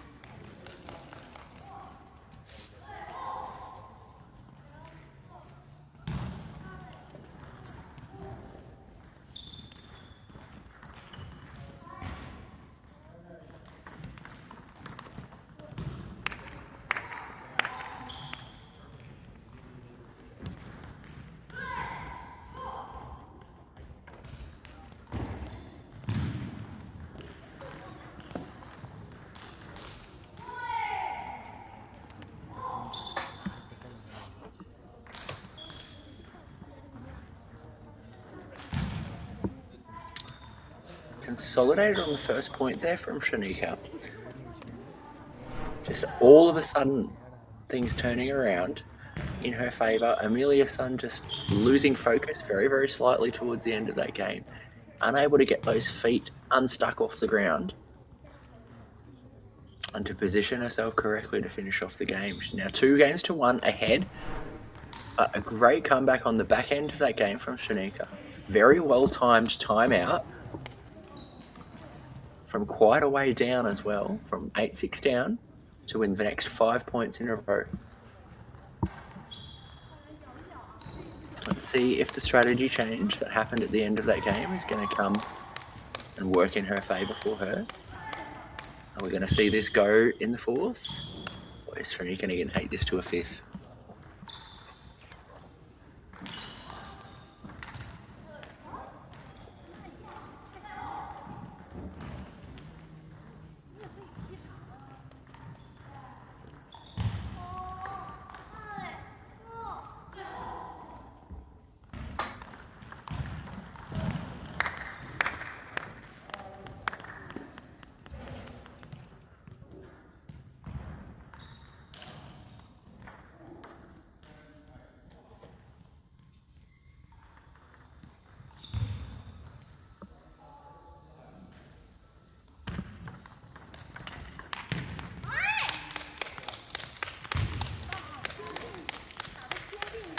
And that early movement to the middle ball strong there from Shanika, just swinging a little bit too flat, not connecting with the top spin to put that ball away.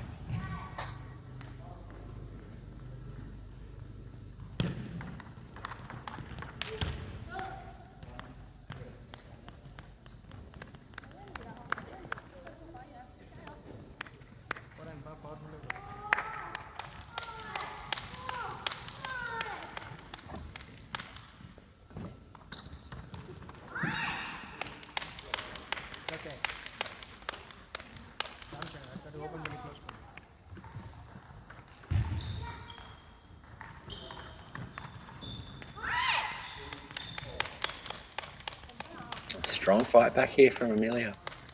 All tied up at 3 points apiece at the towel break, and she's just been able to grind her way back into this game patiently as the points go through.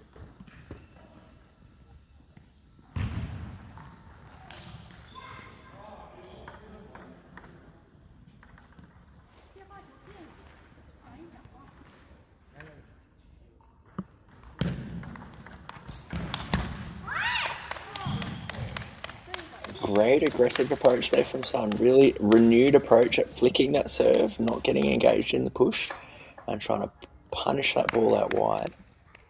Shanika not able to get about even contact on the ball there.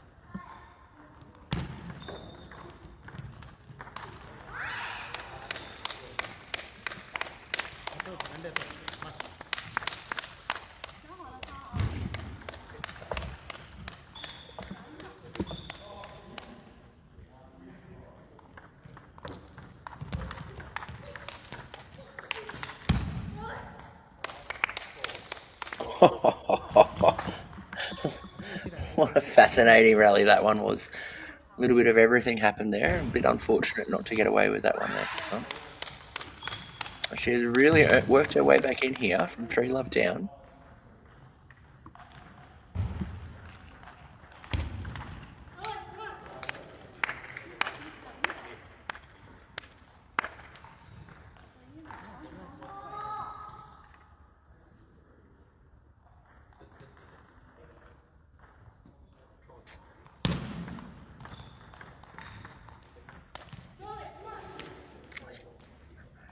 Shanika Prasad just refusing to go away here. Both of these players just really right in touch with each other's game. It's just a matter of who's able to capitalise early on in the point. That's what we're seeing, is the person that takes advantage early is finishing things off.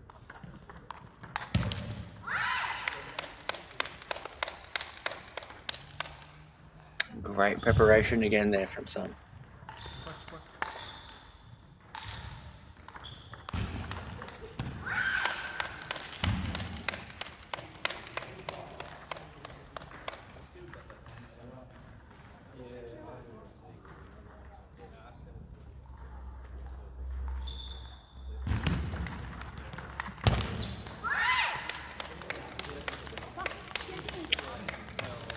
Great play again there from Sun.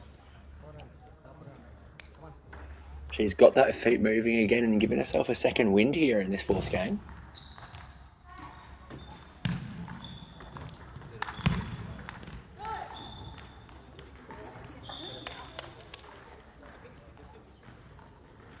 And those are the sort of points that she'd been wanting to avoid, where she'd been coming in and letting Shanika swing first. Great way to capitalise here from the Victorian. Fighting hard here. 8-9. Amelia Sun has the serve here, but if she loses this point, it's going to be very, very tricky for her.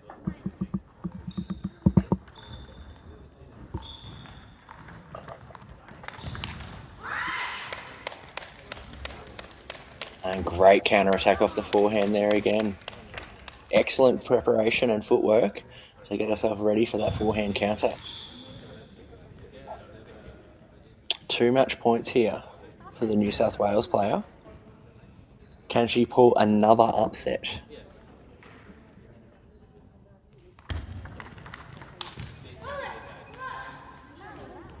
And of course, Shanika not going away quietly here. Fighting hard to get through Sun in that last point. 9-10 now.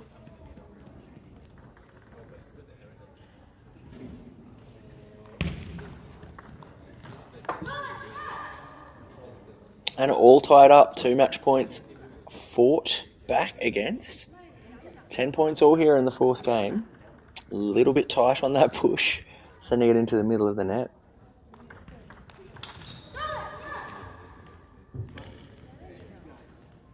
Fantastic comeback here. Game point here for Shanika. All of a sudden.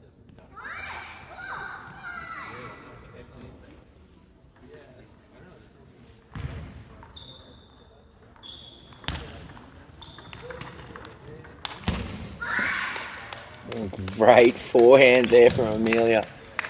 My goodness me, that's a big shot to pull out at this point of a match. All tied up here at 11 points apiece. Fantastic mental resolve here from both players.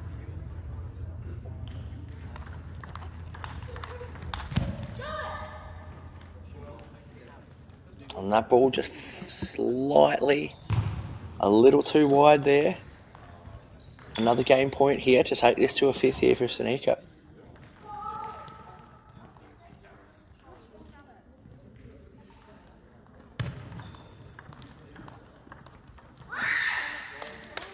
And all tied up again, 12 points apiece. We have a towel break in the 4th game. Very tense from both players here.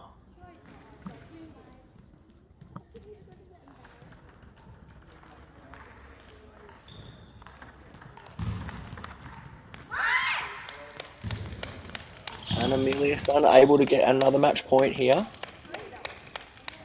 13-12 or 12-13.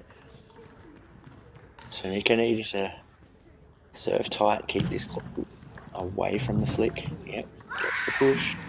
And a little too tentative, pushes it into the net. Amelia Sun converts on her 4th match point attempt for a 2nd upset here in the under-17 girls singles and continues to remain undefeated here. She's done fantastic to get the win and appears to be in the box seat now for getting at least a medal, but could well be a gold medal with a couple more matches to go here in the under-17 girls singles. Be back shortly with our next match.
Welcome back, folks. We're working our way through our under-17 girls singles round robin here in the TTA Tour here in Shire of Mundaring, Perth. Our first TTA Tour event for the year in 2026.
And of course, the younger player, Jamal, from West Australia, here for the experience, working her way into an older age group on the Sunday, making the most of her visit here.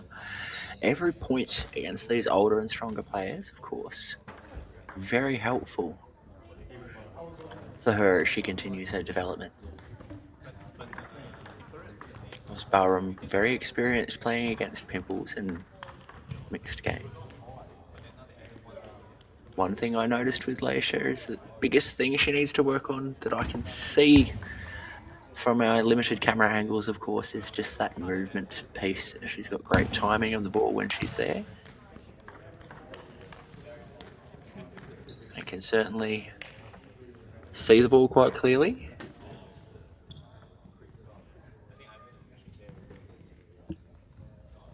But needing to work on her lateral movement and side to side.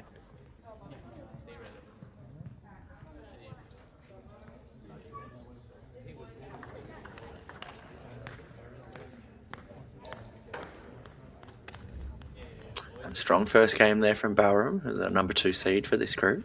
11 points to 3 over the less experienced Jamal, who's here to try and build on those points in every game, of course. Looking to see what she can do to convert a couple more of those points over into her direction.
Barum placing that serve short and wide in order to get that higher ball she's looking to put away with the forehand side.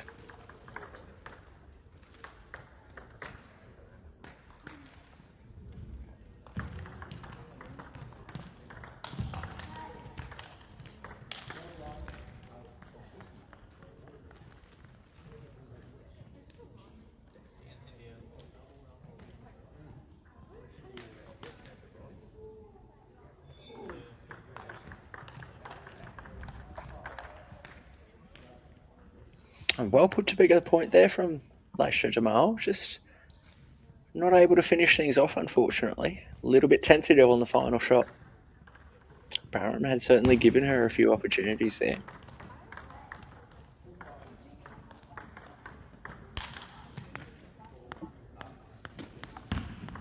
A little bit too much room to swing.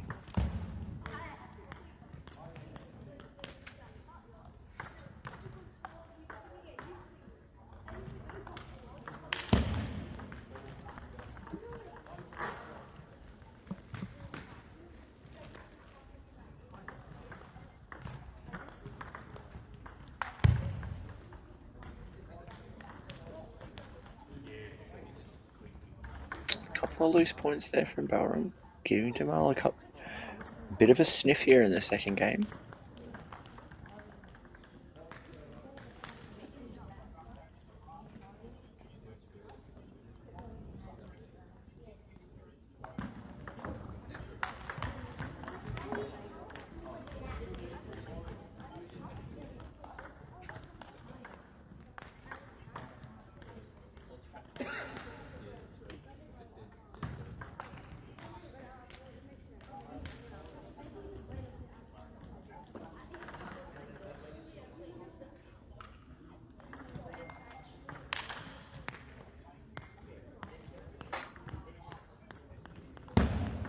And Barum finding a range a little bit more here.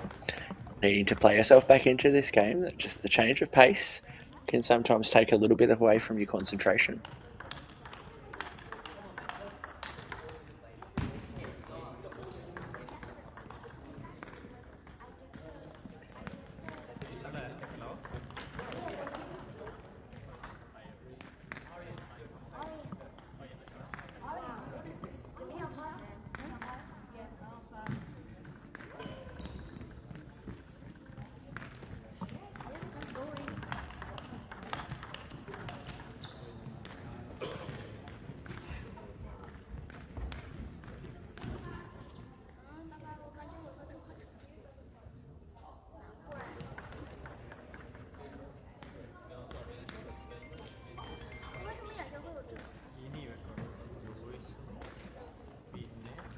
Got her concentration back here, 10 points to 3, and able to put it away with a third ball winner for another 11 points to 3 game, just like the first one. A little bit of a lapse here in the middle, I would call it, potentially as well. Some better points there from Jamal, as she was just trying to discover what her game looks like. And here to Barum needing to keep that energy up to finish things up in this third game. So every point matters, as we found with all of the countbacks leading up to this point and to here.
Strong opening points here from Jamal, but Barum having an answer for her as the second point continued. Just able to put away that last point as the rally extended.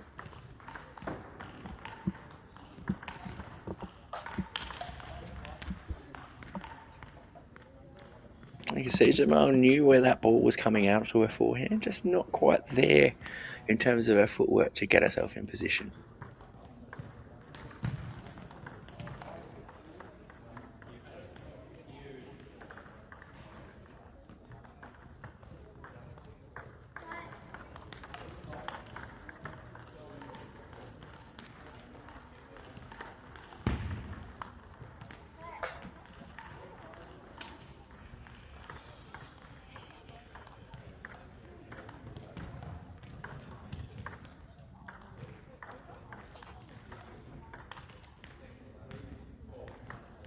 A bit of a strange rally, that one, with the ball popping up and knuckleballs all over the place, but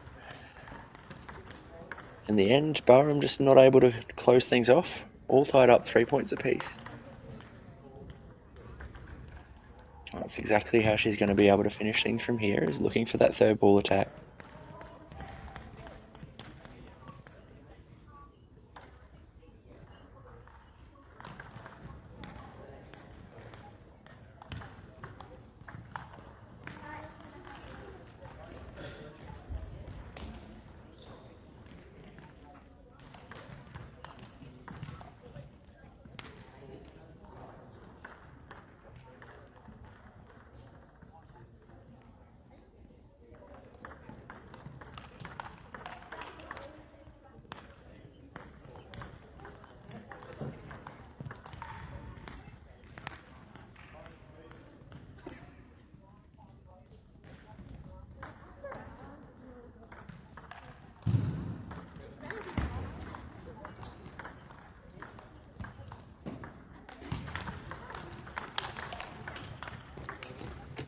A strong run of points here again from Barum, just to get herself back composed. 8 points to 4 here in the third game. Really doing well with that third ball attack off the forehand against a younger opponent.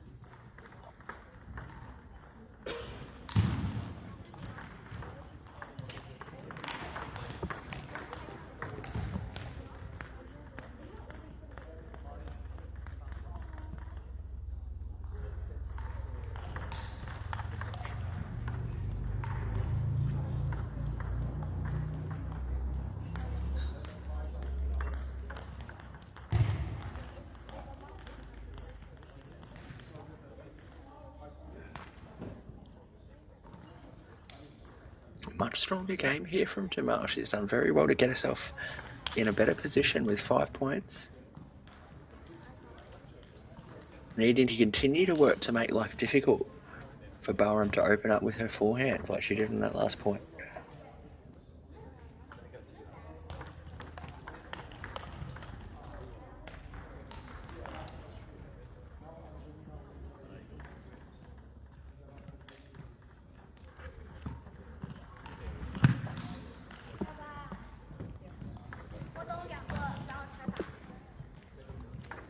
And this time playing that ball into the transition zone to give her 3 match points. 7-10 for Jamal.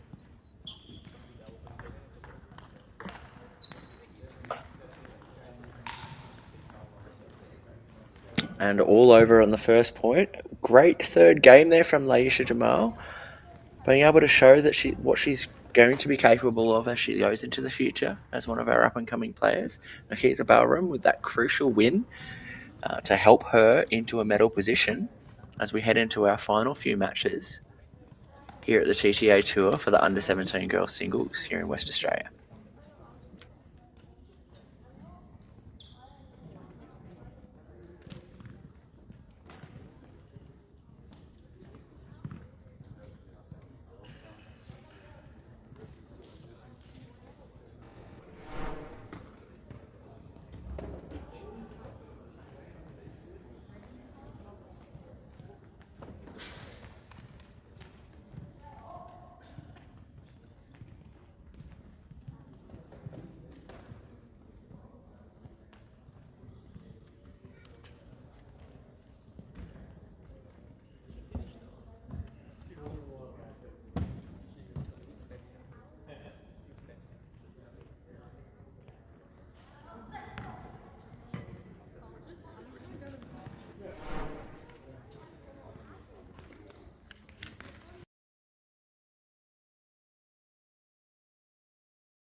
Welcome back to the under 17 girls singles here at the TTA Tour in West Australia.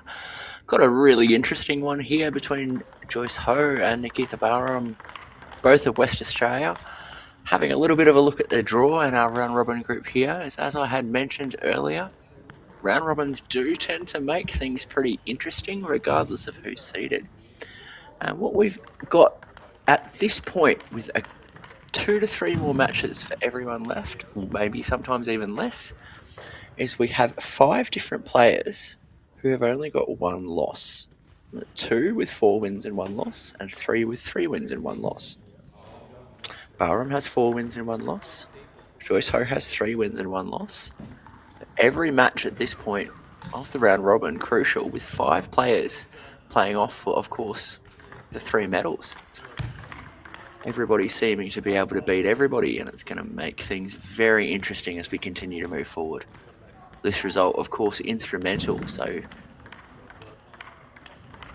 either of these girls win this game, it's going to put themselves in pretty good position. Nikita Barum, of course, would only have 1 more match to play. Oh.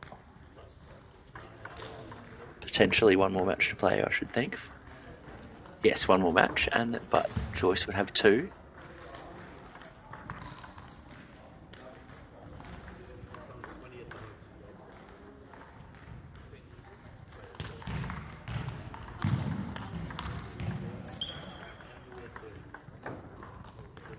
And as we've seen earlier in the under-21s, Joyce Ho using those long pimples to great effect to try and drop that ball short and more. Barum having a pretty strong topspin game, but of course the spin reversal coming off long pimples, changing the way you need to approach your opponent. And sometimes, like we just saw, the ball goes back on when you don't expect it. Taking all the pace off that last topspin.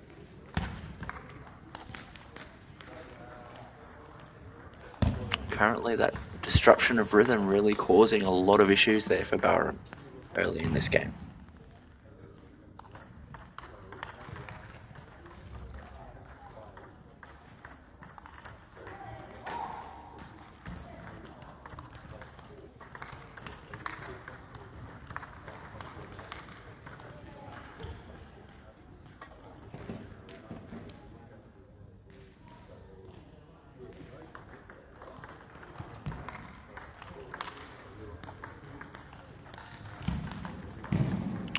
That time just a little bit more controlled with the topspin, remembering what she'd been taught in the past about how to handle long pimples now. Can't just go all out. A fair bit of patience involved and placement, looking for that higher ball to be able to put away.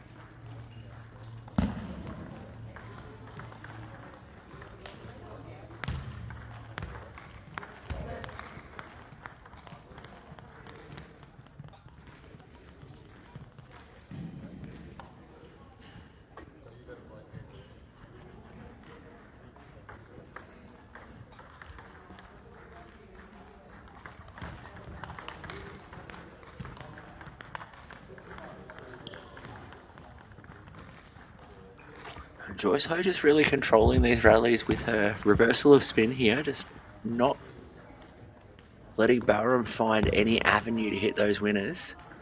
7 game points here.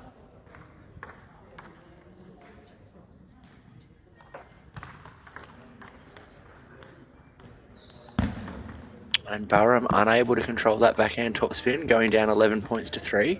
I'm sure when she heads over and has a bit of a word to her coach or to her teammates, they're going to have a few things about trying to establish a rhythm against these long pimple players. Joyce Ho, of course, not many opportunities to use her forehand in that first game, but she knows, we all know it's there. She's capable of using it, and if it needs to come out, she's ready to take those opportunities. We'll see how things go in the second game.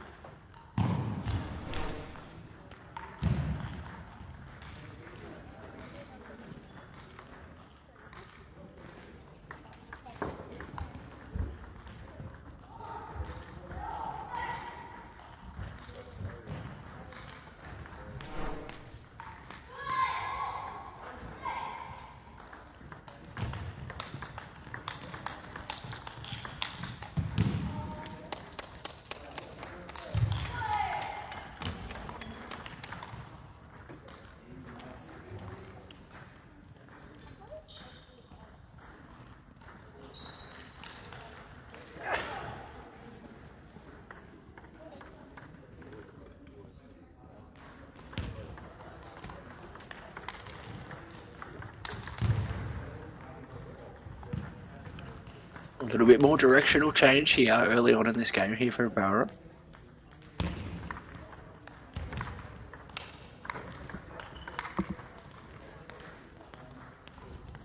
You can see these rallies extending out just a little bit longer than they had been in the first game.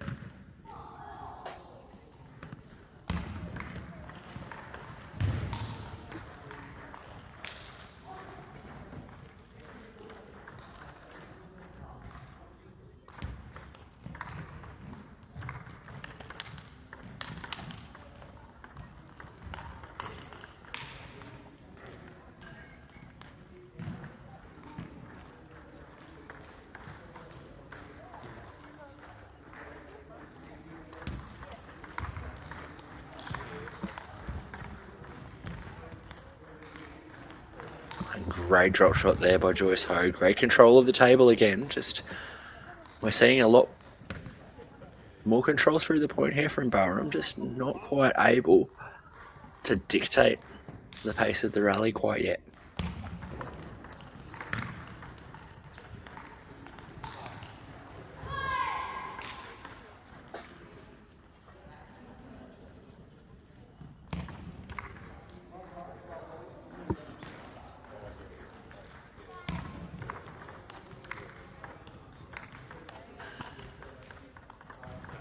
A great placement out wide to the forehand there of Ho. Unexpected to force the error.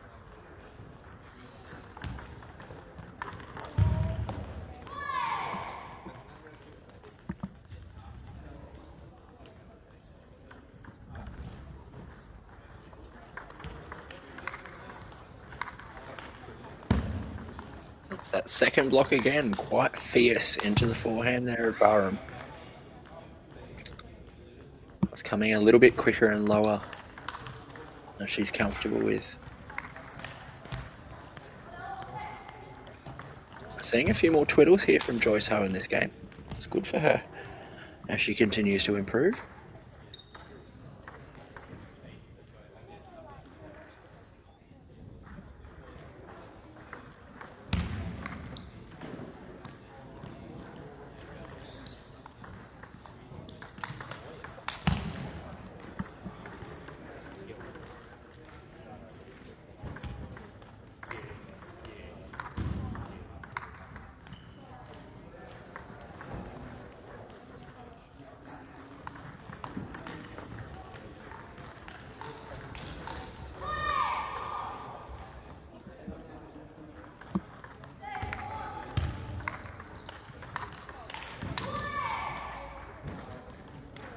Great control again there from Barum. Just that ability to not go too heavy on the spin, focus on her placement, and keep herself in the point until the right ball arises.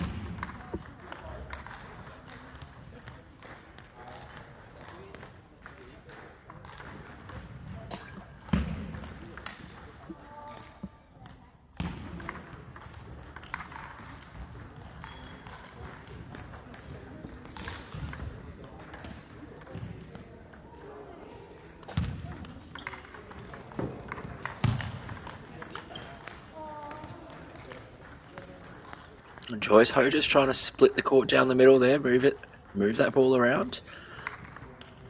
Unable to find the side of the table she was looking for. We're just seeing a lot more rhythm come from Barum's side of the table here though, particularly on the back end of this game. Still 2 more game points for Joyce Ho. But it seems that her younger opponent has found her rhythm and worked her way into how to play against a different style.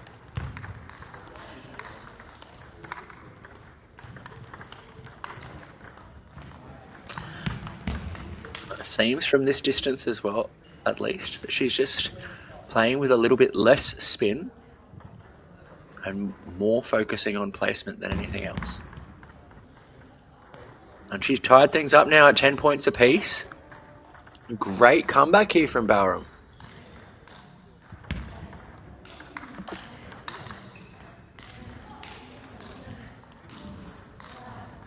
Strong commitment to the forehand there from Joyce Ho, of course. Just what I was mentioning earlier at the change events. We hadn't seen a lot from that forehand yet.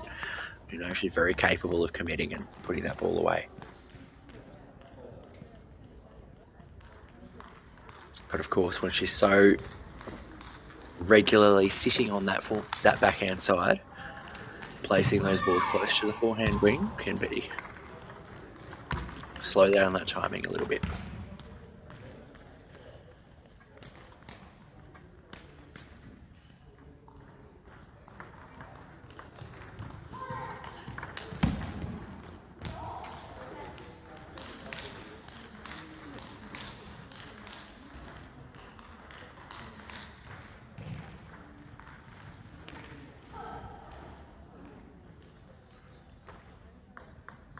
Another game point opportunity here for Joyce Ho. And that quicker ball into the backhand side, and she's able to close it out 13 points 11. Getting a 2 games to love head start here. Joyce Ho against Nikita Barum. Now, Barum has certainly lifted, not just in terms of her energy levels, but in terms of how she's going about that game, to cause a little bit more difficulty for her older opponent. Joyce Ho had really been dominating early on. You saw the score, 11-3 in the first game. But even early in that second game, Barum just sort of readjusted the quantity of spin that she was playing and focusing a little bit more on ball movement and being ready for her shots. Just enabled her to stay in the rally for another couple of shots and force those errors. Even though she didn't get the game, that she's worked her way back into this game, and 2 games down, she was the recipient of more points towards the back half end.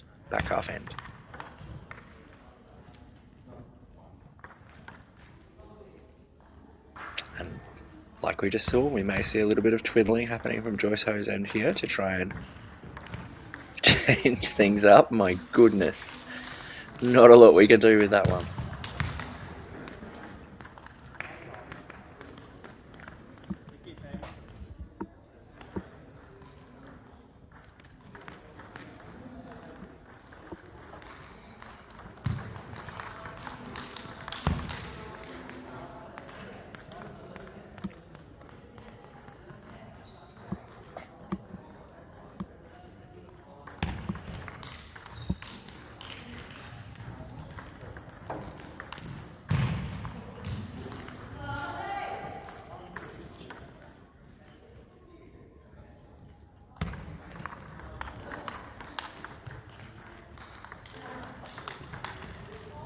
Strong forehand counter there from Barum. She's not quite out of things yet, just trying to fight her way back into it and get herself back into the zone that she was playing in that second game.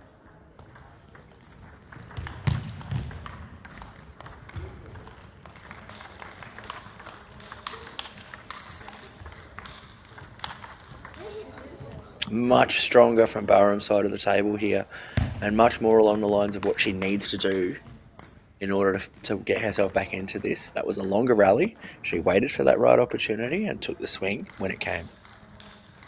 Looking for that higher ball again. A great placement from Joyce Ho. Off the side of the backhand side of the table.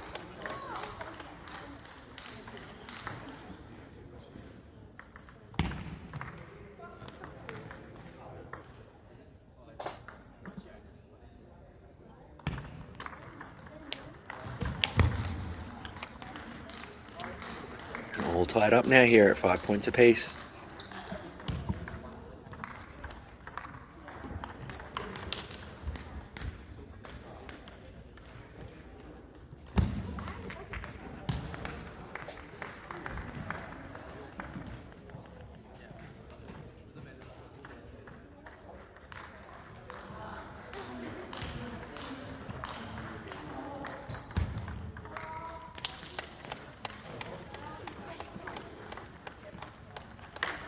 Under 17 boys singles quarterfinals.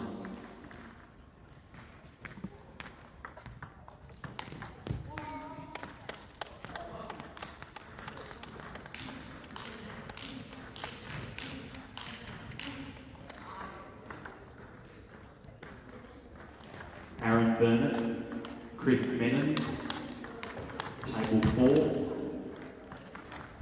Aryan Batar, Ivan Chen. Strong table counterplay five. off the forehand there from Joyce Ho to keep herself going here.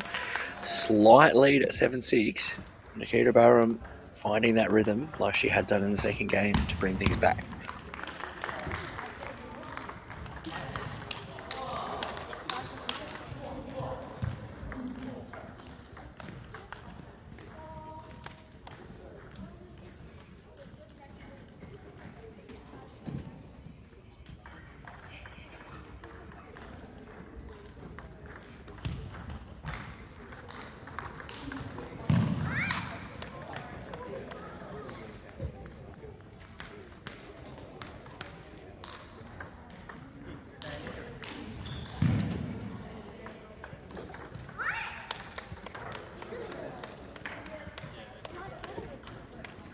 Timeout called at an absolutely crucial moment here in the third game from Nikita Barum, calling her own timeout, not her coach.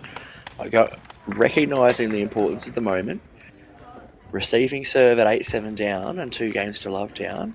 Just needed whether she's giving herself a moment to have some time to breathe or potentially disturb the rhythm of her opponent, or she's needing to rethink some tactics or change some moves.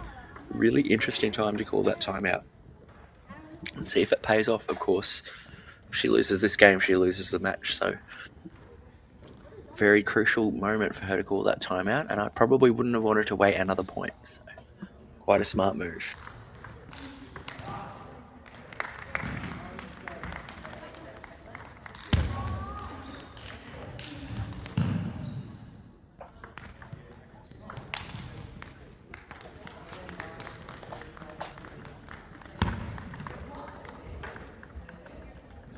A little bit just tentative on that backhand open up there from Barum. Not able to send it with enough force.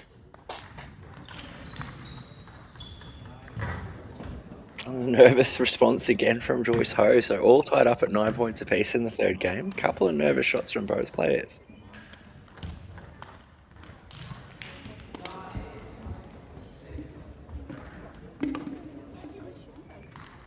As you see towards the end of the game, a few loose shots.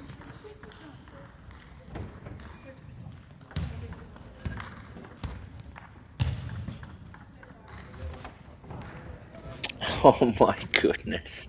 That is a rough way to finish that final. Joyce Ho gets it 3 games to love. Bit of an unfortunate finish, but overall, a dominant display from the older player. Joyce Ho just a little bit too much for Nikita Barum to be able to handle, particularly with her long pimples. She was able to get a little bit of rhythm at a few different moments throughout that game, but unable to really convert and put things into a game, into another set, which is really what she needed to make happen. I think 1.5 rounds left, 1 to 2 rounds left for these under 17 girls. Like I said, every match really matters here at this point. So Joyce Ho now, with only 1 loss, 4 wins and 1 loss. Nikita Barum with 4 wins and 2 losses. We are really looking at a pretty interesting few matches as we go up. Amelia Sun, 4 wins and 1 loss. We are going to be in for a very interesting few matches, I think, folks. It's going to be really cool to see who comes out with the gold at the end. We'll be back with you shortly.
And welcome back to the live stream here, folks, of the TTA Tour here in Western Australia, based in the Shire of Mundaring. We're getting to the pointy end of things here on the last day. We've got Aaron Newan from Victoria up against Ivan Chan from West Australia in our under-17 boys semi-final.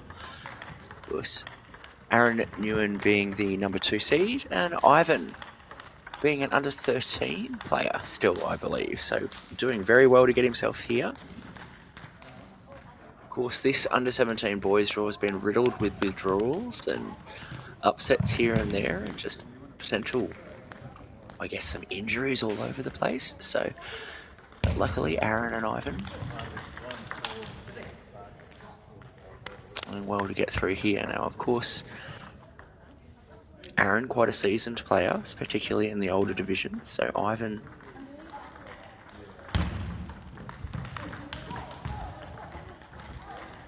potentially having to work with a different velocity of shot than he's used to. A bit more power, but he's a pretty clever young player.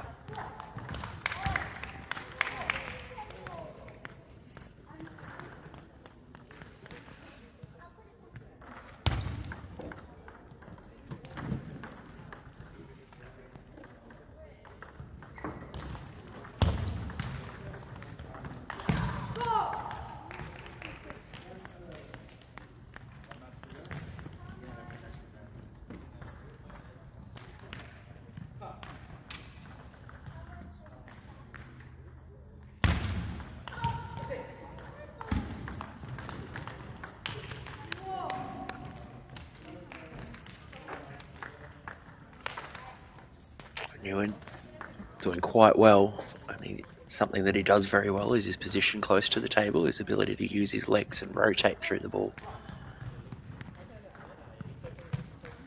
Of course, the winner of this match, a guaranteed medal, gold or silver. And going down in the semi-final, one of the only time in the tournament where you get a second chance.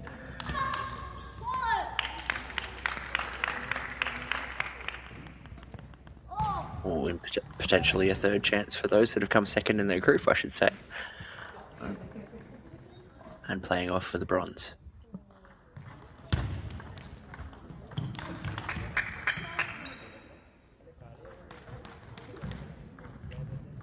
It's great timing off the blocks there from Chan so far.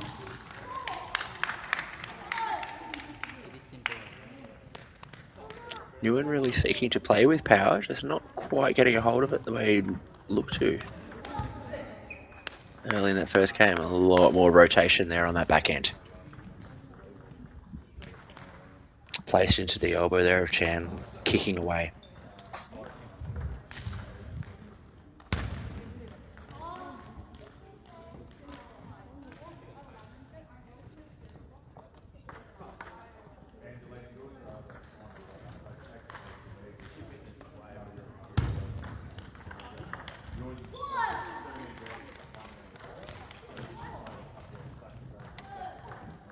Just a little bit tentative on those returns there from Newan, giving Chan a few opportunities early in the first game.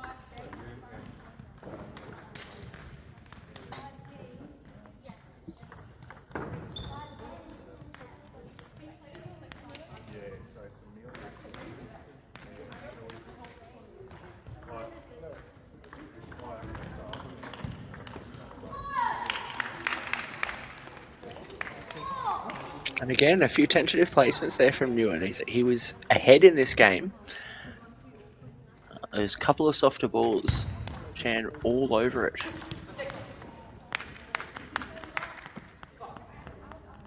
A lot more decisive there with that forehand there from Newan.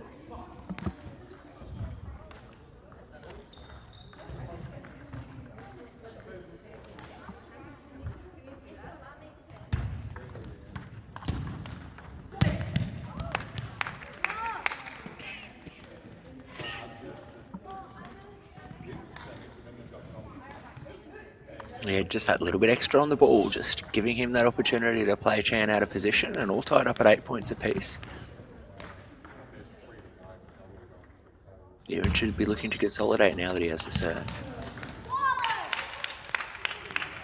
Again, a little bit loose with that forehand. Well placed on the return from Chan. into the elbow.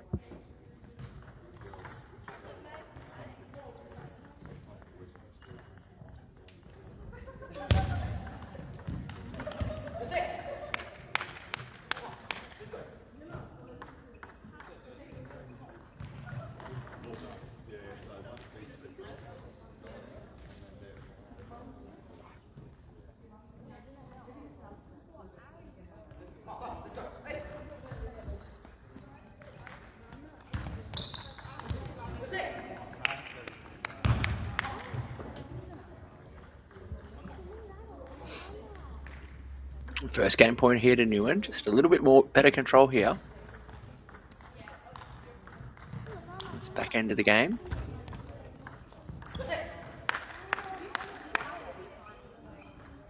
Just forcing Chan a little bit out of position with his backspin there on the push.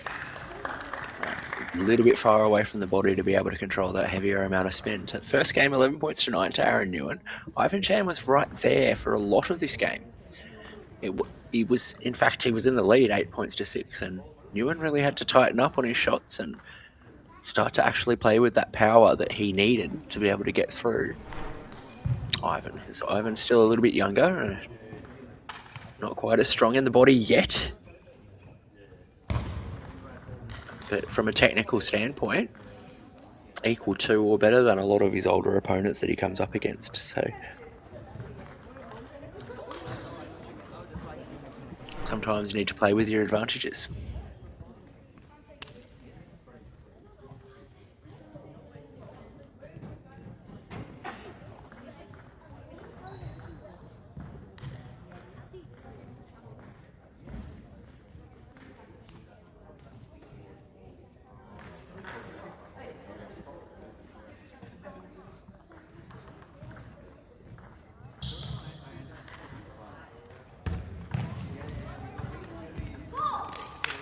Great pressure there from Chan on the opening point.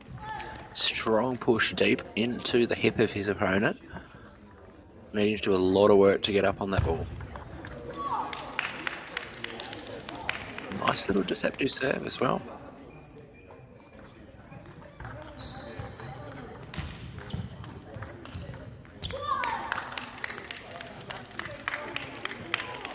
Strong start here from Chan in the second game. He's really asserting himself early on.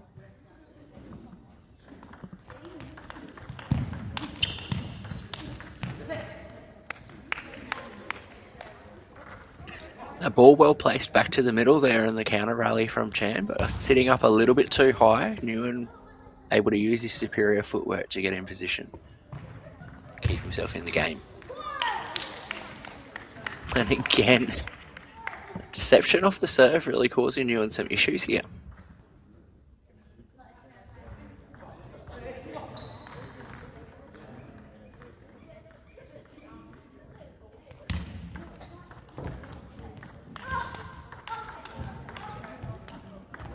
Nice, sir.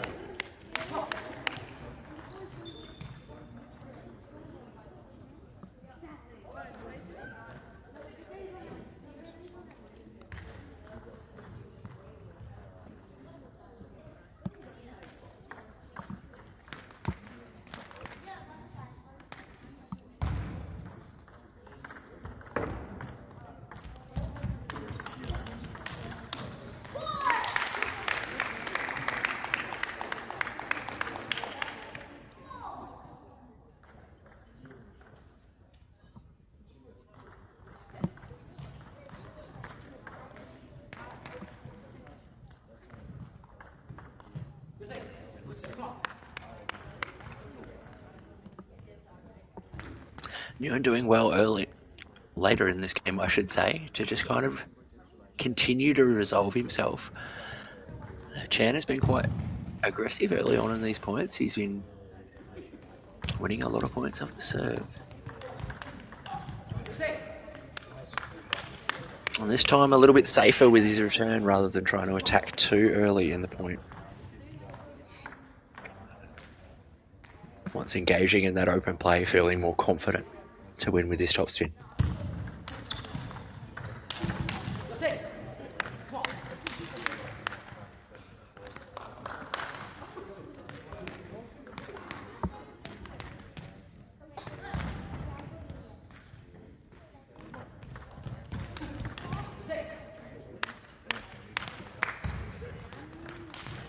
Again, holding his position at the table really well there, Newan, in order to just overpower his younger opponent. But when Chan gets that opportunity early on, as you can see, his placement is absolutely fantastic. Quite difficult for Newan to counter-attack.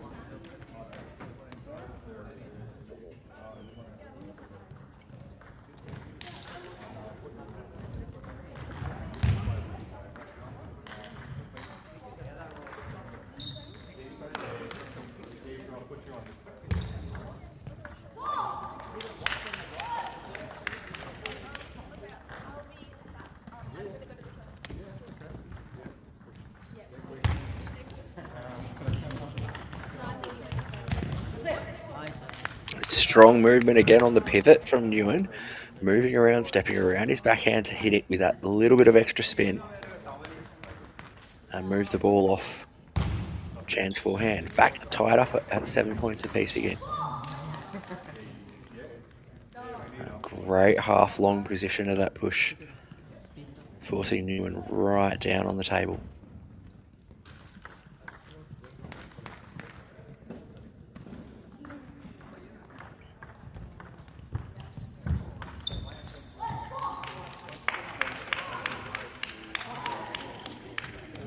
Two smart plays there after 7-all from Ivan Chan, just able to control the flow of the point. Oh, no, sorry, the one, it'll be table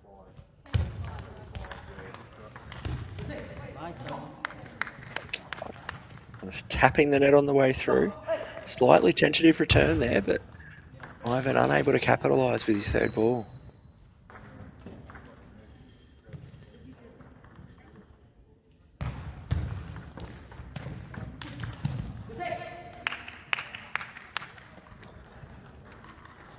And Newan tying things up at 9 points apiece again in this second game.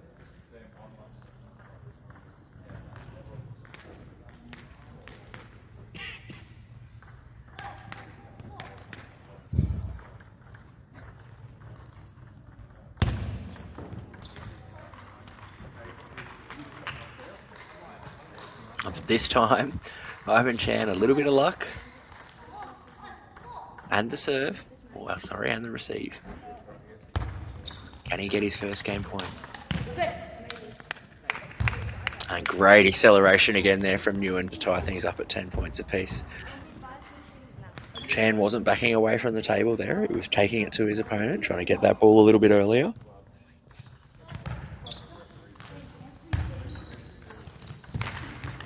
Nice, Aaron.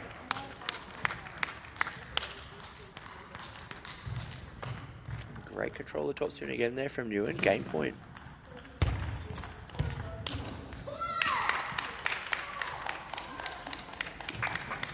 And Chan taking the initiative early in the point, not backing away.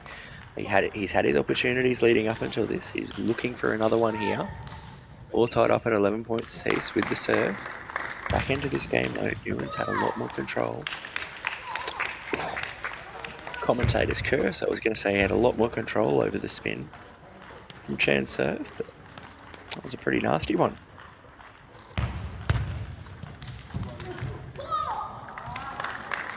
And Chan closes it out on his third game point opportunity, or fourth actually, sorry. Newan just unable to capitalise, bringing himself back into the game on multiple opportunities.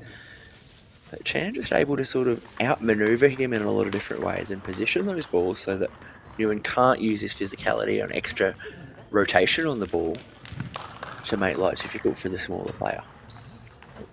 He's certainly been struggling with Chan's serves. I can see that Chan has got some excellent deception on his pendulum serve.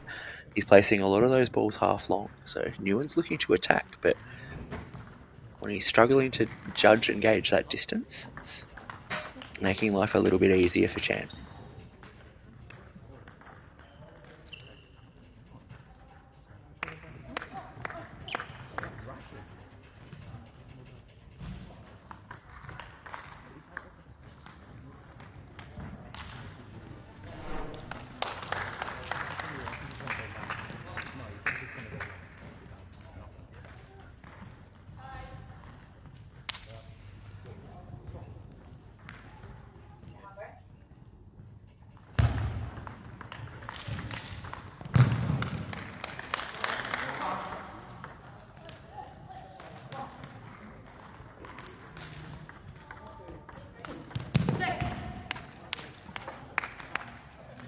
And great way to assert himself here in the opening point there from Aaron Newan.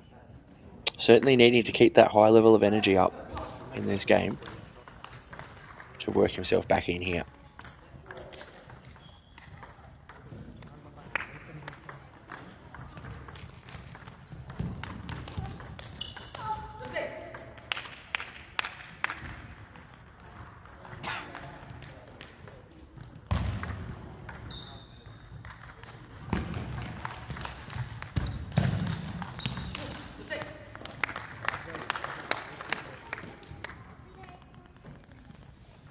Just a little bit more assertive here early in the third game here from Newan.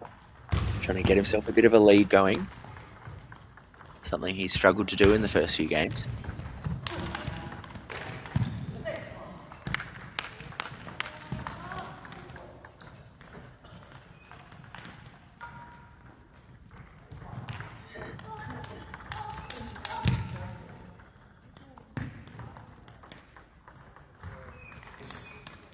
And that pressure from Newan close to the table, just moving Chan back a little further than he's comfortable in these rallies.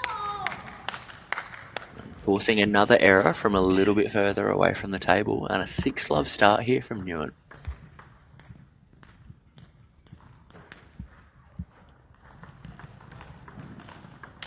He's certainly not looking to mess around here after going down in that second game.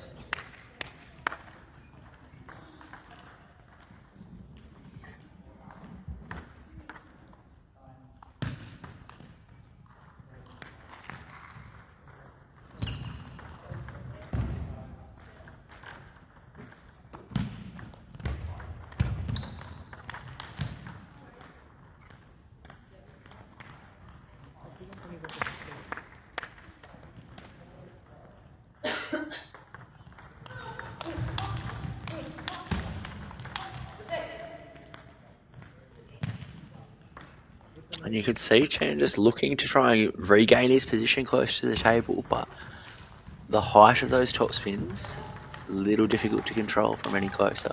Newan, great control. Nice. Not giving Chan any room to swing here.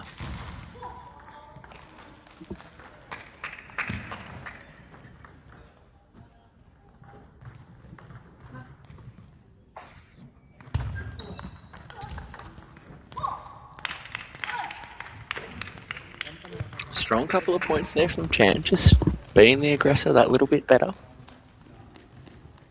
Taking the game to Newan. Potentially going to need to try and finish that point a little earlier.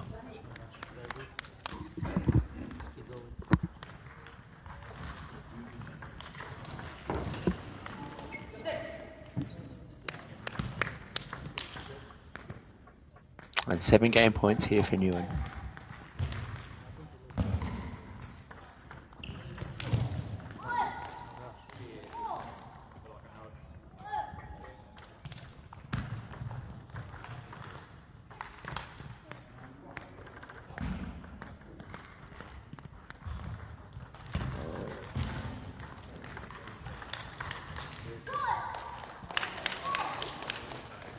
A great fight here being shown here from Ivan Chan. He was 8-1 down. Just showing that resolve, no matter what the score, fighting for every point.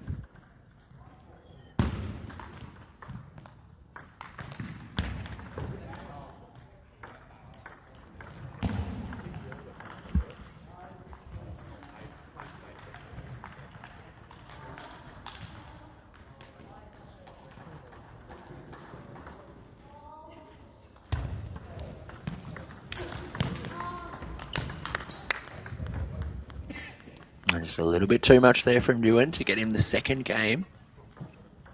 11 points to 5.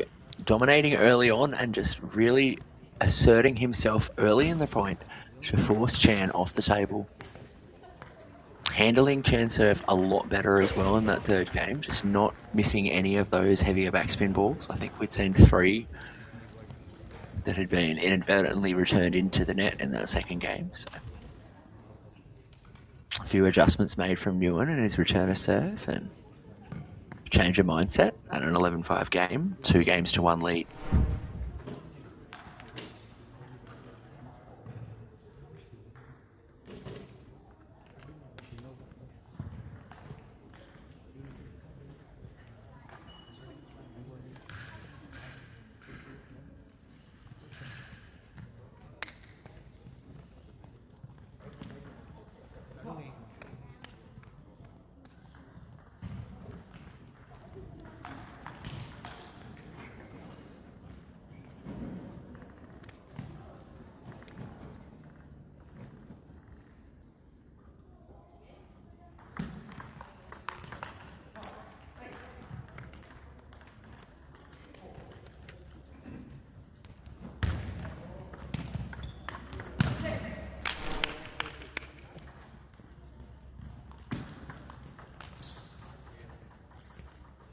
Newan, of course, wanted to come out in this 4th game and be just as assertive as he had been early in the 3rd.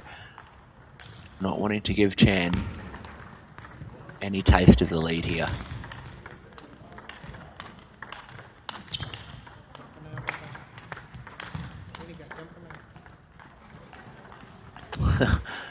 Fantastic ball movement from Chan, just forcing that extra top spin there from Newan in the end, and all tied up at 1 apiece.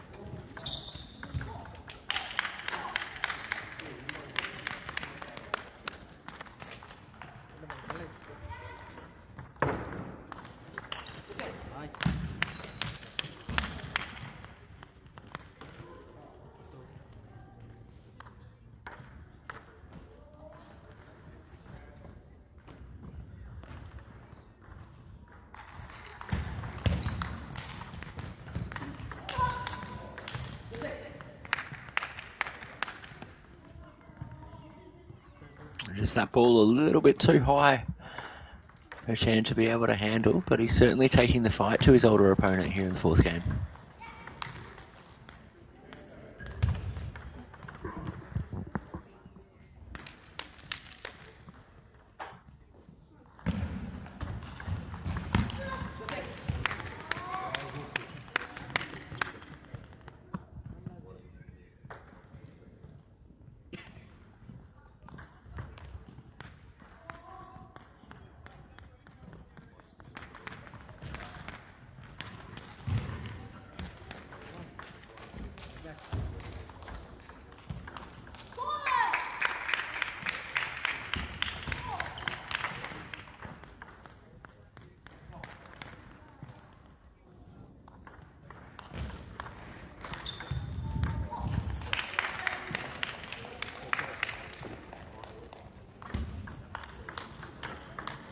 A bit tentative on a few of these shots here from Newan. All tied up at 4 points apiece. Chan doing well.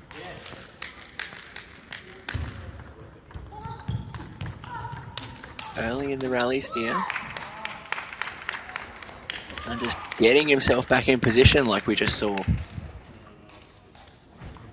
Pushed back off the first top spin, but re-establishing himself very quickly.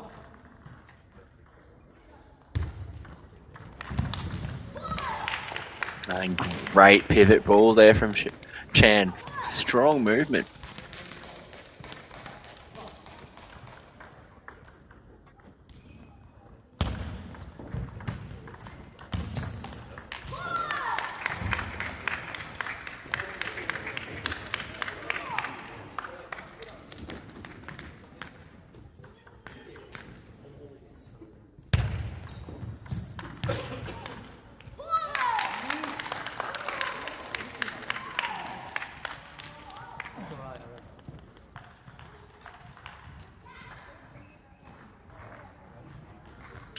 Points to pour here from Chan. He's really came out with a very strong approach and to re-establishing himself in the point early on. If he's pushed back to try and get that ball early and block and try and control those angles. And as we can see from that last shot, it's forcing errors from Newan because he's trying to go for a little bit extra.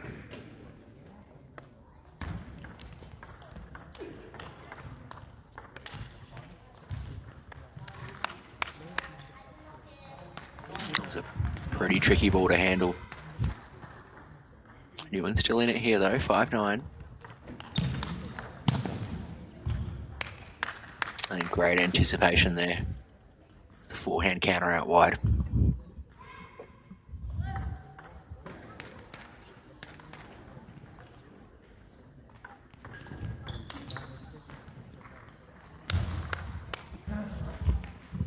And Newan again just given that little bit of extra room to swing and keeping himself in this match. 9 points to 7 with the serve for Ivan Chan. We're going to get that half long heavy backspin one again.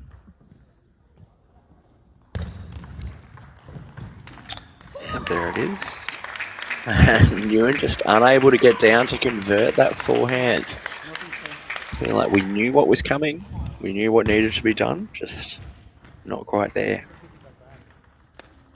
3 game points here for Chan.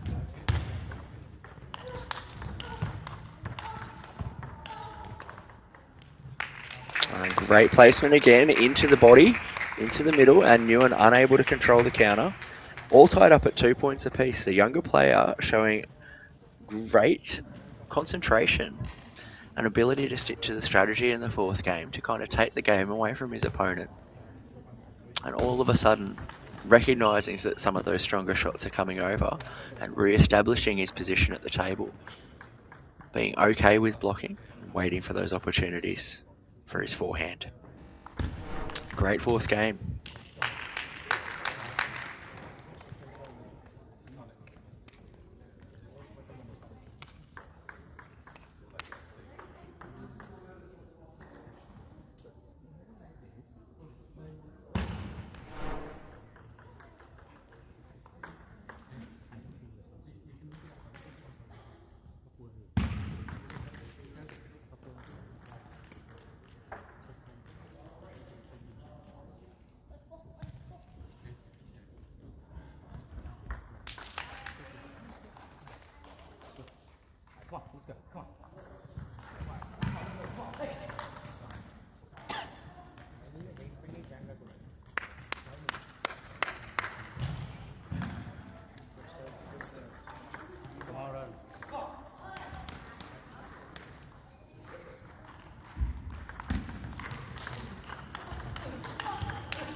A great opening point here in the 5th game.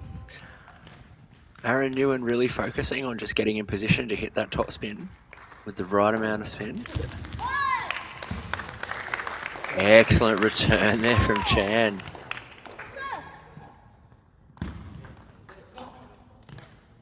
Really putting that top spin under pressure.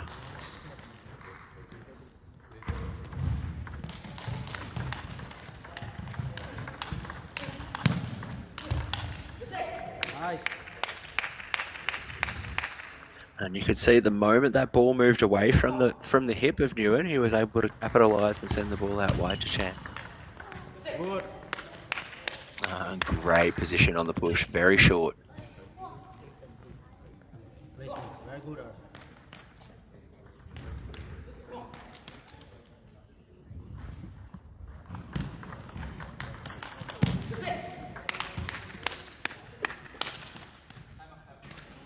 Real concerted effort there from Newan to not allow himself too far back from the table. A timeout called from Chan's side before the change of ends, hoping to get himself a little bit closer into this match, or at least get himself 1 or 2 points before they change back, before he can get ahead. But you can see it.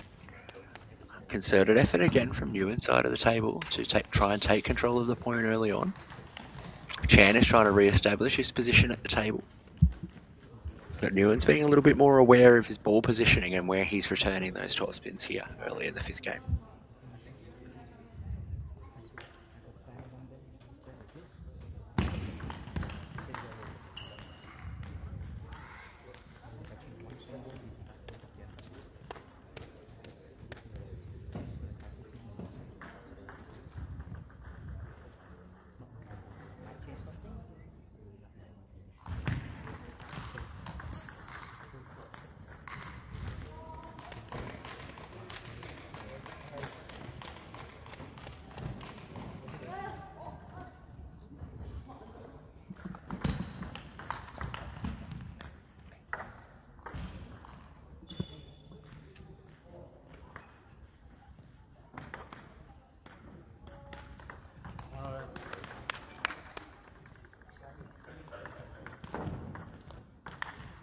Good. A little lighter on the spin. Excellent serve. A nice change there from Newan to take the lead at the change of ends. Quite a clever tactic on his end to come out with a serve that he hadn't done in quite a long time. So potentially Ivan Chan had quite a bit to talk about with his coach. Whatever it was, it probably wasn't that serve.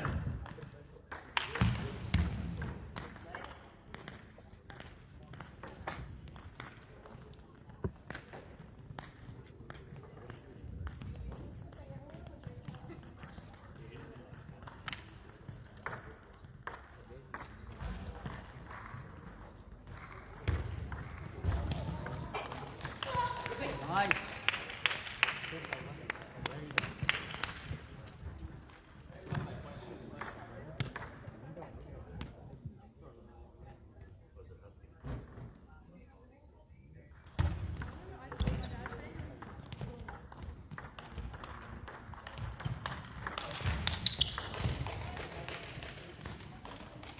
And that ball just grazing the edge on the way back there from Newan. Just that sheer resistance to ending the point and the ability to keep top spinning, keeping him there. 7 points to 1 with the serve. Good serve. And again, putting the elbow under pressure. Chan unable to give himself room to swing.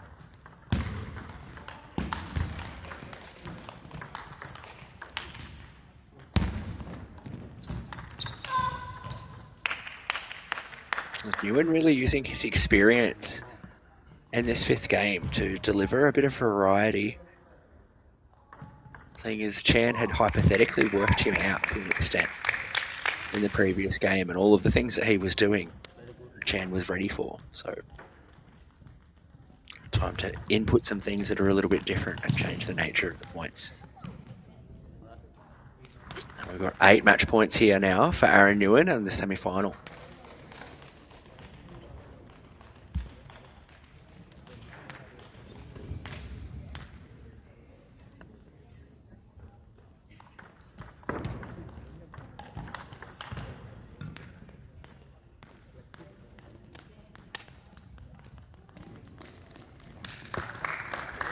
And converts on his first point to take it in the fifth.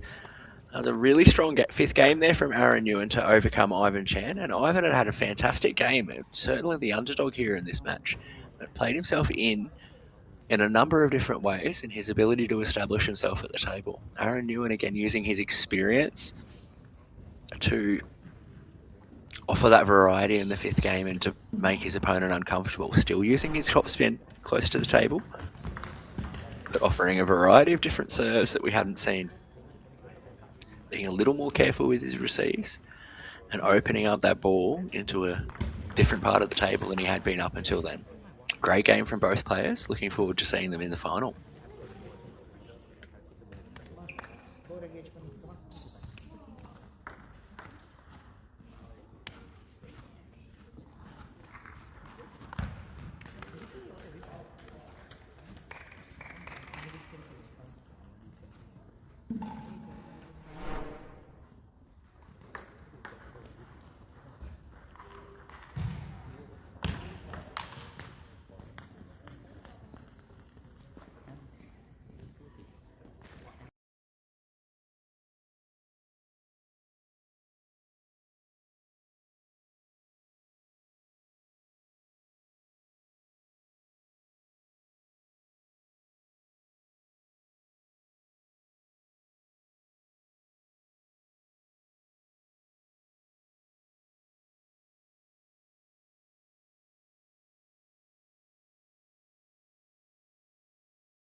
Welcome back, folks, to what looks to be potentially our final match here at the TTA Tour West Australia 2026 here with the Shire of Mandarin. And we've got the under-17 boys final here between Aaron Newan, who we've just seen tussle his way through a 5-setter, and Chang, a local player from West Australia who also fought his way through a 5-set match to get into this final. And both of these gentlemen having to work pretty hard, and both having seen their own success already over the years. Chang more recently, of course, and Aaron Newan over the last few years here at the TTA Tours.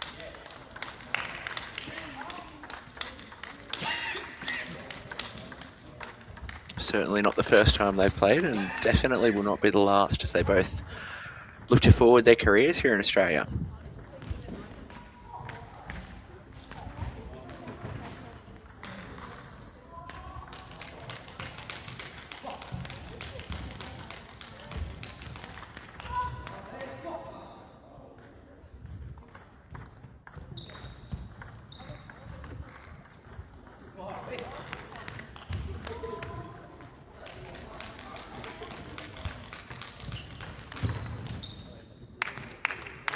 A great movement early on there from Newan over those first few points.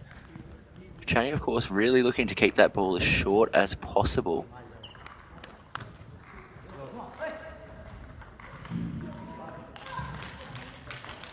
So we don't want to give Newan any room to swing, particularly off the forehand wing. And great pressure into the body.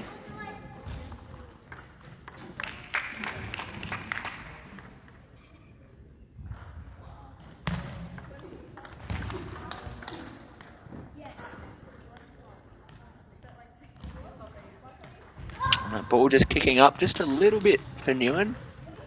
Not quite able to control the extra topspin that Chung had put in. A little bit of rotation he'd returned with his backhand.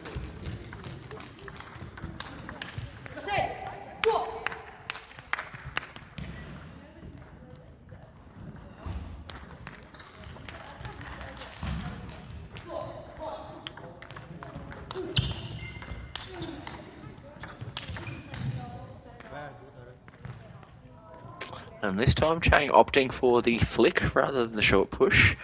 Newan swooping on it immediately and controlling the speed position of that rally. Things remaining on serve here.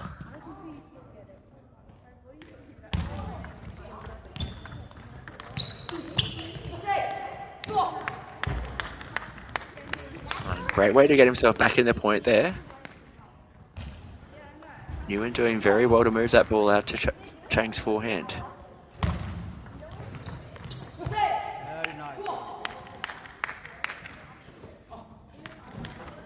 Newan cramping up his opponent quite well.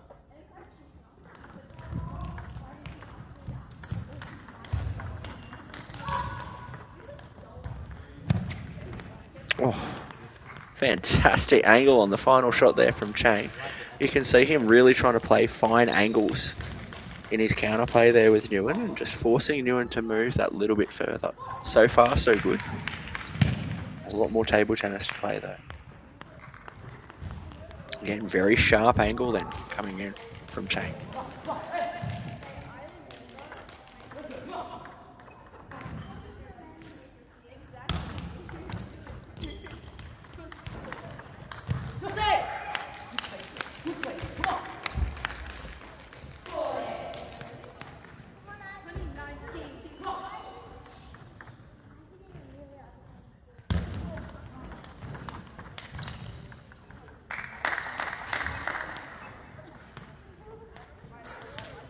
Chang working his way back in.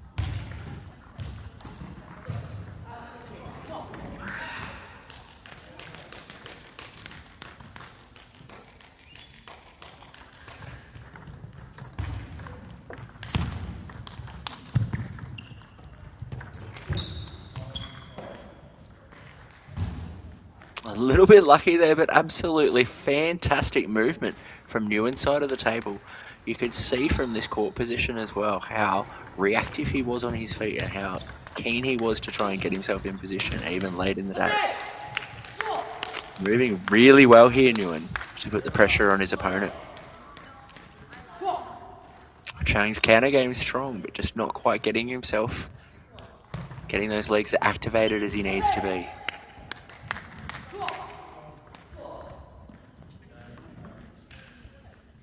5 game points here for Newan.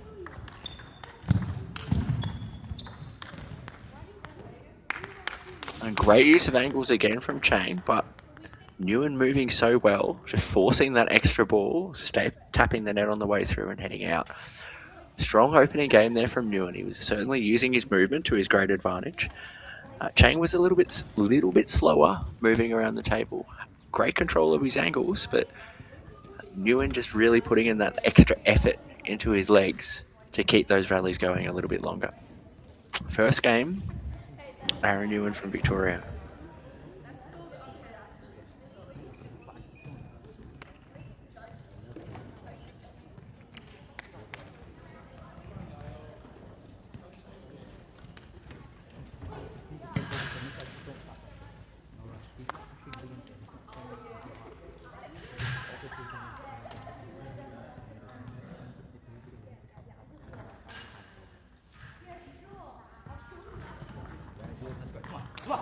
Let's go.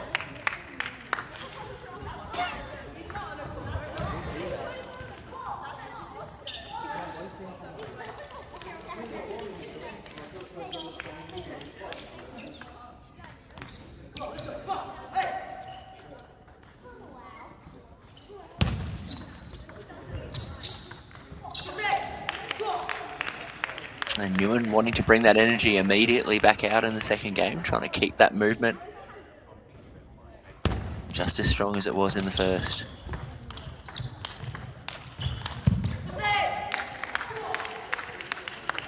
Great preparation. You could see Newan, even from a further back counter position, just looking for that opportunity to move back forward again. Keeping Chang under pressure.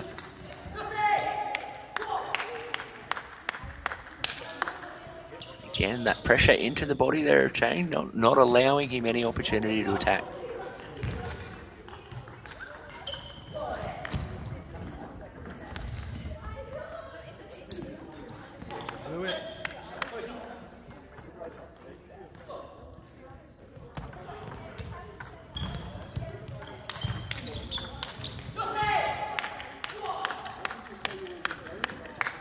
And Newan again just playing that extra ball back on the table. Chang's trying to send those forehands over with a little bit more power than he had before, but Newan not backing down. Strong pressure earlier in the second game and a 5 points to 1 lead.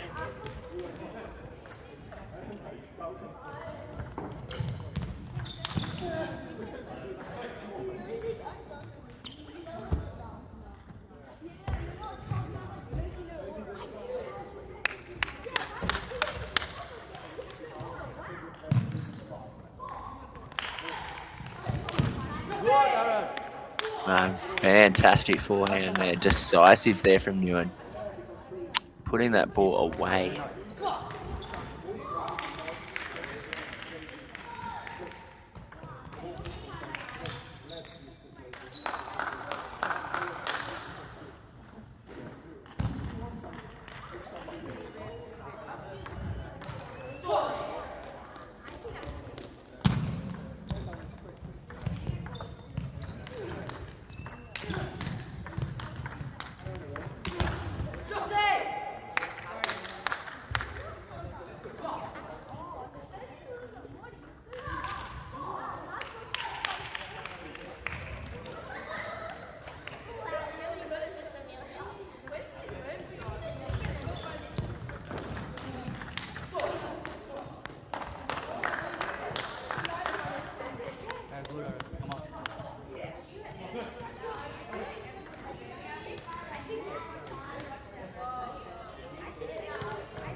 Chang doing really well here to bring himself back into the game. Was trying to take away some of the intensity from Newan.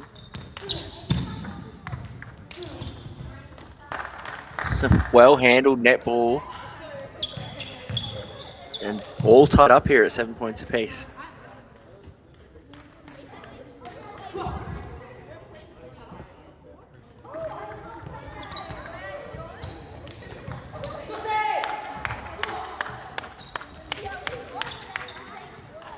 Let's go. This one, Aaron.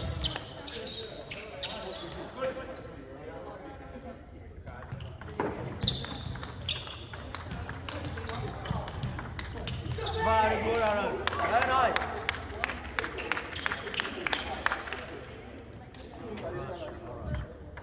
Very good.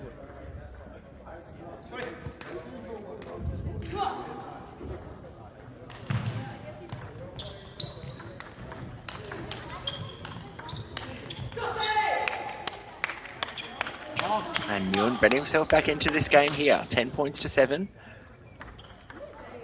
Chang had worked himself back in at 7 points all, but Newan really trying to dominate this point.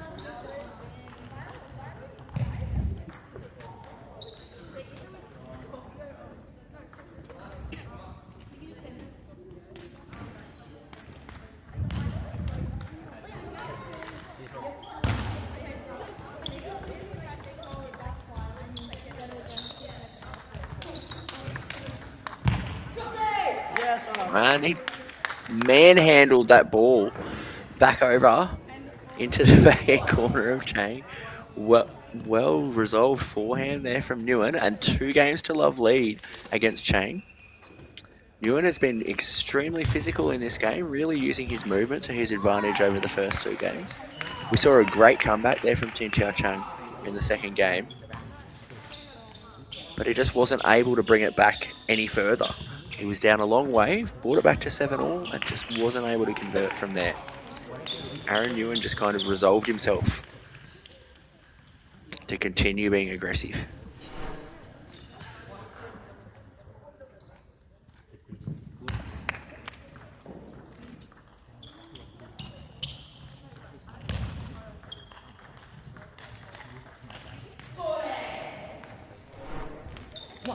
Come on.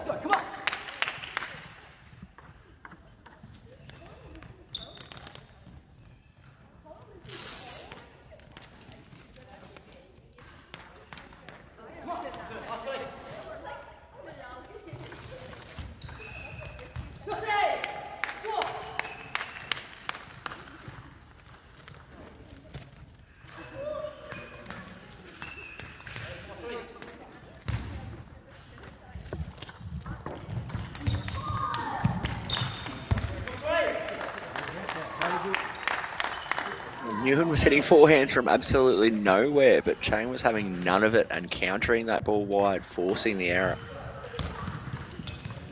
Very nice, Aaron. Great pressure with the short push there from Newan.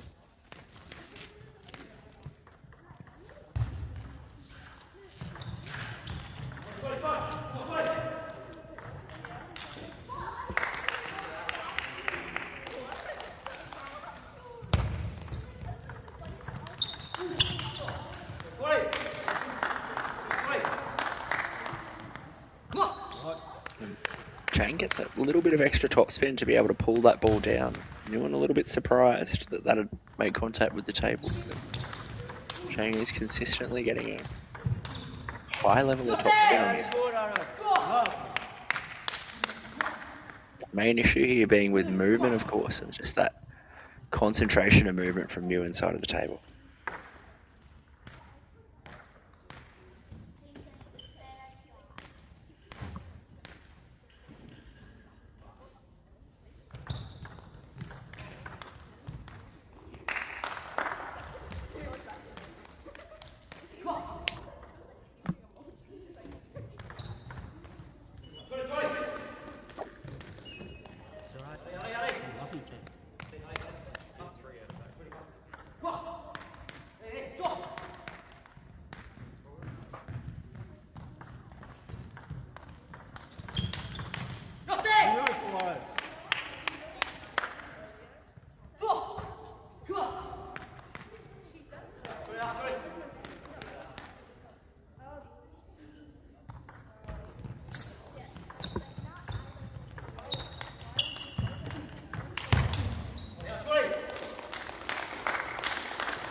And great ball control there from Chain, forcing the extra shot from Newan, moving him out of his slot in the backhand corner, away onto the forehand before taking control. Very good, Aaron. Oh, that ball just taking the back corner. Newan really needing to find the last bit of legs here to get over in the third game.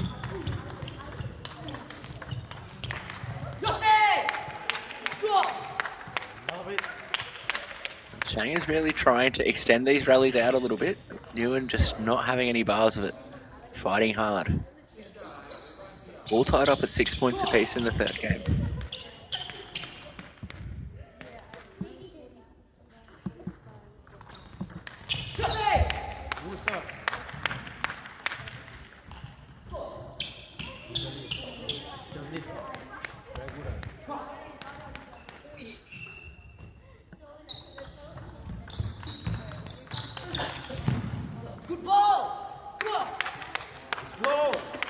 And he's managed to pull himself clear here, Newan. Chain with the serve, so on serve here, 6 points to 8. High physicality again. A couple more points needed. And just that extra spin from Chung's side of the table, forcing the error from Newan. You could see he was trying to push that ball out wide on the forehand side. Couldn't get around.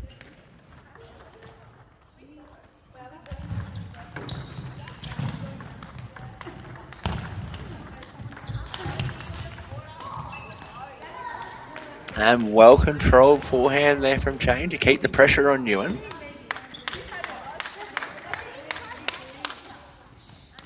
Chain just countering and trying to place that ball into uncomfortable positions. Newan needing to force that little bit of extra movement, all tied up at 8 each.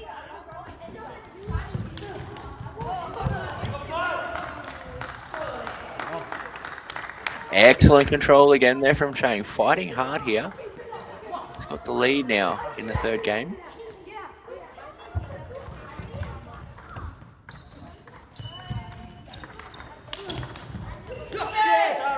And strong forehand there from Newan.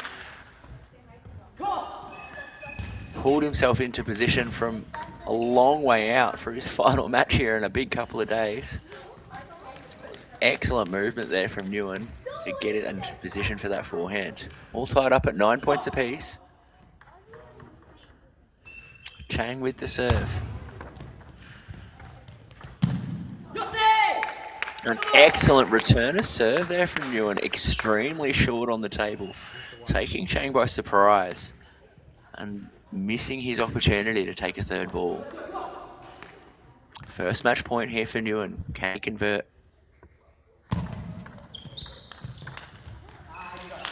Taps the net on the way through on the return, and that next ball just coming over a little bit funky. All tied up, 10 points apiece. Neither player willing to give way here.